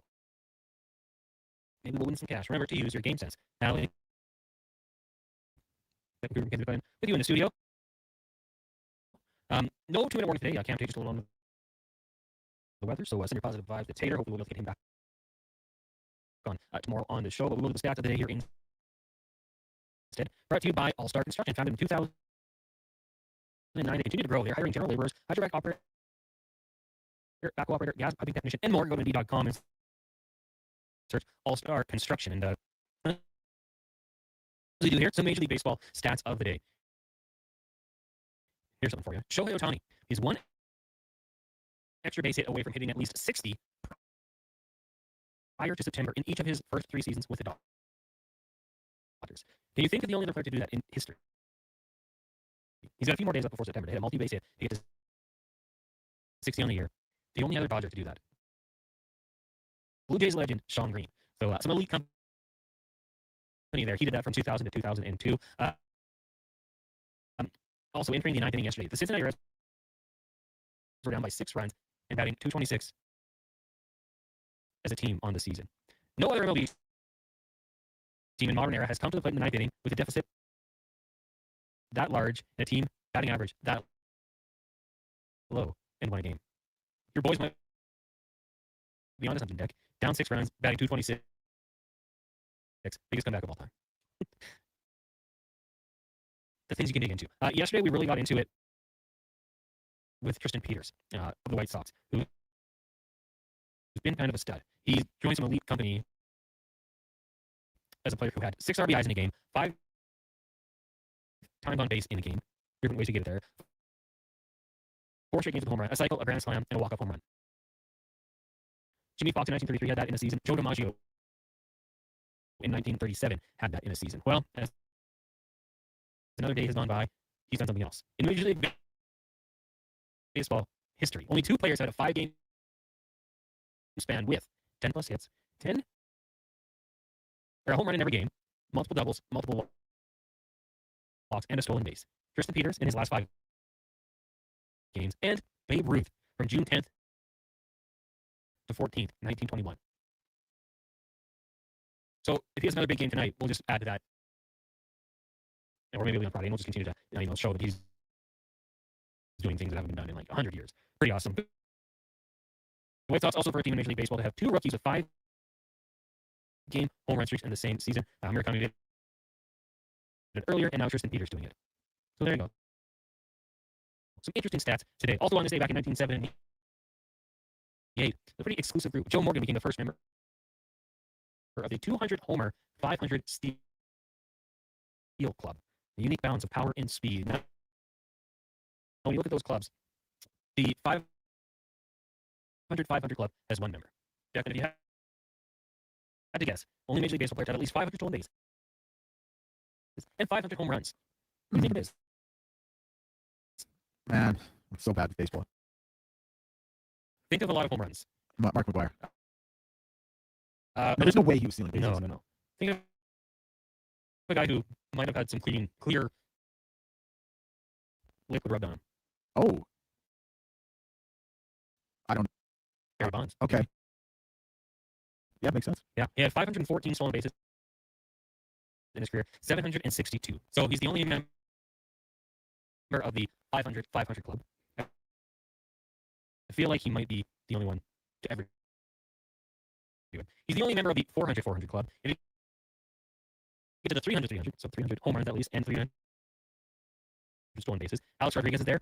He had almost 700 career home runs. William Mays, Carlos Beltran, Andre Dawson, Carlos Bonds, of course, and Steve Finley, who just got there kind of in both categories. 304 home runs, 320 stolen bases. So pretty incredible for these guys to do it. The first one to do it was Willie Mays, who stole his 300 career base in 1965. Baseball stats are fascinating because you just roll through them, and there's just so much to get to. And then you just kind of like whittle things down. And, this guy, 17 guys did this. Oh, now let's make one more little caveat in there. Oh, now only 2 guys have done that. 1-833 401 1440 is the text line. Nobody in Major League Baseball who's paid $500 million forgot how to play baseball, except for one guy. Guess who? Well, we turned on the TV to the Jays game, Dave, and that guy struck out. He's fighting it. He's absolutely struggling. Jays in action. They trail the Royals 2-0. We'll join that game in progress on our AM feed, following the Jason Gregor Show in about 27 minutes time. So keep it locked here. On the AM dial. If you're streaming, you've got Fox Sports Radio. Sean says overpay. They have to think our future first will be low. How about 4 first, a Levi and Wallman? I don't know. Right now, I don't think the Wallman contract is when you're moving. I don't think there's too many teams that are willing to take that on. The 4 first, again, would be low late picks. So you're thinking 25 or lower. I think Levi would be some of the teams that have interest in. But I'm not sure about Wallman. Now, you need to make something like that to get that cap space. Hovering around 1.9 of that grows. Potentially as the season goes on here, if they get to the trade deadline. But I just think that might not be what they want. If I'm Winnipeg, I want players that are drafted already, prospects that are doing some things, right? Because I want to see it. I want guys that are going to be on my roster as soon as possible. 4 late-round draft picks. Late first-round draft picks. Doesn't necessarily do it for me. Kevin says, when players come up publicly and ask for a trade, I think that really weakens the trading team's position. Makes it harder for a trade to happen. I think most teams would rather go quietly, but quietly, so they don't lose any leverage. And you're right. Like, there's no denying, Kevin, what you're saying. It's true. As soon as you hear it, you're from a position of weakness, and GMs will try to lowball you and try to capitalize on that. Cheveldayoff doesn't have to do anything. He's under contract. He's under a movement clause. Like, he doesn't have to do anything. But if you get to a certain point, and I don't know if it will get ugly, if that's the route they would take, and he starts saying, okay, well, I'm not showing up. Or the Jets start saying, don't bother coming. We'll work on something. But we get it done when we get it done. If Connor Halley missed the game so much that he wants to play and says, you know what, I'll get out there. Does the team miss him enough where they want to bring him back? You have to. You have to do something. And I'm trying to think of the last time we saw a player hold out and not participate in the season. Like, has it ever really gotten that far?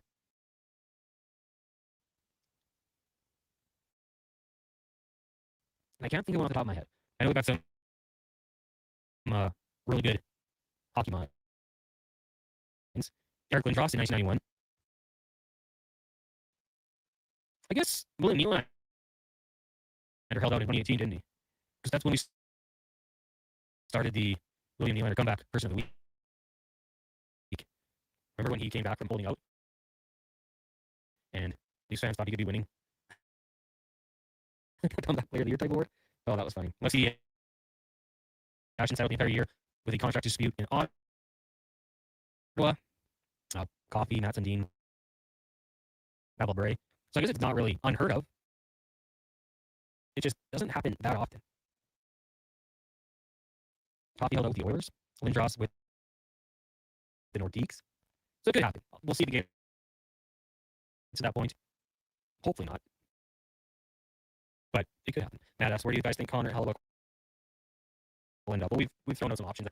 The problem is, and if we're assuming that Connor Halley does want to go to a contending team, it's tough to get that job done. There's not as many top prospects for those teams. Their first round picks are in all likelihood going to be later on in the first round. So that makes it a little bit tougher. And most of the contending teams are right up against it when it comes to the salary cap. So there's some obstacles, some hurdles to really make it work. You got to probably take a player back going the other way. So just some numbers. When you look at the Vegas Golden Knights cap space, they're above the cap right now. That's not great. The Leafs also scheduled to be above the cap, as are the Dallas Stars. So you look at the Florida Panthers, they're right at the cap. They're right there. That makes things tough. The Washington Capitals don't need a goalie, but they're also right at the cap. Colorado Avalanche, they could do for an upgrade, and maybe, have to look at their contracts. See if I can do that quickly here. Could they potentially have a goalie to send back the other way? That might be one. Now, you'd probably have to do a little bit more. But if they were able to send a goalie back that can, contribute for the Winnipeg Jets, maybe that's one that they consider here. As I scroll through down here, we got Wedgwood. He's making $2.5 million, and has no movement clause, so you can move him out. Blackwood has a 16 no trade clause, and he's 5.25. So if he would agree, then maybe you could look at that one. That would make things a little bit easier. And Colorado, I'm sure they'd love to do it. The Minnesota Wild don't need a goalie. Rangers probably don't need a goalie. The Kings, would they do it? Would they want to go live in LA? Maybe. Cap space a little bit tight. The Oilers, like we said, right up against it. They'd love to, I'm sure. Chicago, I don't think it's going to Chicago. I don't think the Islanders. I don't think the Lightning. San Jose, maybe. But then again, it's not an immediate contender, so maybe it'd have to be, that knowledge that this could take some time.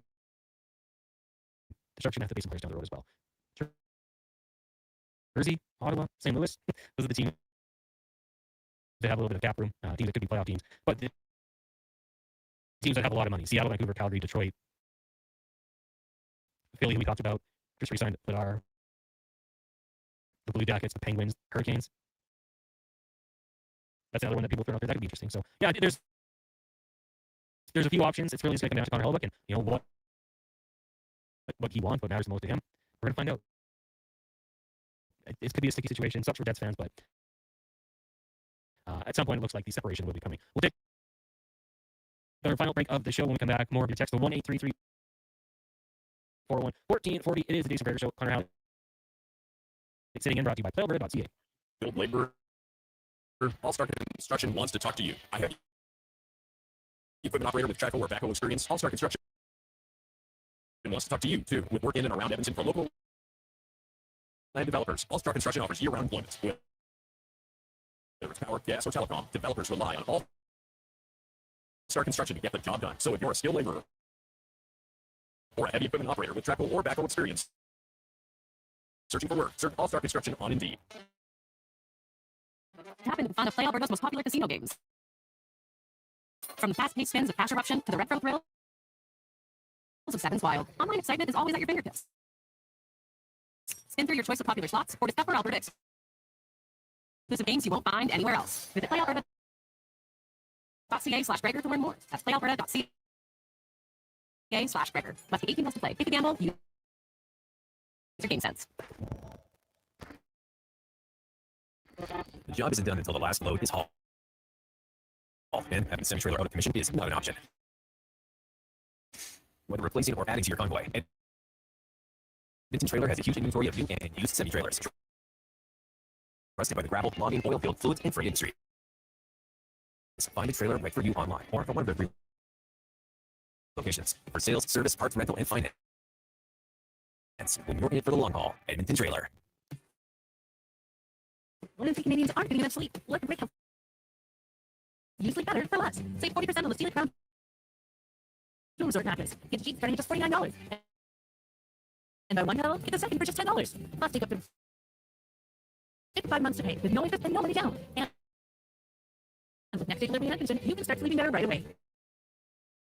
Some conditions apply. OAC. See in store for details. The Brick. Saving you more. Ford employee pricing is on now, and you pay what we pay on virtually our entire lineup of Ford vehicles. Visit your Alberta Ford store today. Plan for success in 2027 with help from the Co-op Pro team with the latest on-farm technology. Our agronomists will work with you to gather and interpret soil samples, analyze data, and gain more insight into your field. We offer local expertise and trusted advice to help you plan your inputs and prepare for the unexpected. Get ready to make data-driven decisions with Co-op Ag Zone Fields. Make a successful 2027 crop plan to meet your field's potential. Talk to your Co-op Pro team today. Commissioner Allen Auctioneering. Calgary, Edmonton, Winnipeg Public Reserve Equipment Auction is this Friday at 9 a.m. Featuring articulated dump trucks, backhoes, dozer, excavators, forklifts, sprayers, loaders, manlifts, packers, skid steers, telehandlers, turf mowers. Plus, commercial trailer, info at MAauctions.com.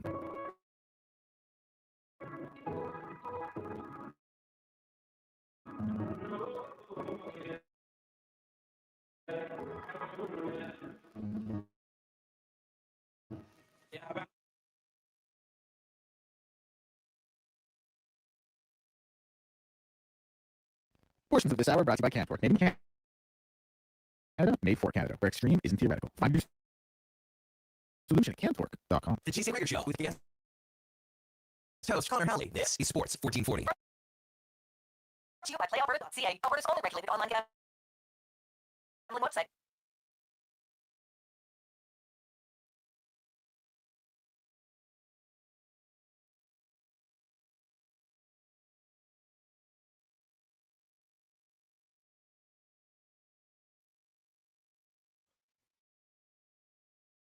.543. Welcome back. It is the Jason Gregor Show. Connor Halley sitting in. Jeff Kruger, Mackenzie coming in along for the ride. Keep us going here. You can watch us on YouTube, Facebook, X, Instagram, and Twitch.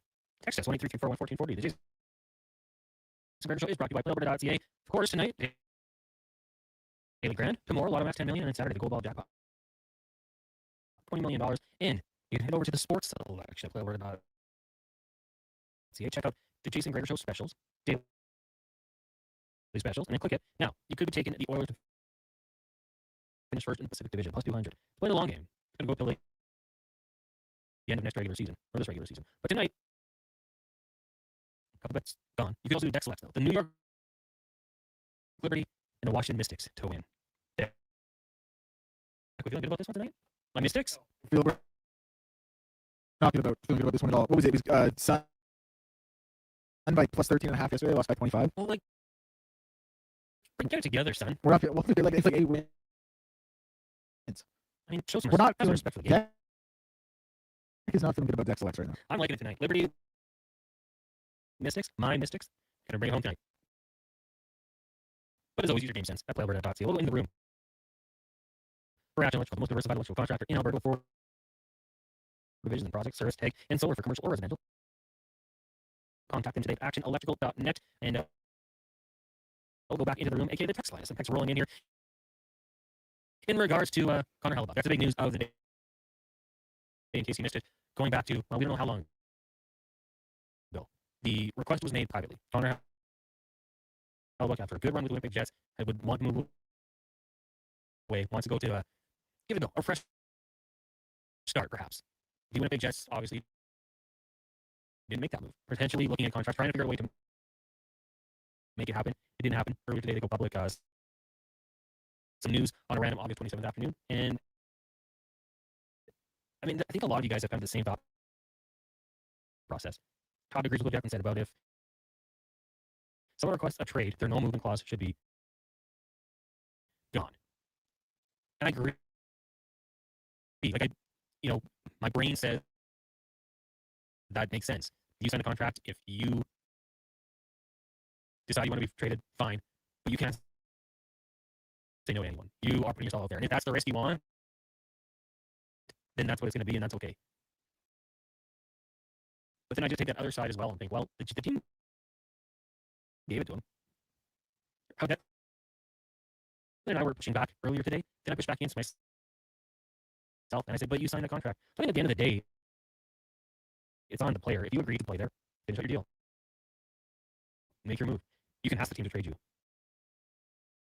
But if they don't, you still got to get out there and give that team all you got. This is a sticky situation. NFL preseason tonight, Deck. Your team in action, my team in action. Who are you watching for the Buffalo Bills? Are you watching? Is there any positional battle that you think really matters at this point? You always want to see how your corners do. You want to see what that wide receiver room looks like. So I would say that. Your Bills are down 14-3 right now. Ooh. Your quarterback is Boo. Yep. Is that am I saying that right? I thought it was Buckley, not Boo.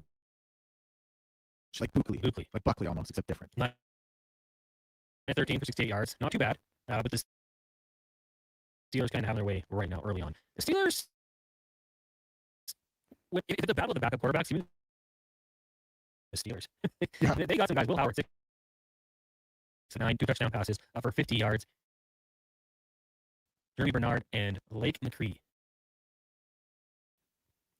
Not much going on for the Bills. Frank Gore Jr. out there. 4 carries, 3 yards. Skylar Bell. Well, I do like that. I like Skylar Bell. 2 grabs, 23 yards, 1 coming on a 16-yard gain. So that's nice to see. Michael Hardman out there. Grinding away for the Buffalo Bills. A couple other games tonight for those of you that are interested. So I'm sure some of you are just like, let's just get this over with. The Patriots taking on the Cleveland Browns in Ohio. Quarterback 2 battle potentially Dylan Gabriel and Shedeur Sanders. You also got the Raiders and 49ers. And then how about this? The Chargers and Rams. Tickets as low as $8. And if I had a private jet, I'd hop on it right now. Just head down to SoFi Stadium and get some tickets for $8. You can watch the Browns game for $7. Browns Patriots. The Raiders game, $69 for preseason. That's 2 diehard fan bases that will be going on for that one. Blue Jays in action, as we talked about, not the best start for the Bluebirds, but it's very early. Bottom of the second, they trail the Royals 4-0. Jays found a way to get back on the winning side of things yesterday against the Royals.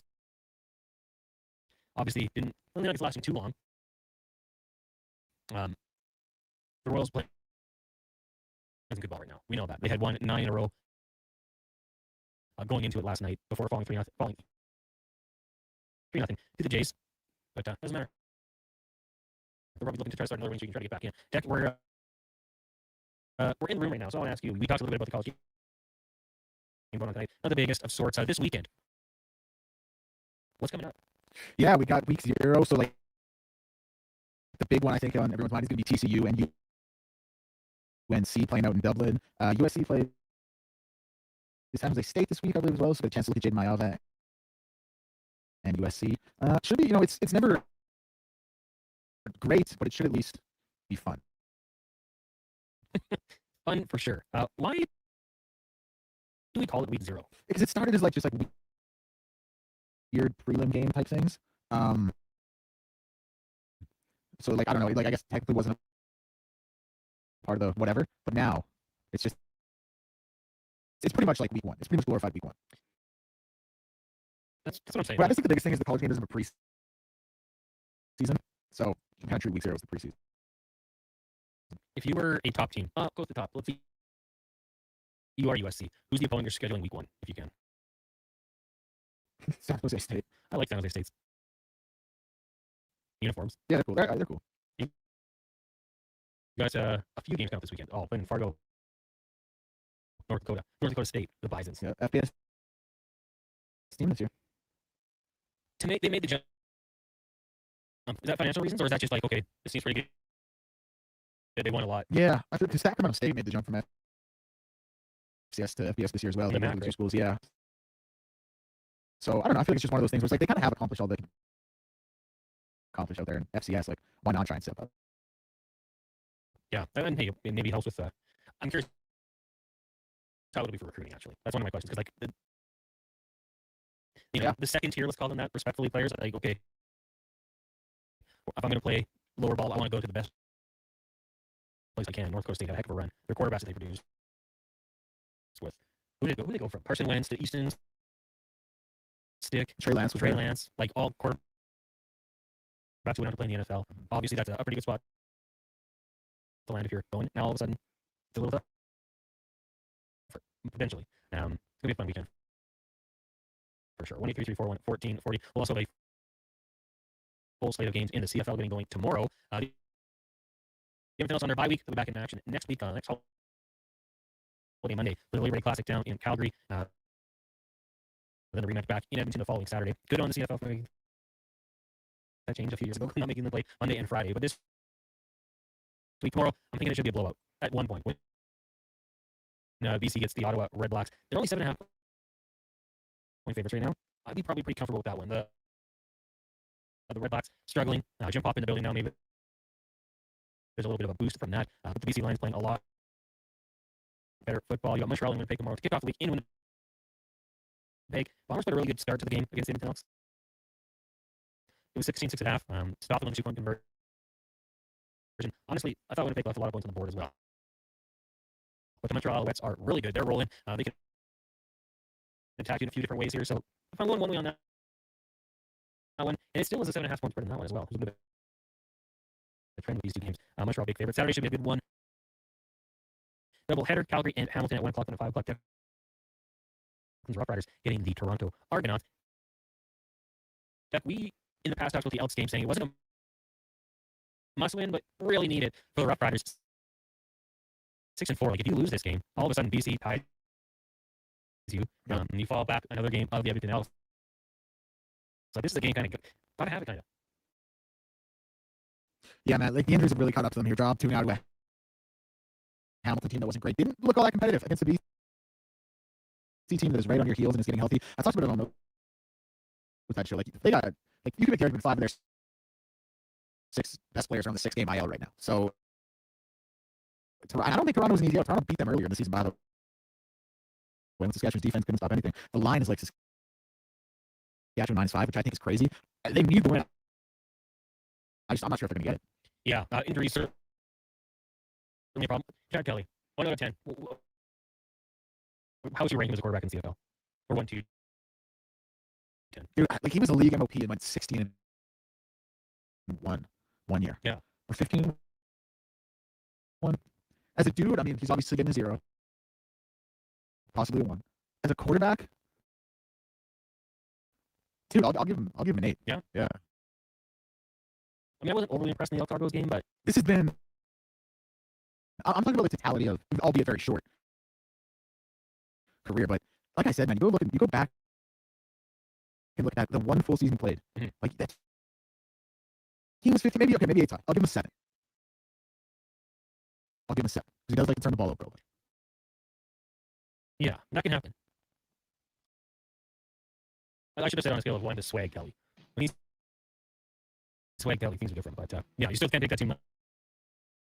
I mean, obviously, when he gets going, he can do quite a good job for the Argos. That means we're done. Big thank you to all of our guests today. In case you missed it, we had Zach Lane, David Owens, Colin Livingston, Scott Burnside, had some great stuff. Jay Rector of the Jay Rector podcast. We talked about the Buccaneers and a little bit with the Tampa Bay Lightning. Mark Spector, we had a fun edition of the Roundtable 5 Questions Stats today. Go check it out wherever you get your podcast. If you missed it, Apple, Google, Spotify, and you can go rewatch it on YouTube at Sports 1440 AM. If you're listening on the just baseball coming up next your way if you're streaming Fox Sports Radio. But first, one final Sports 1440 update with Declan Kruger brought to you by Sean Cunningham of Remax Real Estate. The home team advantage for your next move in the Edmonton area. If you're thinking about buying or selling a home, call or text Sean directly at 780-265-0165. Good night. This is Sports 1440. Edmonton Oilers news is they've announced that Hockey Canada's Michelle Nostov will be joining the club as a coaching consultant. Elsewhere in the NHL, Connor Halley officially requesting a trade out of Winnipeg. Some scores from around the majors. See the Astros leading the Yankees 1-0, while the Braves lead the Dodgers by the same score. 2 games currently 4-0. The Brewers leading the Mets in the bottom of the third. The Royals leading the Toronto Blue Jays in the top of the third. Now back to the Giants will be at 7:45. And it was the Nats Rockies earlier today, 7-1 final for the Nats. And the Cards beat the Orioles 7-5. WNBA action in a couple minutes time here. We will see the Golden State Valkyries in New York to take on the Liberty and the Mystics and the Mercury at 8. Elsewhere in the sporting world, Packers star running back Josh Jacobs charged with 2 misdemeanors in the Toronto Raptors raising Kyle Lowry's number 7 on January 10th. I'm Declan Kruger. This has been a Sports 1440 update. Radio station broadcasting on 360. Download the free iHeartRadio